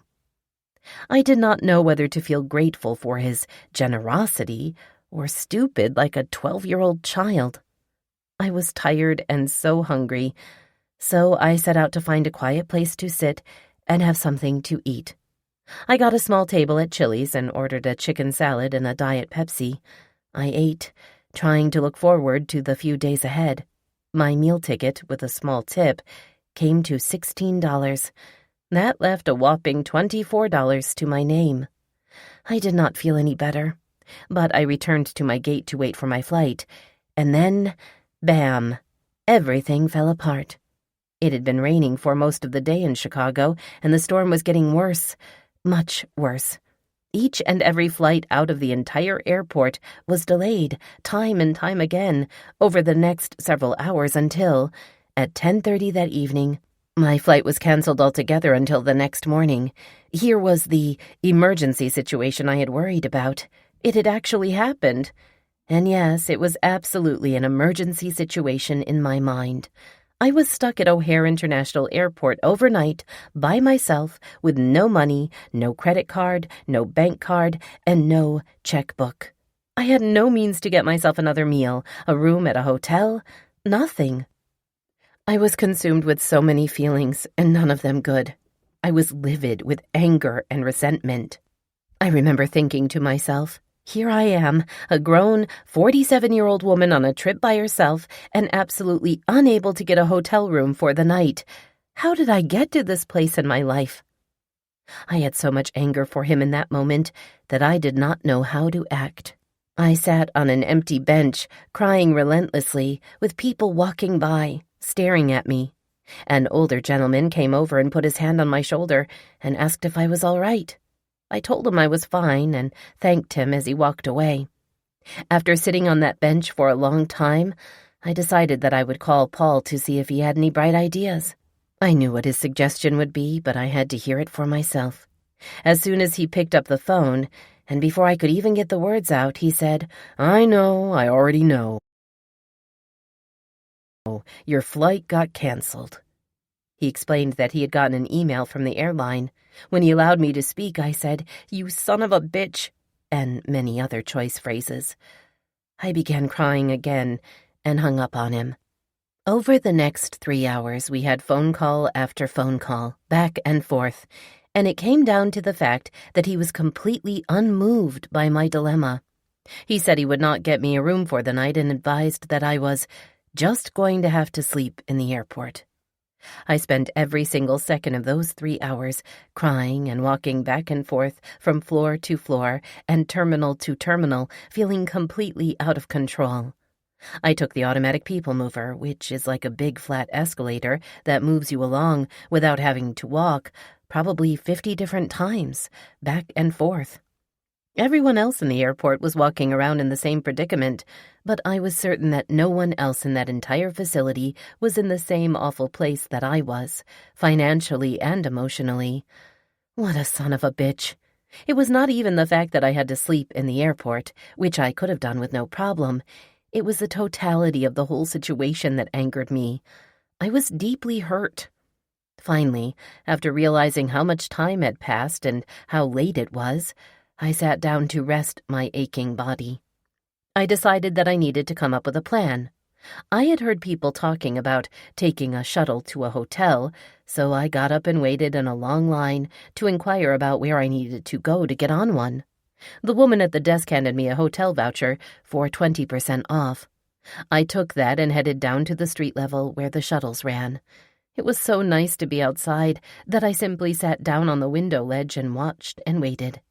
Many people were waiting, and there were many shuttles from many different hotels. I could hear other people talking about all of them being filled up due to the storm. Then, word hit about a group of hotels outside of the airport area that still had rooms available. I decided to get on one of those shuttles with a group of other people. I was not sure what I was going to do when I got there, but at least I would be able to hang out in the lobby. I was so tired and so hungry, and my entire body felt like it was on fire. After a 40-minute ride, we arrived at the hotel. In the lobby, there were so many people waiting to approach the counter that I decided to take a seat on the floor and wait until everyone had cleared out. I waited for over an hour. During the wait, I had decided to take my driver's license out of my wallet, along with a Michigan State Police ID card that had Paul's name, photo, and rank as sergeant. I took these 2 pieces of identification up to the counter and told the clerk my dilemma. I handed him my license, explaining, "This is me." Then I handed him Paul's card, saying, "This is my husband." Then I burst into tears. I told the clerk, very emphatically, that my husband was an extremely controlling bastard and that he had sent me on a 5-day trip with only $40 and no credit card or bank card. I asked him if he would be willing to call my husband to get his credit card number so that I could have a room for the night. The clerk became very serious. In a soft voice, he advised me that he would have to check with his supervisor because of the odd nature of my request. He was genuinely nice. He asked me to have a seat and said that he would be right back. When he returned to the desk, he said, "Yes, I will call your husband. Do you want to speak with him or do you want me to handle it?"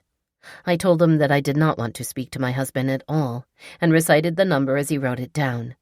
He dialed the phone, explained who he was and why he was calling, then said, "Do you want to give me your credit card number so that your wife can have a room for the night?"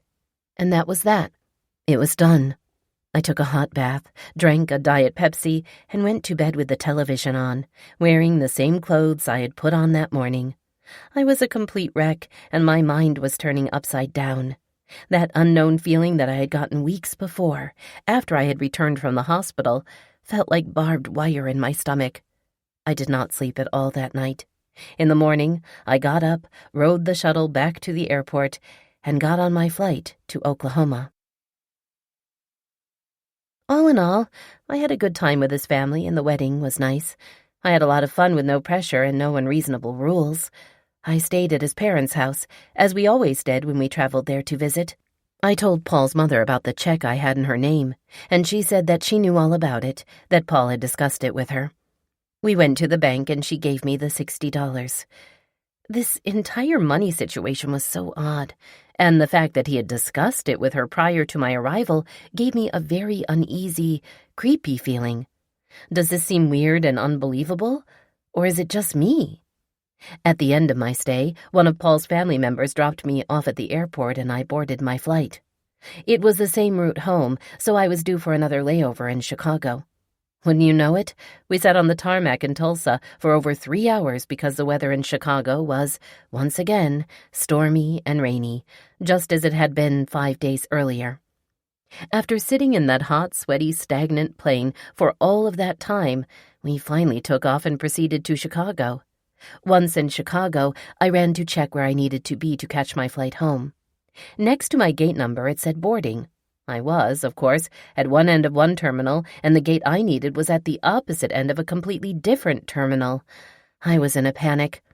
I ran as fast as I could, but somewhere along the run I slowed enough to check the flight status on the board again. Its status had changed from boarding to departed. WTF. I sat down to gather my breath and my thoughts, and the tears began to flow.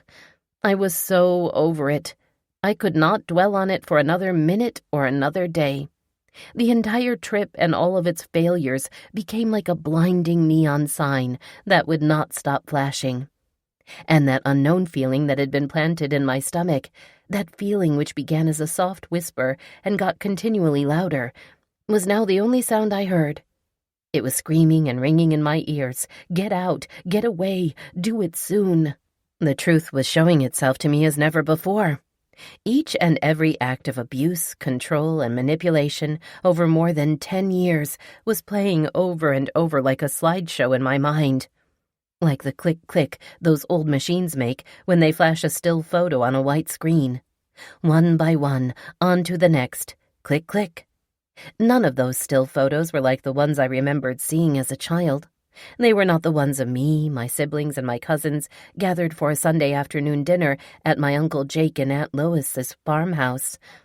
They weren't the ones where we made ice cream in the old ceramic crock with the hand crank. We would all take turns, making sure the crock was surrounded by enough ice to make the cream freeze. Then, after we all had our big bowls of vanilla goodness, we would sit around on the floor, giggling and being silly, while Uncle Jake proudly showed off his slides. All of us together on picnics and at the beach, smiling and laughing and simply being kids. Innocent little kids with dirty faces and wet bathing suits, barefoot and happy as clams, spending time together as family. No, not at all. These still photos playing over and over in my mind like a slideshow were scary and evil and sick. I was being raped and controlled. I was being made to do horrific acts. I was berated, manipulated, used, and abused. When was it going to end? It had to end. In the meantime, my flight was gone, and I was stuck at the airport. Again. This time, however, I did not bother to call him. I proceeded straight to the street level to catch a shuttle to a hotel. I was much calmer this time. I was hell-bent to do whatever was necessary to get myself a room for the night. My anxiety was inexplicably non-existent. After a short time, a shuttle pulled up from the same exact hotel that I had stayed in 5 days earlier. I got right on. Another 40-minute ride and we pulled up.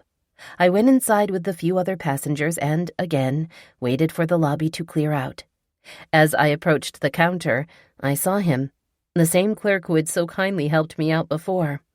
I smiled and said, "Do you remember me from last week?" He said that yes, he certainly did. I told him that I had missed my flight and asked about getting another room. He said, "Of course, ma'am. I think I still have your husband's credit card information right here." He turned around and looked through a stack of papers, pulled it right out, and, turning back around to face me, said, "I will put this right through, and you'll be in your room in no time." That was that. It was done. I got settled in my room and dialed Paul's number to let him know my whereabouts, but he, of course, already knew that I had missed my flight. He'd gotten another email from the airline when I rebooked a different flight for the next morning. We had a brief conversation, and he said he would be at the airport to pick me up. At this point, I was, again, very tired and very hungry. I had a total of $4 in my wallet. I had paid for a couple of my own meals while in Oklahoma, and had also bought myself a fifth of alcohol one night when I rode to the liquor store with 2 of his brothers, something that I enjoyed during my time away, thank you very much. Being back in a hotel room in Chicago was okay, too, since I took advantage of the last few hours that I would be free of Paul and all of his control and demands. I spent all 4 of my last dollars at the vending machine and did get a couple of hours' sleep. Early the next morning, I was back to the airport to catch my flight. I was on my way back home. The night before, I had laughed when I was walking around the airport because I wore my Detroit Red Wings spring jacket. It was white and had the big red logo on the back. I did not wear it often, but it was the perfect coat to travel in, and I really liked it. The irony was that a couple of nights prior, the Red Wings had just beat the Blackhawks to win the Stanley Cup. And here I was in Blackhawks territory, alone, with my Red Wings jacket, and wearing it proudly.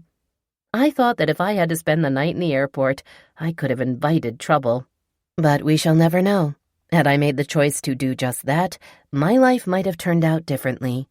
I have thought of so many different scenarios and choices, both good and bad. But thoughts and fantasies of what might have been are a waste of good brain power. Off to my own reality, I was a few hours away from a life that was not really living. There he was, waiting for me at the gate. Then, with a few short words about his family and the wedding, we were back at home. He did share with me, however, that he and his daughter had spent 2 nights in a motel while at the track meet. He told me that he and the other parents had planned to stay for 2 nights, and that he had also made plans for dinners out and other activities with their children.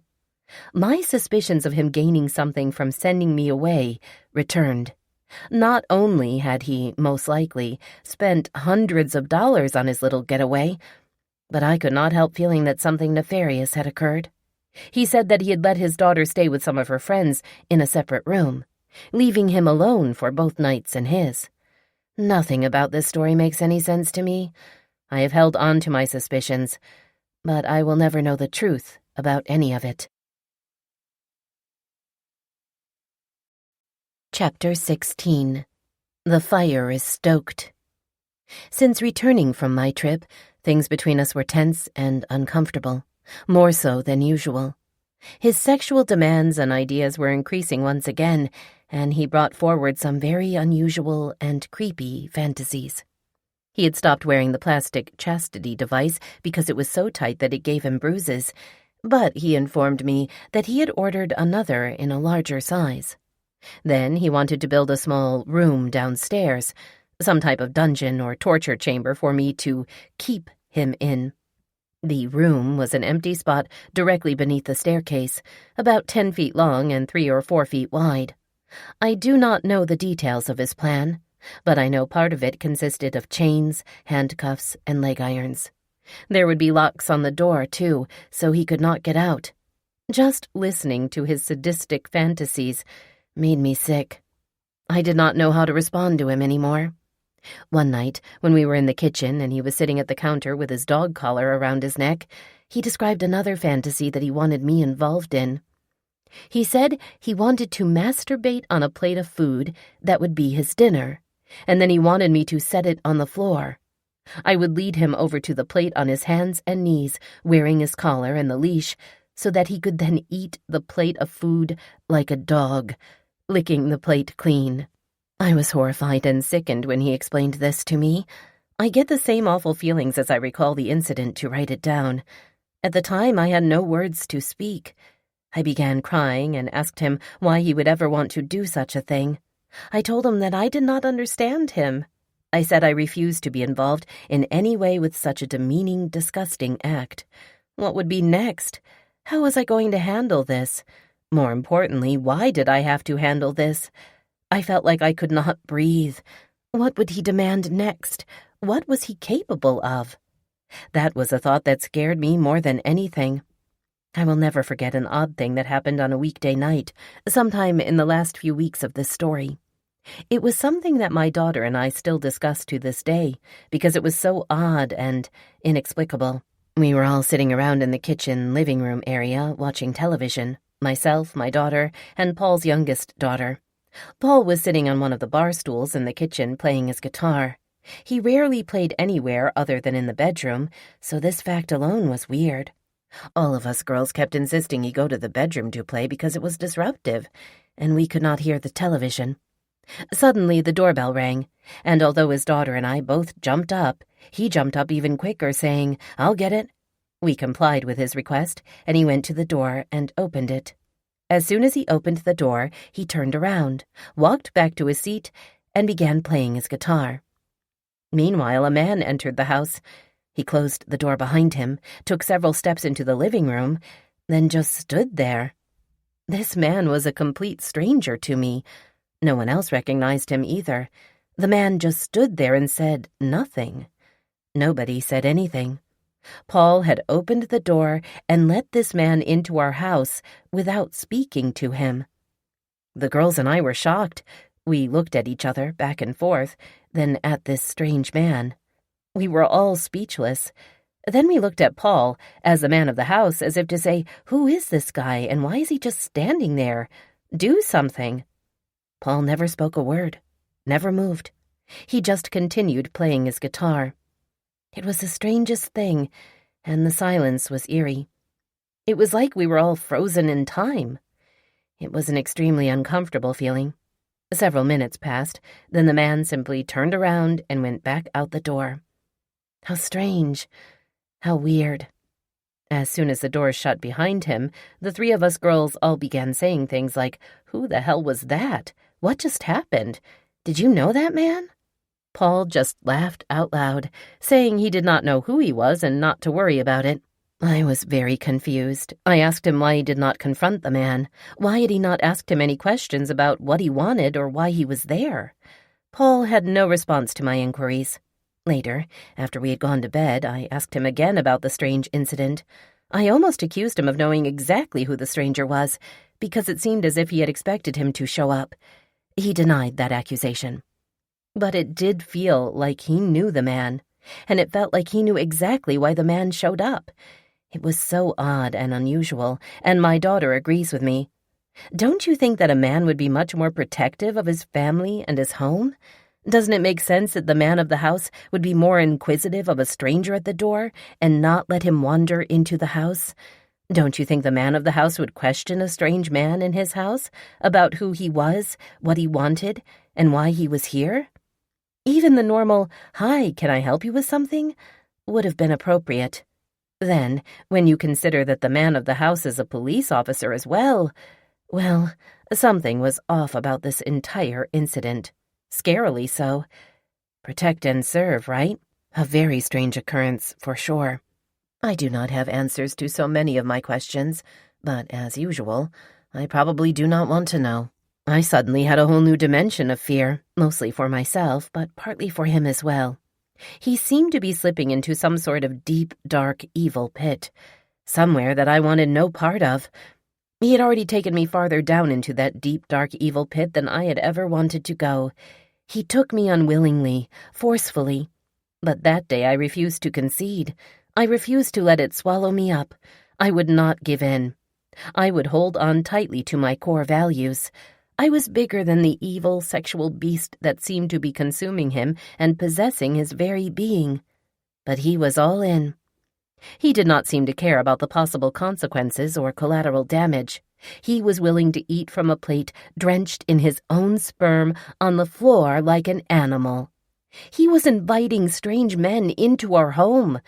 He was willing to be locked in a small dark room, chained up, excited in some odd and evil way. I did not understand it back then, and I do not understand today, all of these years later. I do know that I was more and more fearful every day. Fearful of him and what he might decide to do to me. Would he kill me, as he had threatened? What would he require of me sexually? This was some weird shit. And, like I have said time and time again, no, I am not making this stuff up. I could not make it up even if I tried. All of this was completely outside the realm of my imagining. It all came to the surface of my soul one afternoon when he came home and presented me with a collar. Yes, a dog collar, for me to wear. He had always said that he wanted me to have one, but I wanted no part of it. He insisted that I at least try it on. Then I used that little 2-letter word that he did not like to hear. I said, "No, I am not putting that thing around my neck, and you cannot make me." I told him that I was not a dog, and I was not wearing a collar for him ever. I cannot explain to you what this request did to me as a person, a wife, a woman. He was pushing me under in the cesspool. He was holding my head down, not letting me catch a breath. It did so much damage to my mind and to my heart. I felt totally disrespected and lowly. Again. This request, this blow, felt like a heavy log that is put on top of the pile of logs already there. It was the log that brings the entire pile crashing down, because it just cannot take it anymore. Too many logs, too much abuse. The last log was too heavy. The last act of abuse, too great. Suddenly, the culmination of each and every act of abuse, control, and manipulation was brought up to the surface, as if this request to wear a dog collar had been a sharp spade viciously driven into the soil of my soul. It lifted and turned each and every violation out of its rooted hiding place. I was inundated with pain, disgust, and the shameful realization of the damage he had done to my body, my mind, my heart, and my soul. I ached inside with rotting poison as all of this torture and pain lay exposed. All of the deeply buried evil, with its deep roots, had wound itself around the good things in my life. Everything was rotting inside of me, the good and the bad, the positive and the negative. My feelings, thoughts, and emotions were suffocated, choked out, leaving emptiness and a deep, dark hole. I felt all but dead. Only my breath and my heartbeat were left to take. Then, an unfamiliar fire started within me. It burned away all of the torture and pain that lay exposed. It was a fire that brought strength and reckoning to render my life clean and pure. I would somehow be new and reinvented as a person and a woman. Fire is a relentless and destructive force, erasing everything in its path and reducing it to ashes. But fire can also be controlled. It can be used in a positive manner to erase what is invasive, aggressive, and intrusive. It can bring renewal, promoting healthy regrowth and positive change. I did not know it then, but that fire was the beginning of a never-ending protective burn that would prevent any more hurt or pain. It would also give me the strength to make some hard, final, chaos-ending decisions. It would bring my life full circle, to a place not only different geographically, but, more importantly, a different place emotionally and mentally. This was a place of preservation and safety for my body and mind. I knew I could not endure any more of his torture, and I was fearful of my reaction if things did not change. There was really no hope for that, even less without a solid plan. I was stuck.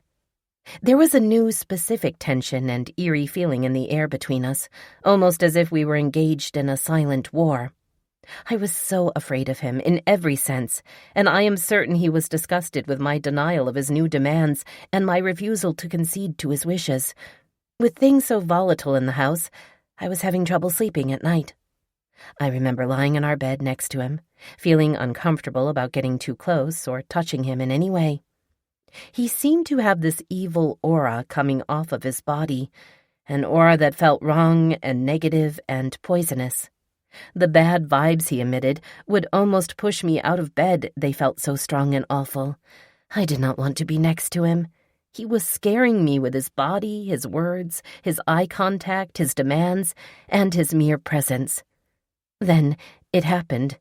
His last act of blatant, horrific, violent, torturous abuse. It was the last time he would rape me or use me as his sperm receptacle. The last time. I decided this after he raped me anally, with force and contempt in every thrust. No care taken, while I lay face down on our bed, hanging on tightly to the sheets and crying quietly as he verbalized his anger, his pleasure, his complete satisfaction upon completion of his horror. This time things were different. This time, the word describing how he treated me and how he made me feel screamed clearly and loudly in my soul. The word whore. He treated me like a whore. I certainly felt like a used, abused, taken for granted whore. And I was not a whore. I had never thought of myself as a whore. I would never be a whore. But somehow I had let him make me feel like a whore for years, without realizing it. The fire was stoked now, and the flames would cause complete destruction. With those flames burning hot and out of control, I made the decision that he would never touch me again. His hands would never be put anywhere on my body ever again. He was done talking at me, and he was done disrespecting me. I had had enough. It was over. Chapter 17.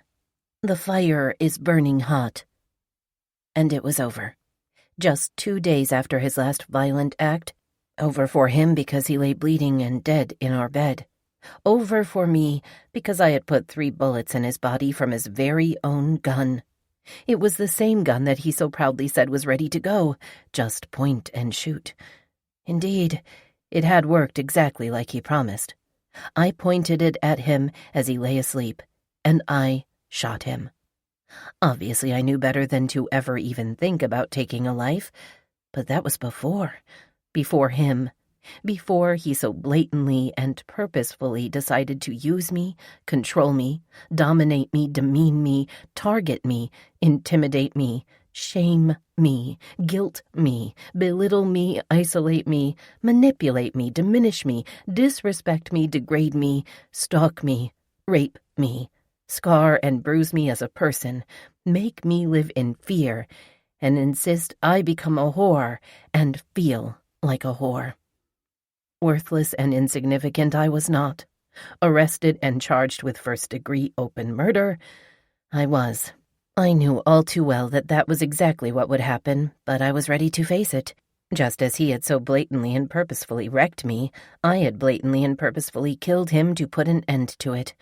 I shot him 3 times while he lay sleeping in our bed, and the instant it was done, I felt a rush of electricity run up through my body from the bottom of my feet to the top of my head.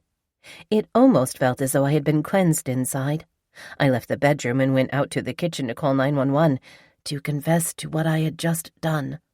And so, my life changed, completely. Although I have finally revealed the true tragedy of this story that ends with the taking of my husband's life, this is not the end of my journey in any way. Due to the unbelievable and astonishing blessings that occurred during the next year, and even beyond that time, I was not free in the literal sense, but figuratively, I was freer than I had been in over a decade. I had my life intact. My decision to end his life to regain my own would come with many consequences, as expected. The first being my son, Chad, who was upstairs asleep in our house on the night I killed my husband. He did not hear the shots I fired, but he did hear me shout for him from the bottom of the stairs immediately following my actions. That was my first dose of real consequences, and I was numb and helpless as I watched him run down the stairs in utter disbelief at the words coming out of my mouth. "He's dead. I just killed him. He's dead." I cannot speak of the absolute horror he must have felt, looking at his own mother and hearing her confess to such a horrific act. He would leave the house at the direction of the 911 operator shortly following his descent down the stairs. He would begin his own path of coming to terms with the enormity of the tragic situation, and I would not see him again for 3 months. The ties that bound us as mother and son could have so easily been completely severed, if not for his unconditional love and understanding. God's work would become front and center, as well as never-ending and all-healing. I stayed on the phone at the direction of the 911 operator, then proceeded to the front porch with my hands in the air when I saw the lights and heard the sirens coming up the driveway. I was immediately handcuffed and asked about the location of the gun by the deputy detective. I told him that I had placed it on the kitchen counter. His next question was, "What happened here tonight?" My response was, "He is a controlling, manipulative son of a bitch." I was placed in the back of his police car and sat there on the front lawn, just outside of our front door, as police officers from the county and the state arrived and entered the house one by one. I knew or recognized each one of them. Sitting in the back seat of that police car, still in my own front yard, I had the overwhelming urge to take off my wedding band. I immediately did this with my hands in handcuffs behind my back. I removed it and held it in my right hand. It was an oddly comfortable feeling. I was no longer wed to my abuser. I felt free of him once and for all. He had never allowed me to be without my wedding ring, and one time, years earlier, when it fell off of my finger into the sink because of my excessive sudden weight loss, he bought me an exact replica, in a smaller size, the very next day. I was taken to the sheriff's department and escorted into a small, cold room, where the detective asked me if I had any bruises or marks on my body that needed to be photographed. I responded, no. He was way too smart to leave any marks. He read me my Miranda rights, then asked me if I wanted to make any statements or answer any questions, or did I want an attorney. I advised him that I would not be saying anything, but I definitely needed an attorney, don't you think? He had been holding onto a yellow legal pad of paper, which was now sitting on the desk. I reached over and placed my wedding ring on top of the legal pad and told him, "Here, you can take this. I cannot stand to have it." Part 2. Chapter 1. August 10, 2009. After I turned in my wedding band, the detective escorted me to the front of the building, where a female corrections officer booked me, took my picture, and directed me to take a shower, handing me a change of clothes. She actually took my picture after I got out of the shower, because my arrest photo shows me with slicked back, wet hair, looking every bit like a worn-down, torn-down, abused woman who had just committed murder. I felt much worse than I looked. I knew that whatever was going to happen to me would be, without a doubt, completely different than anything I could possibly imagine. I was so scared of what was about to occur in my life, but I knew that I would somehow survive. I would make it through all that was about to happen. I knew I had God on my side. He had allowed me to live and breathe through a living hell. He would carry me to where he wanted me to be. I sat in that office with the woman who was booking me in, and suddenly I had the overwhelming feeling that Paul was going to walk through the door. I was shocked at my actions, but I was also having an awfully hard time believing it was true. I remember saying to the officer, "Is this some kind of a joke? Is he really dead? Is he going to walk through that door to confront me?" Even as I said the words, I could smell the odor of the burnt gunpowder in my nose. She assured me that it definitely was not a joke, that he was indeed deceased. I was then placed in a room by myself. There was a wooden bench, surrounded by windows and in plain view of the officers outside. I lay on that hard wooden bench and cried on and off for what seemed like hours. These were the first few hours of being locked away. There would be many, many more to come. Eventually, they moved me into the women's section of the small county jail. They gave me a blanket and assigned me a bunk. I had not been given a pillow of any kind, and during my entire time in the county jail, a pillow was not allowed. There were about 6 or 7 other women there, and all of them were sleeping because it was early in the morning, this morning of August 10, 2009. It was just after midnight on this same day that I had shot and killed my husband-abuser. Why? Why did you kill him? That was what everyone wanted to know. That was their very first question. As I have mentioned many times, I had never told anyone explicitly about the abuse. I knew beyond a shadow of a doubt that I had killed him to save myself. But talking about the abuse, bringing it into the light, opening the door on that heavy box would be so much harder than I ever imagined. What had happened to me would take a long, long time to verbalize. At first, the only thing I could say was that he was an asshole, and he treated me awfully. That was it. That was all I could manage. Of course, it is much easier for me now, all of these years later, to recount the abuse in detail and write it down. But back then, it was utterly impossible. I had not really come to terms with the severe nature of it. I had not even taken that crucial first step of recognizing it was abuse or ever admitting it. It is so shameful. It is so hurtful to take it out, analyze it, and recognize it for exactly what it is. And then you have to accept it. Then, and only then, can you begin the healing process. I have healed immensely in these past 6 years, but I will never be able to put it all behind me. It is who I am now. The experience shaped the woman I have become. I can take one step and then another in this long, excruciating process. Overwhelming? Yes. Scary? Yes. Unknown? Absolutely. Possible and doable? I have no choice. I am ready to fight the good fight. Yes. Chapter 2. First-degree murder charges. The next day was my arraignment. The judge would read the charges filed against me, take my initial plea, and set my bond, if any. I knew exactly how the court side of things worked, but the unknown parts were, well, unknown. I did not sleep at all the first night in jail, and early in the morning I was surprised when a deputy came in to tell me, "Your attorney is here to see you." My attorney? What attorney? Did I have an attorney? I knew many attorneys in the area from my days working at the courthouse and at law offices, but I had not contacted anyone, not even my family. In fact, I had decided that I would request a court-appointed attorney, at least until I could make some other arrangements. I knew that the entire tragic situation would be extremely hard for the people connected to me to fathom. I knew that what I had done would strip away a chunk of their hearts and change our relationships forever. And money is never an easy topic in a family circle. Asking for or expecting help to defend me on a murder charge was, shall I say, more than delicate. I had not even thought past taking his life and saving my own. I had not been able to fit anything else into my brain. A legal defense? I obviously knew I would need one, but I had not been able to think that far ahead.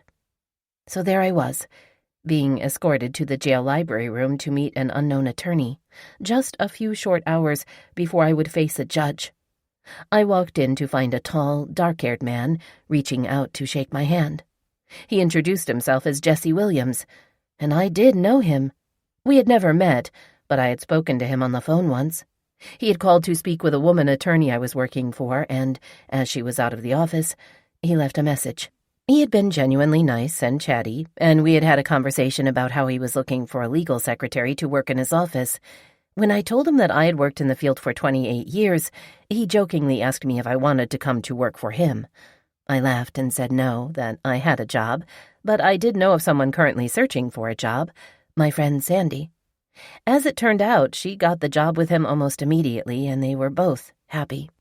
Sandy also knew Paul quite well. She often would go to the post with me when I had to provide him with lunch, and the three of us would eat together and chat.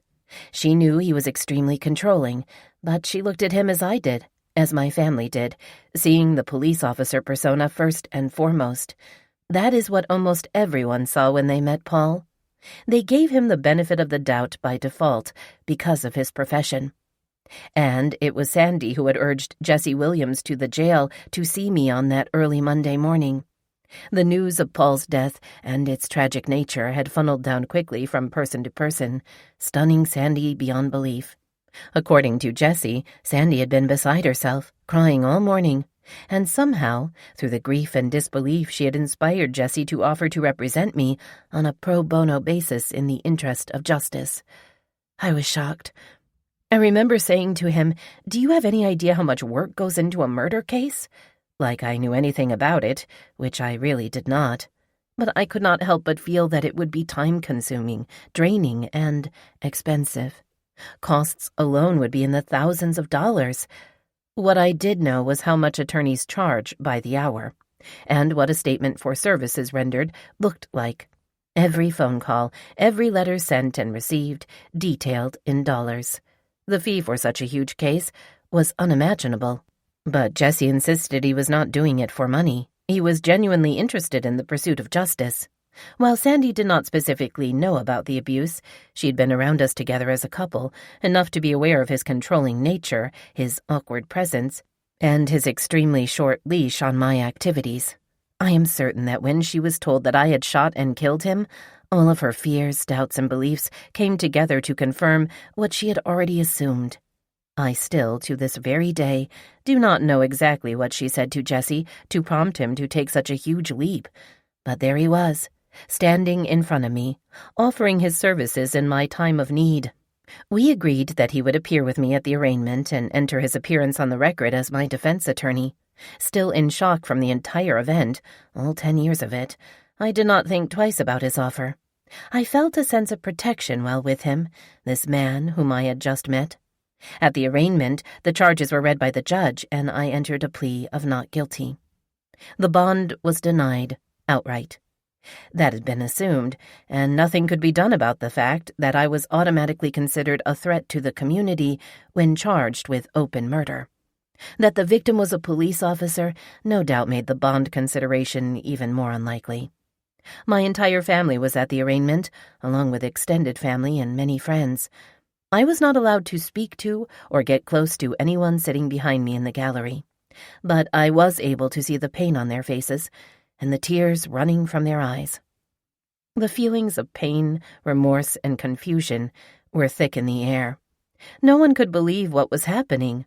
Much later in my journey, I would discover how my daughter and family members were informed of the tragedy, along with their broken-hearted reactions. I had seen with my own eyes the horrific reaction from my own son.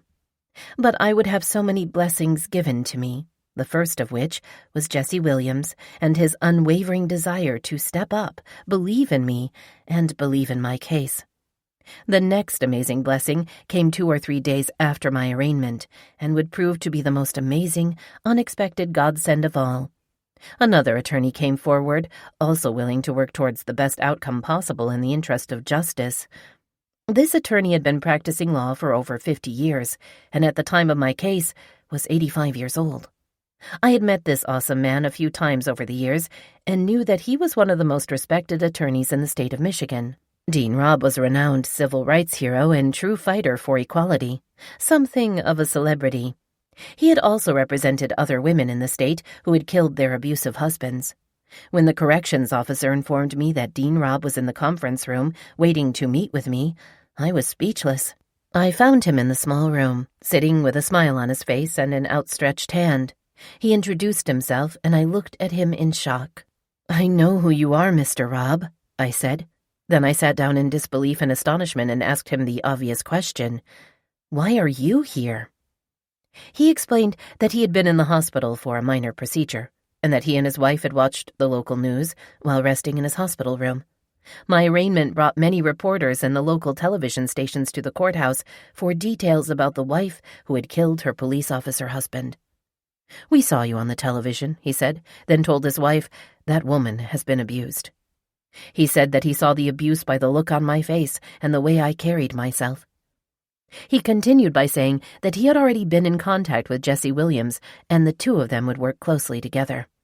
Jesse would be lead counsel, and Dean, with all of his experience and knowledge of the law in these particular defense cases, would advise. Together they would work as hard as they could to defend me against the murder charges. I was amazed by these two men's eagerness to take on this cause, particularly since neither of them, at that point, knew anything about me. They both had an innate sense of certainty that something awful had been going on, especially since I had taken such extreme measures to free myself. My case would last an entire year, and in that time these two special men would spend hours and hours with me, working tirelessly. There were other attorneys, too, who were equally moved to put their time and effort towards my defense. For example, attorney Mike Swager, a man I had known since high school, worked on Paul's probate case.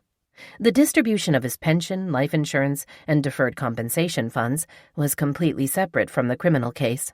As his wife, I had been the main beneficiary of Paul's monetary benefits, but it is a well-known fact that if you kill your husband and are convicted in a court of law, you automatically lose any and all rights to any benefits. I knew this was the case. But I did not kill my husband for monetary reasons. I took his life to save my own. I still had my breath, and no amount of money could ever pay for that. Mike appeared at all of the probate court hearings on Paul's estate, fighting the good fight for me in the name of abuse and domestic violence.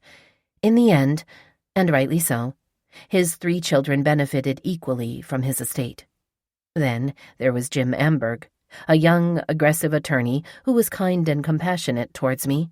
I remember at my preliminary examination, Jim took the podium to question witnesses and argue for me. His eloquence and expressive nature in the courtroom were amazing to watch and exciting to listen to. He, too, is a great man. The preliminary examination was when I found out where the 3 bullets landed in Paul's body when I shot him. It had been dark in the house that night, and I did not look at his body after the shooting. I refused to go back into the bedroom. I was afraid. I did not want to see him lying there, bleeding and dead. I was not at all proud or high and mighty about what I had done. It will forever be the worst decision I have ever made in my life, but it will also be the most important decision. Sitting in the courtroom, listening to the medical examiner describe his wounds and the cause of his death, was stomach-turning for me. I had feelings at each end of the spectrum about what I had done. To this very day, I am completely torn about how, exactly, I am supposed to feel. I cannot seem to get comfortable with either end of the feelings, swinging back and forth. I did what I had to do to save myself. Justification. Oh my God, I took his life. How could I have done that? Devastation. What I did decide early on was that I would refuse to look at myself as a victim or a murderer. I would live my life believing that I am a true survivor. The truth is that I am a victim, a murderer, and a survivor. No one can tell me or convince me not to accept and live out all of those titles. I believe that, over time, I will come to terms with them. The medical examiner's revelation of where exactly the 3 bullets penetrated Paul's body was easy for me to explain to myself. The first one hit him in his chest and went to his heart. The second one hit him in the corner of his mouth. And the third one hit him at the base of his skull, in the back of his head.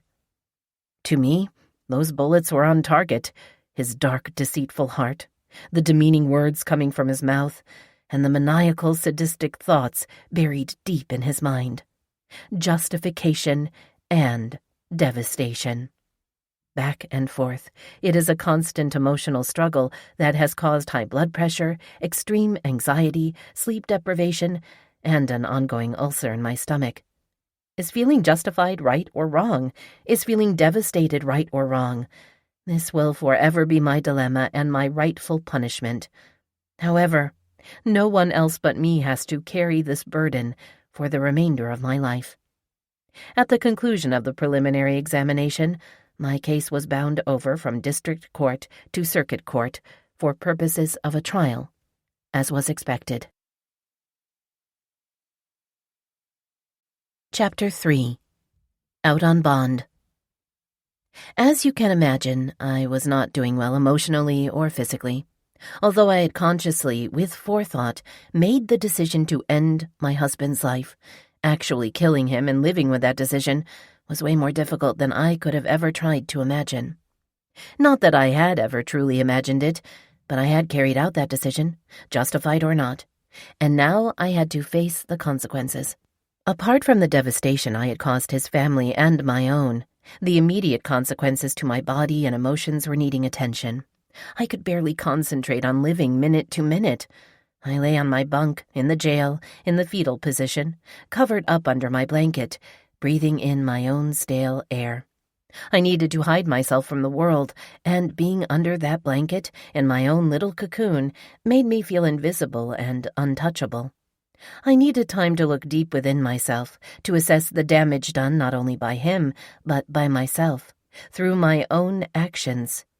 The cocoon made me feel safe for the first time in years, and it would be my hangout place for most of the next year. 3 months after my arrest, my physical health began showing serious signs of distress. I was having chest pains and trouble catching my breath. With a history of heart disease on my father's side of the family, it was a real concern for me and my attorneys. I was able to make an appointment to see my primary care doctor, the doctor I had been seeing for years, and was taken from the jail to my appointment in handcuffs, belly chains, and leg irons by corrections officers. It was a difficult day, and I cried most of the time, but the doctor was gentle, understanding, and caring. I have always loved and respected him, and his continuing support was heartwarming. He decided that I needed to have my heart checked out, and I was scheduled for a heart catheter procedure in a few days. Suddenly, and very unexpectedly, I found myself sitting back in the courtroom between Jesse and Dean as they argued a motion for me to be granted a bond in order to address my health concerns. I was shocked, stunned, and very apprehensive about being bonded out of jail on a murder charge, but my counsel was confident. The motion was granted, with the agreement of the county prosecutor, and I was released to the custody of my parents with a tether on my ankle. What a huge, unexpected blessing. I left the jail and went home to the house I grew up in and loved so dearly. It was mid-October 2009, and I took in every minute with my mom and dad, holding on tightly to cherished memories. Over Thanksgiving, Christmas, and New Year's Day, I was able to see my children, my friends, and many of my extended family members. It was more than I could have ever asked for. I was also able to spend a week in the hospital as a patient under the care of some mental health professionals, and the catheter procedure found my heart to be healthy and working well. Still, so much was happening all at once, and I was overwhelmed with emotion and the knowledge that my life was about to change in many different ways. During this time with my parents, Dean Robb reached out to a local forensic psychologist who agreed, at his, Dean's, urging, to see me. So began a 3-month period of talking and evaluation with Barbara Jones Smith, a wonderful woman whose kindness and willingness to put forth her time and effort was yet another blessing from God. With her help, I was able to begin the revelation process. I can only say that it was excruciating. One by one, she drew out the facts of trauma and abuse. Letting those details escape out into the open to be known by others made me feel dirty and worthless. I was so ashamed. The facts were so immoral, and the fear of being judged and questioned was terrifying. Truthfully, I was more prepared, more comfortable being judged and questioned about the act of murder than I was about the abuse and trauma. The act of killing him was something that I had decided to do on my own. It was a purposeful, intentional act made with a clear conscience, horrifically so, but my own decision nonetheless. On the other hand, my husband's intentional trauma and abuse was never my decision. That was always out of my control, and I had pushed it down and buried it to root and rot.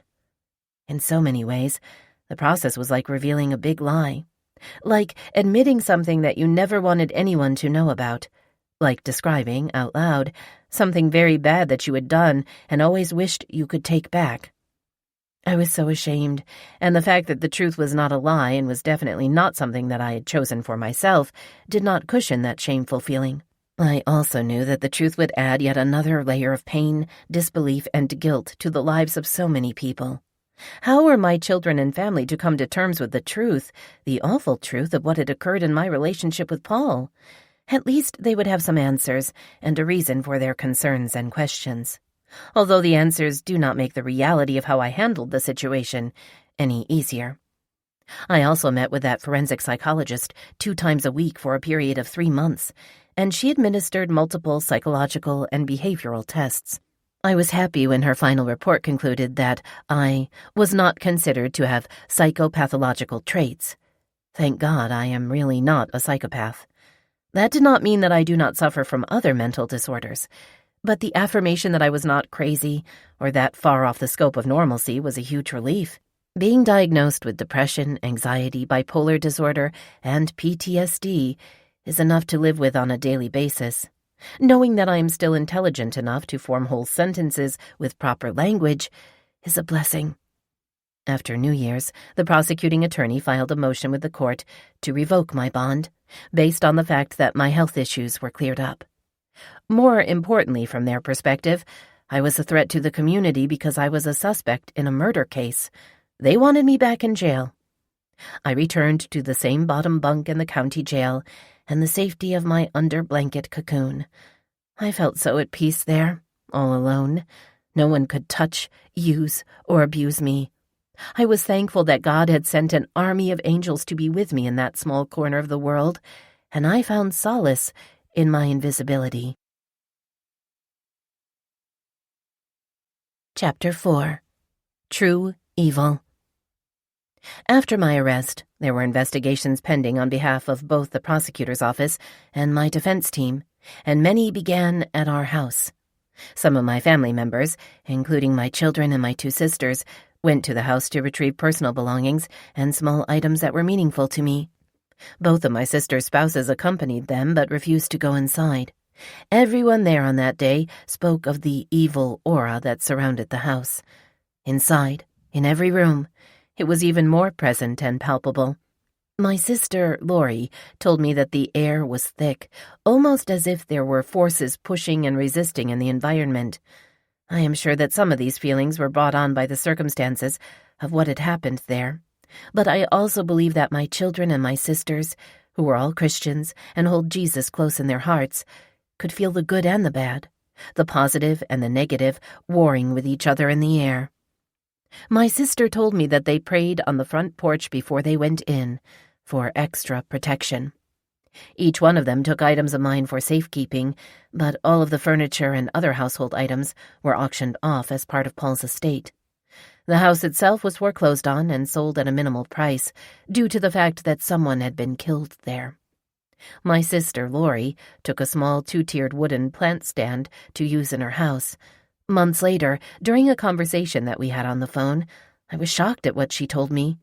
She said that she had placed the plant stand in her living room and had lost at least 6 live, healthy plants after putting them on the stand. She could not figure out what was wrong. Lori has her license as a master gardener and a bachelor's degree in forestry. She has never killed a plant in her entire life, and she certainly knows how to bring sick, weary plants back to good health. She said that she thought she was losing her green thumb. But when I told her that that small plant stand had been one of the few items that Paul had brought into the relationship, it suddenly all made sense. Those plants were having the life sucked out of them by an evil black force. This was my first thought, and she agreed with me entirely. She broke that stand into pieces and burned it in her fireplace. I did not give this story another thought until one day I called my daughter on the phone. She said she was so glad to speak with me because she wanted to tell me about a radio she had taken that had started on fire, almost burning her house down. Paul and I had 2 or 3 radios that were in different rooms, and Ashley had taken one of them, a portable with really good speakers. It, too, had been Paul's. She said that one day it simply began shooting sparks and then burning with flames. When I told her about the plant stand killing the plants, we both agreed that evil spirits seemed to be present in items that had been his. How scary, and how weird. My good friend Sandy also spent time at the house, cleaning out the refrigerator and the cupboards and doing other tasks at Jesse Williams's request. Jesse went to the house as well, searching in every corner from top to bottom. He found some very interesting items during his searches, the most helpful being hundreds of images copied off of the computer and stored on disks. Jesse had had the idea of lying down on the bedroom floor to look up under Paul's desk, and there he found several of these disks taped to the bottom of the drawer. The disks contained hundreds of images of torture, of sadness, of evil, of people crying, of people being sodomized, poked, made to bleed, made to cry, made to hurt. Pornographic, sexual, violent images that Paul obsessed over and could not escape from. Jesse also found a box, delivered by UPS, sitting on the front porch. The box contained the new, larger-sized chastity device which Paul had ordered shortly before his death. There were other items found in the attic, but I have not been able to discuss with anyone what exactly those items were. There are many things that came to light about Paul and his activities during the investigations. Perhaps someday, when I am able, I will learn more about these things. My case was put on the trial docket for July of 2010, and, following the preliminary exam, the investigation kicked into high gear.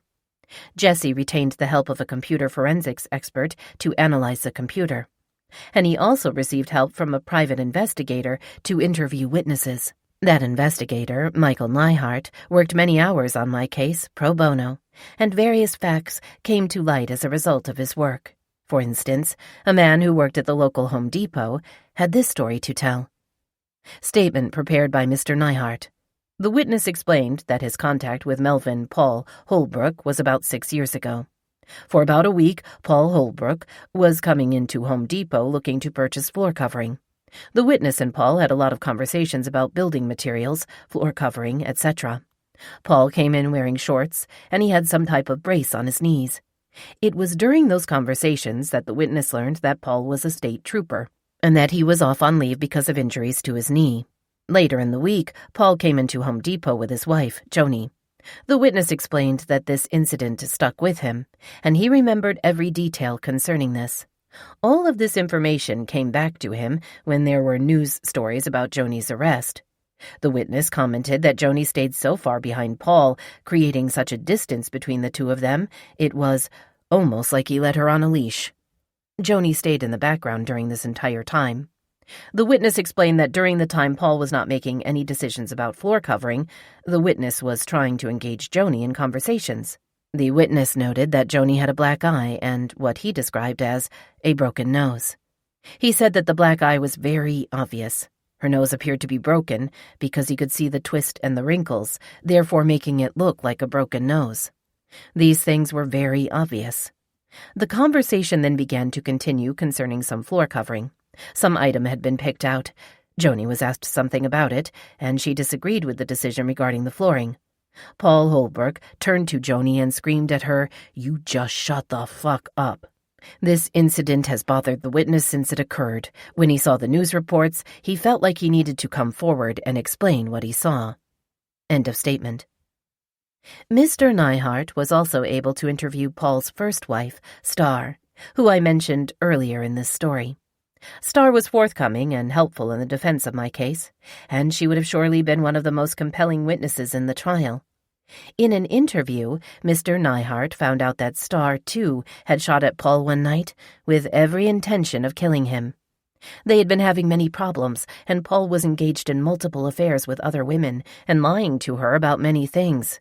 Star had loaded her gun and was waiting for him to come home.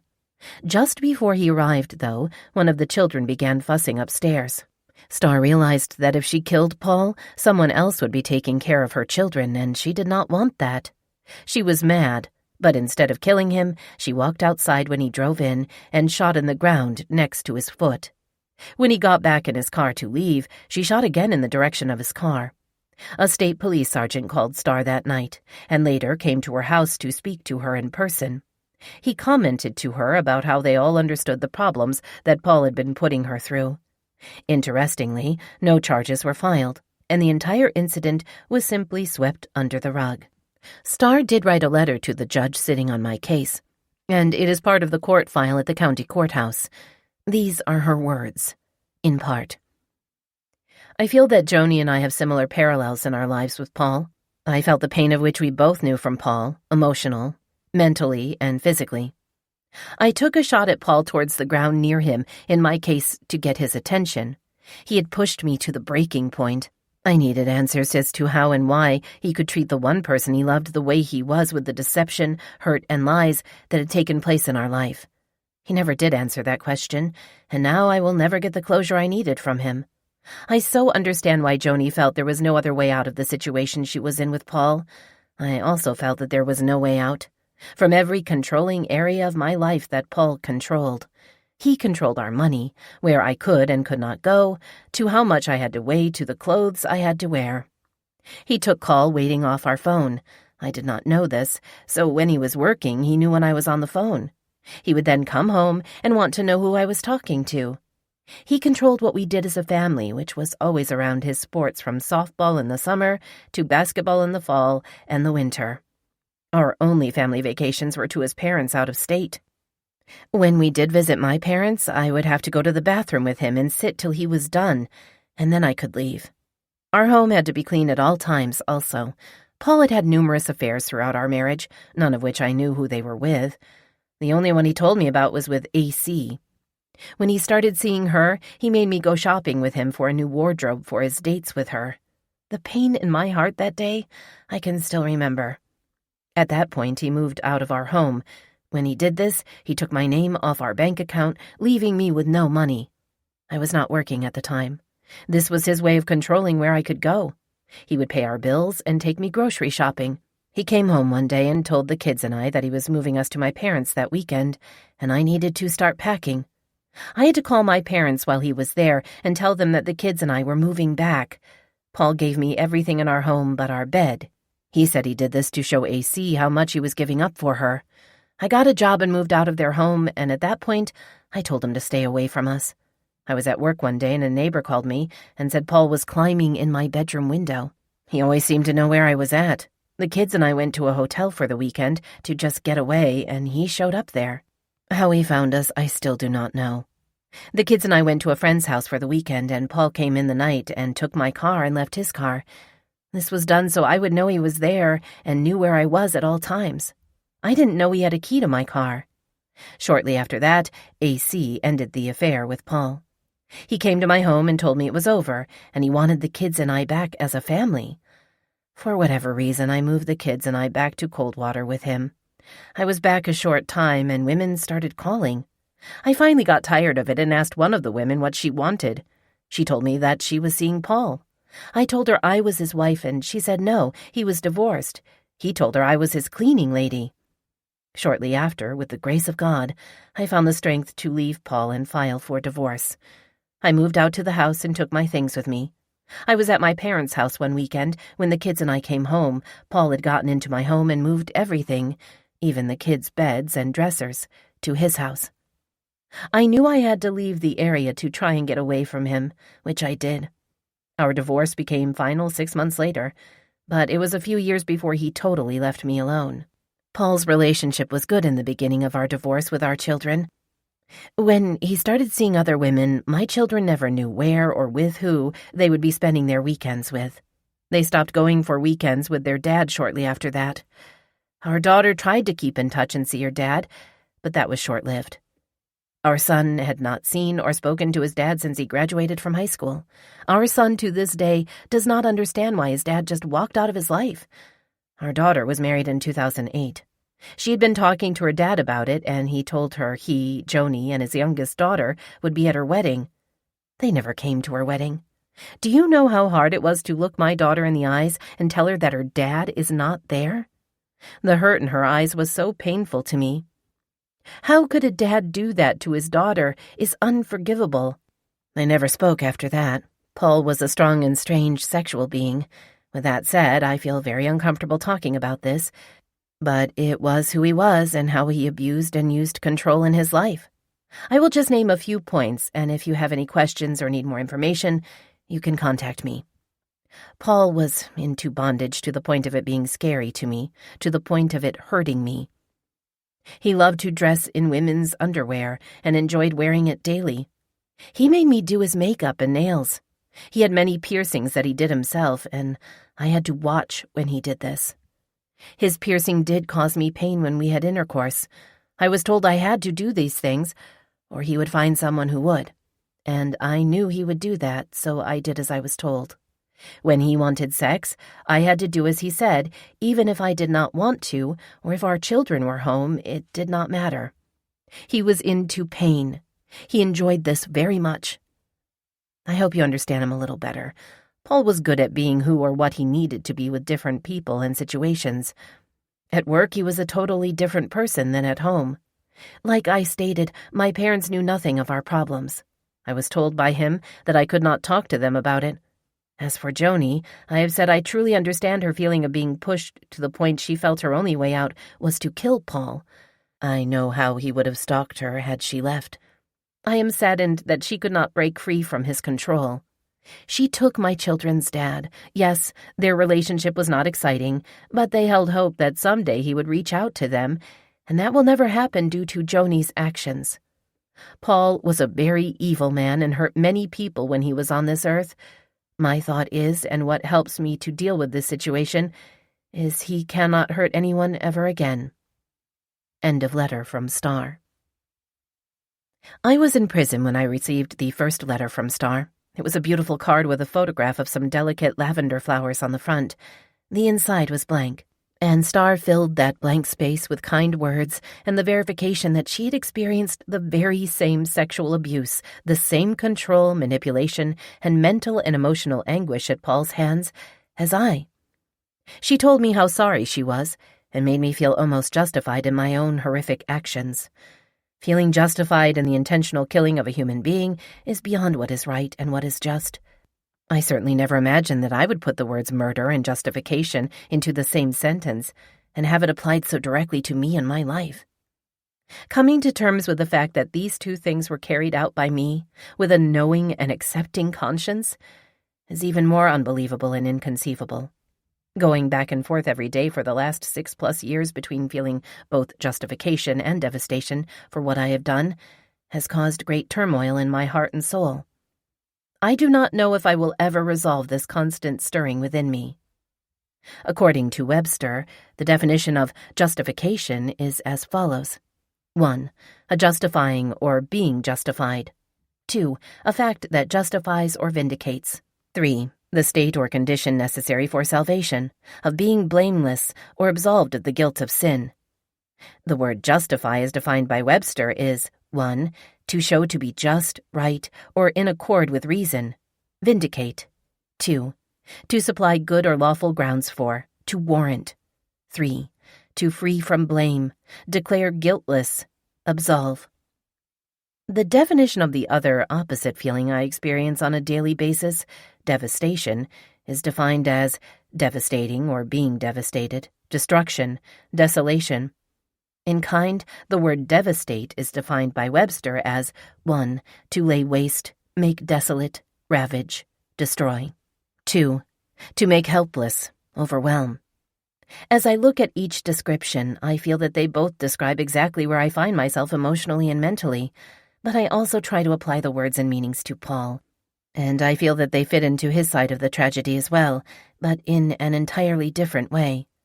Paul felt justification in his deliberate infliction of devastation upon me and my body because of his extreme arrogance and narcissism, together with his inability to be empathetic, caring, or considerate in any way.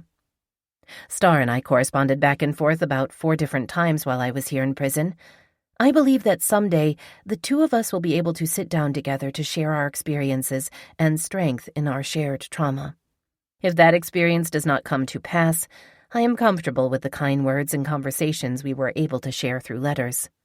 It may be best to simply leave it at that, with both of us putting to rest our unfortunate marriages to the same deceitful, abusive man. It may be best to move forward with our lives without guilt or negative memories.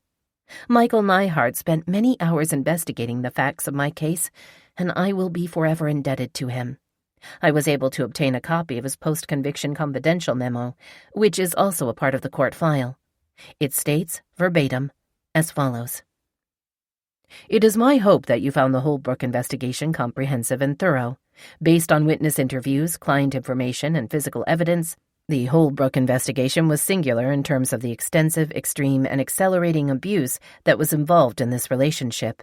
Because of exclusive access to defense witnesses and client information, evidence was gathered reflecting the extensive abuse suffered by Joni Holbrook. This abuse included her being required to view pornography showing physical abuse, such as a woman's vaginal, being sewed shut, extreme physical abuse to obtain sexual gratification, demoralizing activities that reduced Joni Holbrook to the point where she could not see an avenue of escaping Paul Holbrook.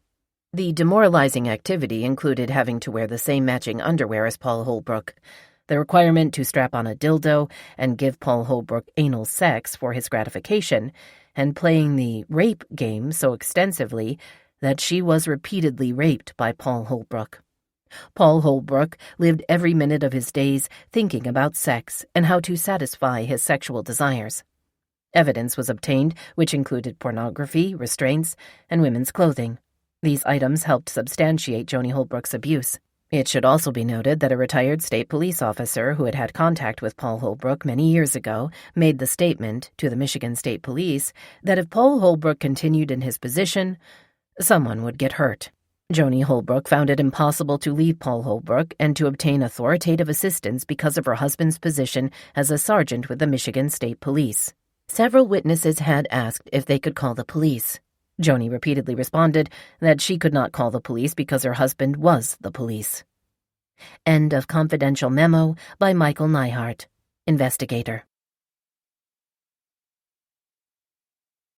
Chapter 5. Mandatory Life. My jury trial was scheduled to begin on July 14, 2010, and the weeks leading up to it were filled with anxiety. I spent most of the time locked in my protective cocoon, but even there I was becoming more and more apprehensive about my future. I was going on trial for open first-degree murder, which carries a mandatory sentence of life in prison. That word, mandatory, was beginning to haunt me. I remember meeting with Jesse in this time before the trial and discussing the possible outcomes. When he reminded me of the mandatory life sentence, were I to be found guilty of the original charge, it was as though a building had suddenly fallen on top of me. Yes, I knew this was the law, but it was still crushing. The word mandatory does not really stand out in normal, everyday terms, but when it is attached to life in prison, it takes on an entirely new meaning. Webster defines this word as authoritatively commanded or required, obligatory. What this means is that if and when I was found guilty by a jury of my peers, the judge would have no choice but to send me to prison for mandatory, required, obligatory life. Now that I am here in prison, with all different kinds of women on all different kinds of charges, I have discovered that most of them have sentence terms in numbers like 10 to 20 years or 4 to 8 years. This means that they must serve at least the minimum term, but no more than the maximum term.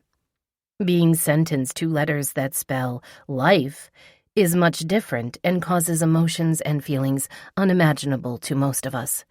I have met many women here who have been sentenced to that fate. When I made the decision to take Paul's life, I knew that I could spend the remainder of my life in prison. But at that moment, I honestly believed I would be better off. I felt that I had no other choice, that it was the only way to keep him away from me. I knew the consequences and was ready to face the worst outcome because I had gotten away from him with my life. I knew I had it in me to fight the good fight, whatever that turned out to be. I also knew for certain that I had done the necessary, only thing to save myself. But now, on the other side, the marriage over and Paul dead, I could not help looking at it from a completely different place. Yes, it was frightening, unimaginable, and unknowable, but for some reason, it was also quietly and concretely comfortable. Feeling comfortable while facing a jury trial for murder and a possible life sentence in prison, but somehow, facing this unknown felt more acceptable than the horrid life I had lived with Paul. The trial and its possible outcome seemed like the lesser of two evils in my life, and that thought brought an unfamiliar strength, perseverance, and resilience, fully replacing the negative and cynical feelings which had been injected into me by my abuser to root and rot. These positive, unfamiliar feelings were welcome and purposeful tools for me to use to overpower and heal. I felt as though I was winning my battle to become new again. I felt empowered to fight with this new strength and turn myself around to become the confident, worthy, fearless, bold, determined woman I knew I could be. Yes, it still seemed like a huge feat, but smaller in comparison to what I had already endured. It was getting down to the wire. Time was ticking away, and the reality of the jury trial loomed with its midweek start on Wednesday, July 14, 2010. There had been much preparation on the side of the prosecution, and tireless investigation and preparedness realized by my defense team. Several witnesses were subpoenaed to testify on both sides of the aisle. Dean spoke to me many different times about his hopeful intentions to use the battered woman's defense on my behalf. The criteria of the defense are astonishingly approximate to the terms and thresholds when applied to my case and its facts of abuse. The problem is that the battered woman's defense is not recognized by the state of Michigan, even though many other states use it and apply it accordingly. Therefore, the defense could not be presented outright as such, and would have to be commingled, in my case, with a form of self-defense. I do not really understand it exactly, but I do know that without such an explicit defense like the battered woman's defense, there are many women in the state of Michigan who have ended up in prison for life after years of abuse and torture because they killed their abusive husbands. These women were found guilty and convicted of a first-degree or open murder charge and sentenced to that fate because they were not afforded the benefits of an explicit defense law to apply to their own cases, as is afforded other defendants in many other states. This is an outright injustice and robs these victims of the ability to fight and stand up for themselves. The women here in this prison for the same crime that I am guilty of are completely broken and helpless. Some here for life, and some have been granted the possibility of parole, but only after serving at least 20 years. I understand that each and every case is different and unique in its own right.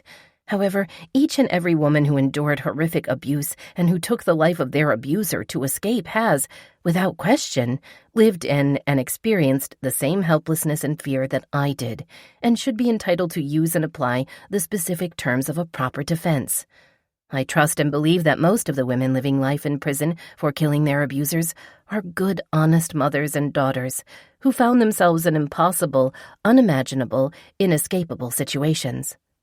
I have come to this conclusion after making the excruciatingly difficult decision myself to take a life. I have to believe that, like me, their decisions only came at the point when enduring even one more minute of abuse was too much. I also believe that, at that very moment, when a woman decides she has had enough, she also plants a seed of strength, perseverance, and resilience. A seed that can make them whole again and able to endure whatever the consequences for their actions are. Let us be realistic and admit that making the decision to take your abuser's life and breath is not that of a weak and wrecked woman. That decision, that action, comes at the exact moment when your entire being says, "No more." It is the moment when a woman decides to move forward and save her life.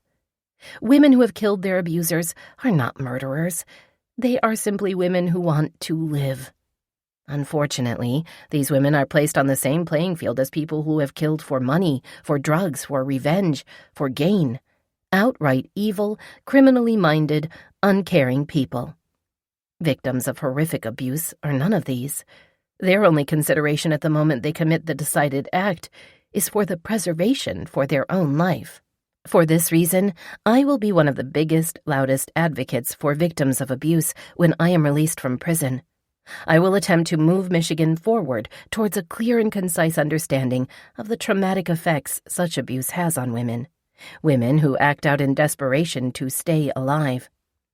These women have been through hell on earth at the hands of someone who claimed to love them, but instead used, controlled, dominated, demeaned, targeted, intimidated, shamed, guilted, belittled, isolated, manipulated, diminished, disrespected, raped, degraded, stalked, scarred, and bruised them.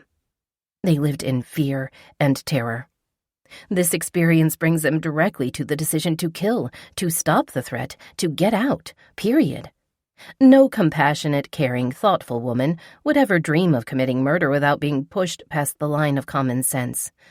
At the same time, I do not believe that these women act spontaneously or impulsively and kill suddenly after one certain act of abuse.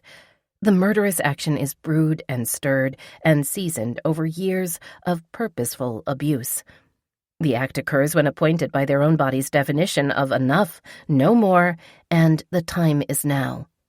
It almost becomes an earned right by us victims, inasmuch as our abusers felt it was their earned right to purposely inflict the traumatic abuse.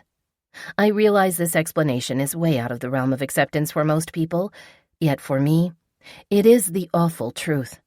Murder is not the first thought that comes to mind in an abusive situation, but eventually, it feels like the only option for survival. Chapter 6. Inexplicable Preparation.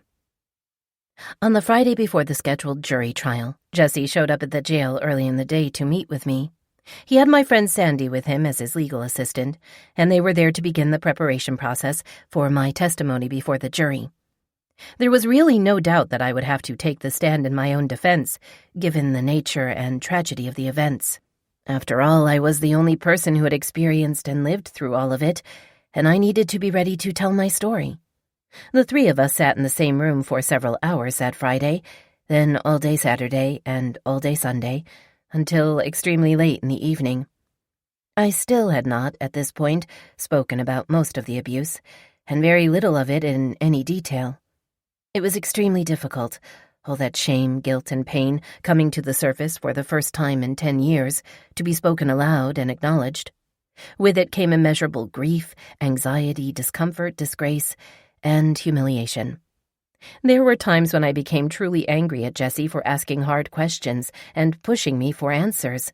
He made me feel like he was punishing me, even though I knew, deep down, that he was simply doing his job. That feeling of being punished, though, was way too close to the feelings of diminishment and belittlement that Paul inflicted, and I lashed out at Jesse more than once through tears and anger. I told him, "Fuck you, Jesse," a couple of times, because I saw him sometimes as Paul. Those 3 days were long and tiring for all of us, and I cried and acted out many times in fear and trauma. Sandy also broke down in tears more than once. The frustration and agitation in the room was palpable for all of us. By day 3, I was feeling overwhelmed and emotionally beat up. Jesse and Sandy left in a hurry that night, and I am certain they were also feeling overwhelmed and drained themselves. I was distraught at making them feel so awful. I really did not understand my behavior at all. Looking back, it is clear what happened, but that does not make me feel any better. They put their hearts and souls and time and energy into helping me, and I will be forever grateful and indebted to them. I only hope that they both realize that my disappointing behavior during that time was not intentional or directed towards either of them, but only occurred because of the agonizing ordeal of revealing the truth. I do remember that on that Sunday, when I was feeling so overwhelmed, I asked Jesse about a possible plea deal. I told him I was not sure I could testify at my trial. It seemed so terrifying and impossible, just the thought of speaking my truth in front of a courtroom of people, including my family and close friends, his family, the press, people associated with the Michigan State Police, and the jury. I knew it was important, but emotionally, mentally, I did not think I was capable of doing it at all. The next day, which was 2 days before the scheduled trial date, Jesse informed me that a plea deal was being discussed with the prosecuting attorney. He and Dean had concluded that working towards a plea deal would avoid the unknown elements and outcome of a jury trial. He indicated that the prosecutor was willing to talk sensibly about the facts, as well as any hopes for a fair and just outcome, not only for me as a defendant, but for Paul's family as well.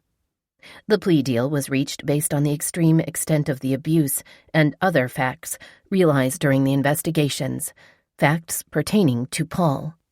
On July 13, 2010, I entered a plea of guilty to second-degree murder. The prosecutor would recommend a maximum sentence of 15 years, with a minimum sentence to be determined by the court, the judge in this matter. The court accepted my plea of guilty, and sentencing was scheduled, coincidentally, for August 10, 2010, exactly 1 year to the day since the tragedy. I continue to this day to describe the day of the event as a tragedy. Webster defines tragedy as a very sad or tragic event or sequence of events, a disaster. Webster subsequently describes disaster as any happening that causes great harm or damage, serious or sudden misfortune, calamity.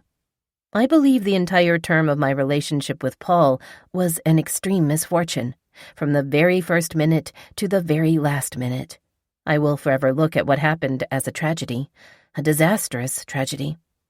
With the sentencing date pending, Jesse prepared a sentencing memorandum, which would be presented to the judge and the prosecuting attorney. This document was incredibly detailed about the events leading up to the date of the crime and included information obtained from the investigation and witness statements. Also attached was the final report from Dr. Barbara Jones-Smith and letters of support from family members, friends, and many of the attorneys that I had worked for over the 28 years of my career. Hundreds of pornographic pictures from Paul's computer were included as well. This document and all of its attachments were filed with the court and are included in my case file. Chapter 7. Sentencing. Sentencing began at 10 a.m. on the morning of August 10, 2010, and many people were in attendance. My children, my parents, my siblings, and many close friends and family members were there to support me and witness the final decision of the court. Everyone was feeling rather sick.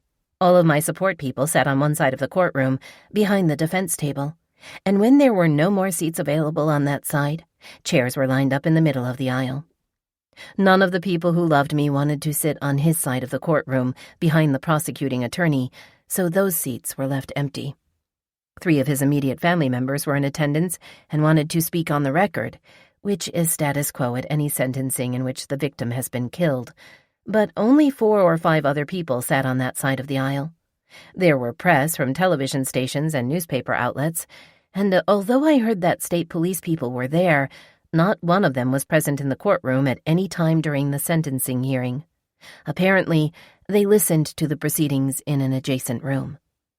It was an uncommonly long sentencing hearing, longer than any I had heard about in my line of work. Obviously, many hearings had taken place throughout the year as my case pended, but since there had been no trial, much of the discovery was unknown outside of the offices of the prosecutor and the defense. This was the only time when facts and testimony would be spoken about and placed on the court record. The judge, therefore, was willing to venture on the side of leniency when it came to the defense's presentation of my case. The hearing began with the prosecutor advising the court that 3 of Paul's family members wanted to speak. The judge agreed to that. However, he wanted to take care of some other things first. He stated that he had received several letters on my behalf, some of which were from my own counsel asking for a probationary sentence. I knew that Dean and a couple of other attorneys had suggested that I receive a sentence of probation. Also, a judge I had worked for at district court wrote, explaining that he had always considered me to be very insecure and seemed to get my feelings hurt easily. The last paragraph of his letter states, "I can only imagine how she might explode one day if she were subjected to years of fear and abuse, physical, sexual, and especially verbal abuse. Her personality makeup is fragile, and she feels things more intensely than most of us do. She needs years of therapy before being released from court supervision. That may be more likely to occur while on a supervised probation than in the bowels of the prison system. Please give this some thought in making your excruciatingly difficult sentencing decision." The sentencing judge took the time to make certain that I was aware of the fact that I would be going to prison at the time I entered my plea. I assured him that I was well aware of this and that I understood it. He wanted the record to reflect these important things, and he also wanted it known that the court could not sentence someone convicted of second-degree murder to probation under Michigan law. This was completely understood on my part and by my counsel as well. The judge also wanted Jesse to know that he had to file his sentencing memorandum and accompanying materials as part of the court file, and that it would be open to the public and part of the public record. It would not be sealed because of the pornographic photographs, even though some people might consider them repugnant or morally outrageous, the judge declared on the record. Once these things were taken care of on the record, it was time for Paul's family members to speak. His brother spoke first, then his mother, followed by his only sister. They all blamed me for what had happened, and all three of them were convinced that I was a liar. They did not believe that Paul had ever mistreated me, and they could not believe that the word torture was being used to describe any of his actions towards me. His brother was particularly offended by that term, and stated to the court that their father had taught all 4 sons to never mistreat or raise a hand to a woman, ever.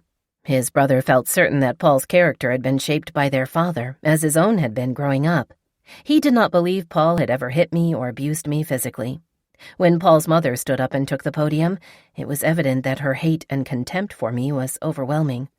I understood this completely, and I hurt for her and all of his siblings for not only what I did to him, but also for what they were about to learn about Paul himself. They will never forgive me, of this I am certain, but I do not have the strength to dwell on that fact. Some of the things Paul's mother said at my sentencing hearing: "I cannot put into words what you have done to my family and me. Our whole family is still trying to come to some kind of understanding of what you were thinking of or hoping to achieve with that heinous act. You will have to live with all you have done to my family, and to your parents, your siblings, and your children and grandbabies. I'm sure Chad will have nightmares for what you did to him.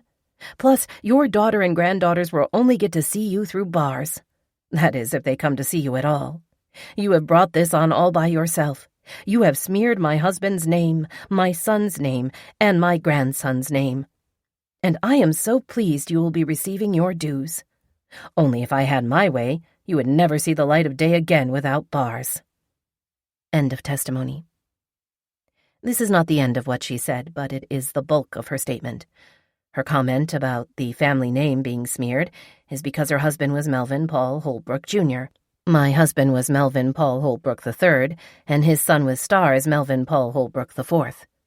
His sister was the last one to stand up, and she spoke about me blaming her brother for what I had done. Her brother had done nothing, she said, and my lying needed to stop. She said that I used lies as an excuse for killing him, and she said that she can only conclude that I am a sociopath. Both she and her mother spoke to the court about how they had seen me argue with him, scream at him, and treat him badly, while he would sit quietly, saying nothing, simply taking it.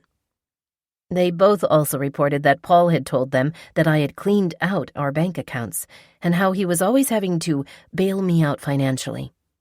The following is a small portion of what his sister stated to the court.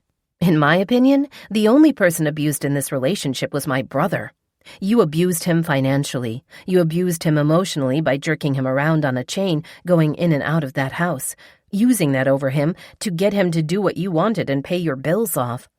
You abused him verbally as well. But he always took you back. And I asked him countless times, why do you put up with this? Why do you go back to her? And he always said the same thing to me. He said, 'Sis, I love her. I want to take care of her. She needs someone to help her.'" End of testimony.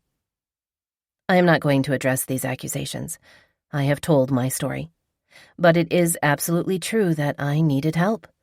He was right when he told his sister that I needed help, but not the kind of help he gave me. Following the statements from Paul's family, the judge asked Jesse if he wanted to make a statement on my behalf before the court passed sentencing. He did indeed, and Jesse was awesome. At the beginning, he was apologetic to Paul's family. He said, "First, I'd like to address the decedent's family. I'm going to be talking about things that you probably don't know about and don't want to know about. And they're going to be harsh, and they're going to be hurtful. And I'm apologizing to you up front. I don't do this to hurt you. But there's an important truth that needs to be told, and it's been a dirty secret for a long time. He went on to speak about justice and how he hoped a sentence in a case like mine means something and represents something. Then he told the court about Paul's affair with AC and read a statement from her.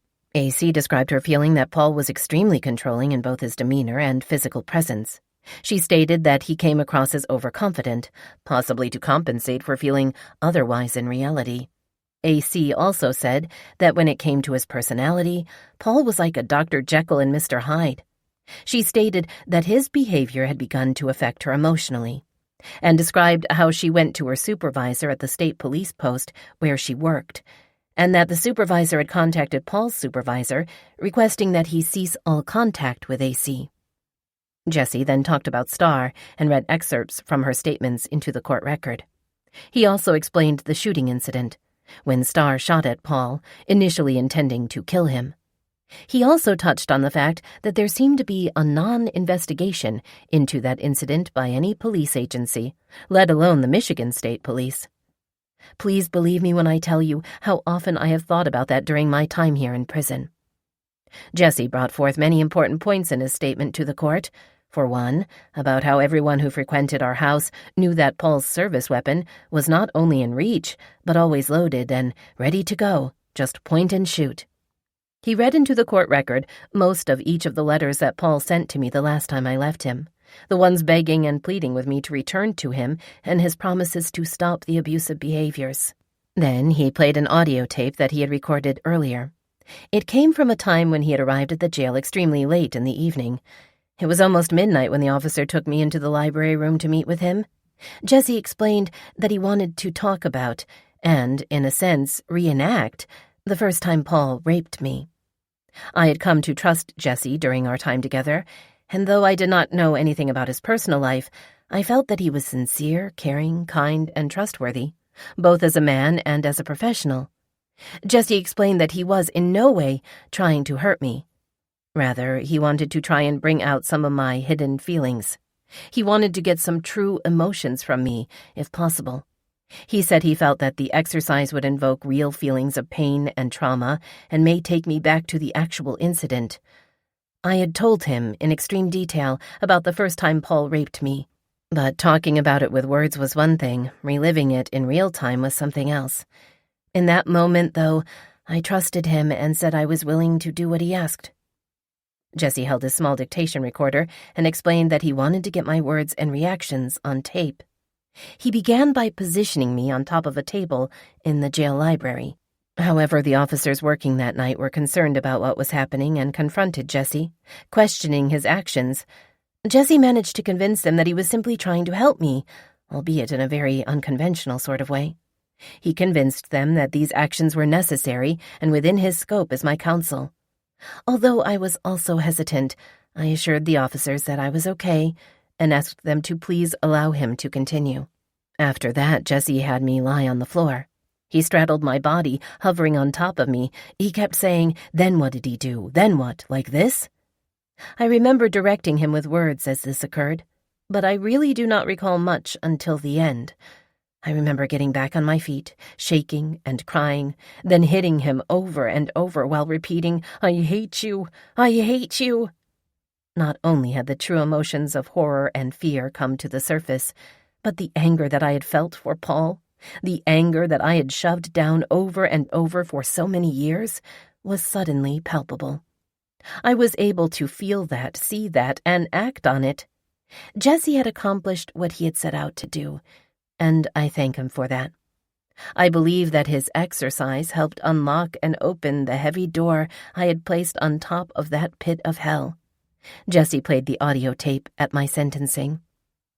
Some of Jesse's further comments from the sentencing transcript, including his closing remarks to the court, are included below. In the first part, he speaks about Paul's computer usage. When you look at his private computer, his secret computer, and you go through these picture of evil, these pictures of people crying, these pictures of people being sodomized, poked, made to bleed, made to cry, made to hurt. This is what he was obsessed with, and this is what Joni lived with, and this is what Joni hid from everyone, from both families.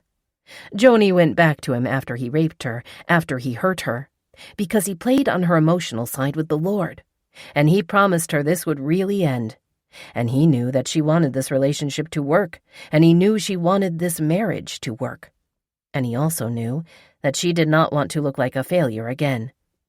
He played it up quite well. Poor me, my wife is just some crazy, in his words, bitch. And he would tell everyone at church, his co-workers, she's just crazy, I'm just taking care of her.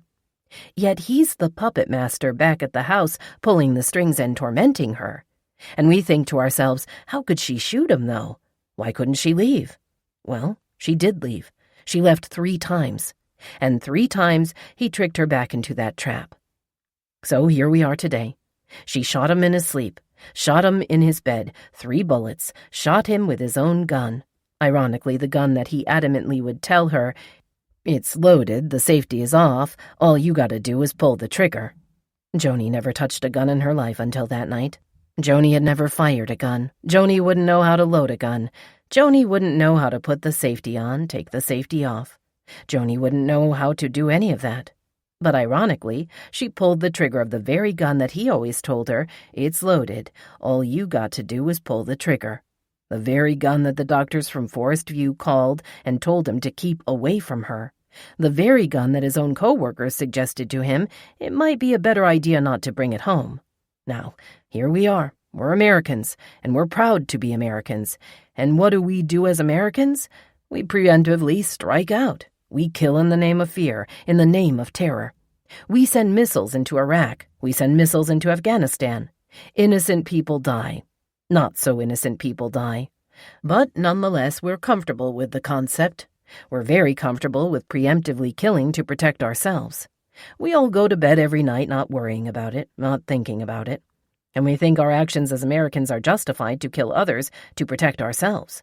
Well, Paul trapped Joni and pushed her and pushed her and pushed her and put her in a corner. And what did she do? She had 2 choices, to either be killed or kill.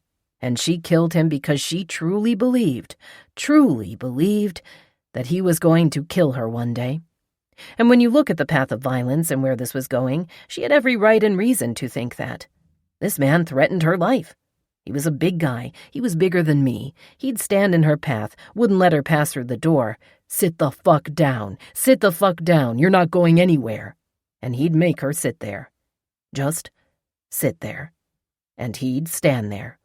Okay, now you can leave. He'd come in the house and slam the door. He'd whip the shit off the counter. He'd punch the refrigerator so hard that he put his knuckles in the refrigerator in front of her. He'd smash the cabinets until his knuckles would bleed. So here we are today passing judgment on what happened here. But the truth is, she had no choice.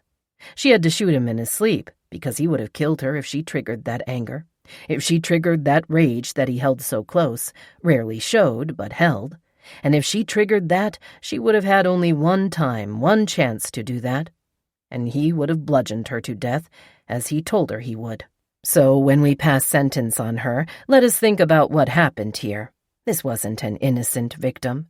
This was a man who tormented women throughout his life. This was a man who was very intelligent and manipulating and controlling, who knew what to do. So yes, she did shoot him, and yes, it is horrible. And from a human standpoint, I do sympathize and understand the anger and hatred that the decedent's family holds toward her. But please, let's look at the truth of what happened here and where we ended up. This nightmare started 23 years ago when his first wife shot at him. And had that been addressed properly and professionally, possibly we wouldn't be here today. Your Honor, when you sentence my client this morning, or this afternoon, I plead to you to give her a sentence of fairness that incorporates everything that happened and led up to this. This court had been more than fair during these proceedings, and I don't think that she would be in this position she's in right now had this been in another court in front of another judge. And I pray that this court can allow the likes of justice to shine through here and give her a sentence that's appropriate. She's been punished enough. She's lived through a hell. She's been in prison for a long time." End of Jesse's statement to the court. One of the last presentations was really kind of unusual at a sentencing. The judge allowed Jesse to call some of my family members to take the witness stand, be sworn in, and answer pointed questions pertaining to my relationship with Paul, things they had observed and what they were aware of in our relationship. My daughter Ashley, my son Chad, my sister Deborah, and 2 people I had worked with and knew well all testified. Each one of them was stoic and thoughtful, and Jesse's questions gave the court a glimpse into what people outside of the marriage had observed, along with their thoughts about Paul himself. I am so proud of both of my children and my sister for their strength to sit on that witness stand and speak about the situation. I am beyond blessed that each one of my loved ones support and stand behind me to this very day. Finally, the court gave me an opportunity to speak my thoughts, which I did. I apologized to each one of his family members individually, and I did the best I could to explain why I had killed him, even though I am sure they will never understand my thought process. After all of the years that have passed, I can say with certainty that I, myself, still do not completely understand my thought process, but I know exactly what pushed me to make the decision. It was time for the judge to speak and pass sentence. He had asked the prosecuting attorney if the people wanted to be heard on sentencing. The prosecutor's response was simply, "No, Your Honor, I don't think I can." That was it. He did not speak another word or cross-examine any of the witnesses. I am sure that it would have been allowed, but he chose to remain silent. The judge, on the other hand, had many things to say. I am including most of it. The Honorable James M. Batzer said, "Before the court for sentencing is a woman 48 years of age, the defendant, Joni K. Holbrook, and she is here on her plea of guilty to the offense of second-degree murder. And the circumstances of the offense, the immediate circumstances of the offense are that something, around 1 o'clock in the morning, a year ago today it turns out, the defendant told the court at the plea taking that she had gotten out of bed, the deceased, her husband, was asleep, and she had sat up for about 20 minutes thinking about it, and she was certainly upset and angry, and she went out into his vehicle and located the deceased service, I think she said revolver, but I think it was a semi-automatic handgun, and went back in and shot him to death. She shot him 3 times, including in the head, and then she called the police. His family wonders why there was a plea to second-degree murder, and why it was there was prosecutor's recommendation for a maximum sentence of 15 years. They may not be the only ones who wonder why, but I'll try and explain it. I did not negotiate the plea, but I think that I do understand it. There is a case in Oakland County not all that long ago. This woman had been a school teacher, and she was liked by everyone, her students, and she went to a hardware store, bought some kind of hatchet, and her husband was out in the garage, I believe, and she went up behind him and hit him with the hatchet and killed him. She went to trial. She was convicted of first-degree murder. The trial judge was very moved by the evidence of how she had been abused for years. For years. And the trial judge set aside the first-degree murder conviction, relying on some law that the court thought applied. And the Michigan Court of Appeals overturned it, said, essentially to the circuit judge, "You can't do that. The jury said first-degree murder, and it's first-degree murder, and that means a sentence in Michigan for first-degree murder is life in prison without parole. So, if you are convicted of first-degree murder in Michigan, you will never get out of prison. You're going to die in prison unless the governor of the state, who has that authority, commutes the sentence." Mr. Rob Abel, highly able attorney that he is, he has been around a long time. Mr. Rob remembers trying a case. Was it Grayling or Gaylord? Mr. Rob: "Gaylord." The court: "What was the case?" Mr. Rob: "A woman was charged with open murder, similar to the charges here, and we hired a psychologist who testified for the first time in Michigan about the battered wife syndrome, of how an abused person, eventually will break and strike back. And in my letter to you, I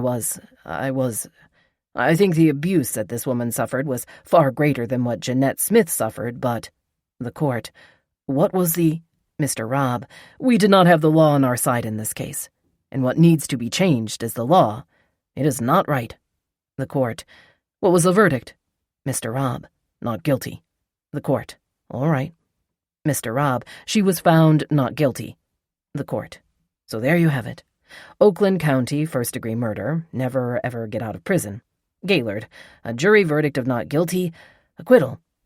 So the prosecutor and the defense are between the proverbial rock and a hard place in this case. The defendant thinks they've got many, many things. You've heard some of it today. You haven't heard all details. But the defense thinks they can get a lot of this into evidence and run what's called a battered spouse defense. And in Michigan, under the law, that's self-defense. And they've got a decent chance at an acquittal. Maybe more than a decent chance. Maybe not so much as they'd like. And the risk is she gets convicted of first-degree murder. She never gets out of prison. The prosecutor's got a case where she sits down for about 20 minutes thinking about it, which is evidence of premeditation and deliberation. She deliberately goes out to the car. She knows where the gun is. But the prosecutor knows that all of these things that you've heard about here a bit today are going to be brought out. And a jury can certainly hear that evidence and decide to acquit, to decide to convict of something less than the first-degree murder. In this kind of case, I would give the jury the option of... I'd give them the option of manslaughter as well. So this agreement represents a compromise from both sides on the risks of trial. And what is the 15-year cap? That's the maximum possible prison sentence in Michigan for manslaughter. This is, in many respects, a plea to the offense, a plea of guilty to the offense of manslaughter, although it's not called that. It's called second-degree murder, but the cap on the sentence is the same as a manslaughter. Well, there's a rule in law. It's been around the common law for a long time. It's the law in Michigan. It's called the rule of provocation. And I'm not telling the attorneys anything they don't know here. But the rule of provocation says if there's a killing that happens, an intentional killing even, but it happens in circumstances where the killer is acting out of overwhelming passion before there's been time to cool down, then what would otherwise be murder is not murder at all. It's manslaughter. And the classic situation for the rule of provocation is a man comes home, walks in on his wife having sex with another man, and kills him and maybe her too. But it's the man catching them in flagrante delicto, it's called. So it is a rule that really came out of circumstances to protect males, because we all know men get angry when they encounter that kind of situation. And they get so angry they kill. And it's not murder. Well, this defendant here was so angry she killed her husband. But the anger wasn't the anger of the moment that where if she walked away for a few minutes, for a few hours, for a few days, the anger, the passion would dissipate, and cooler heads would prevail.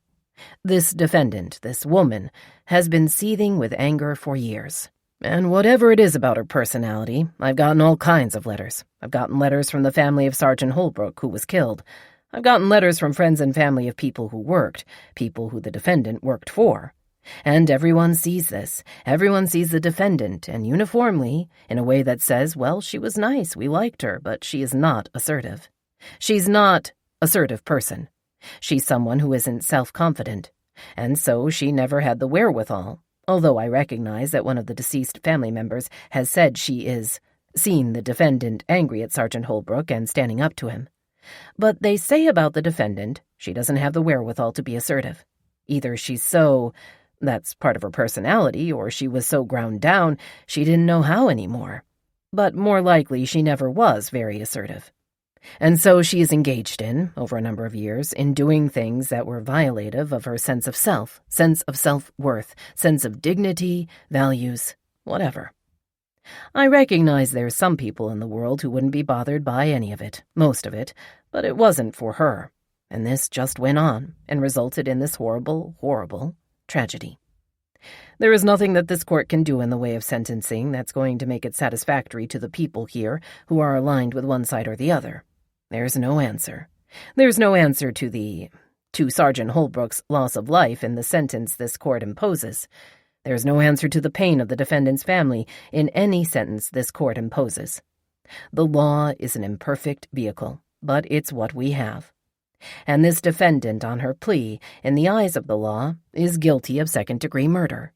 And it's a compromise. But I'm treating it very closely to and akin to a manslaughter. I will observe this.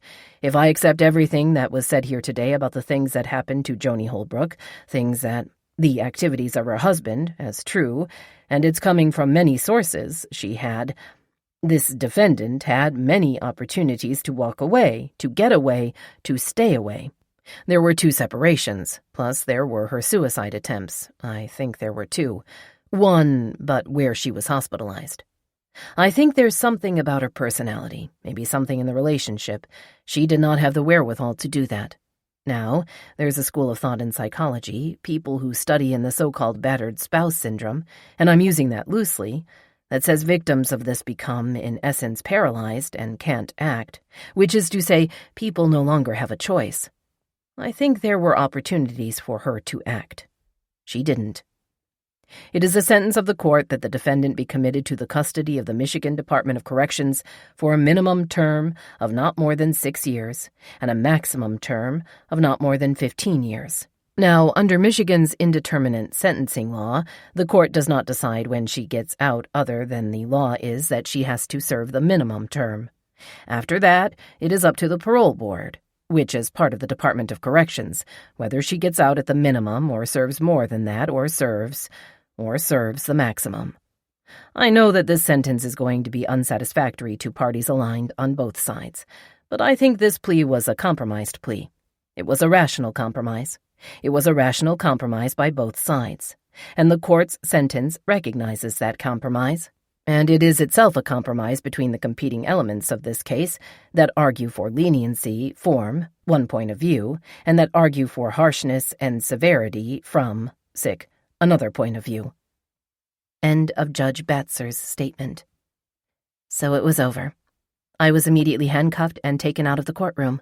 I was not able to speak to any of my family members, and although all of them had come to the jail to see me over the past year's time, those visits were had with a large piece of plexiglass between us while we conversed on a telephone receiver. Exactly like what you see in the movies. Just like that. I had not been able to touch or hug my children, my parents, or anyone else in my family for the entire year, and although my attorneys requested that I be able to have a final sit-down in the same room meeting with my family, that request was denied.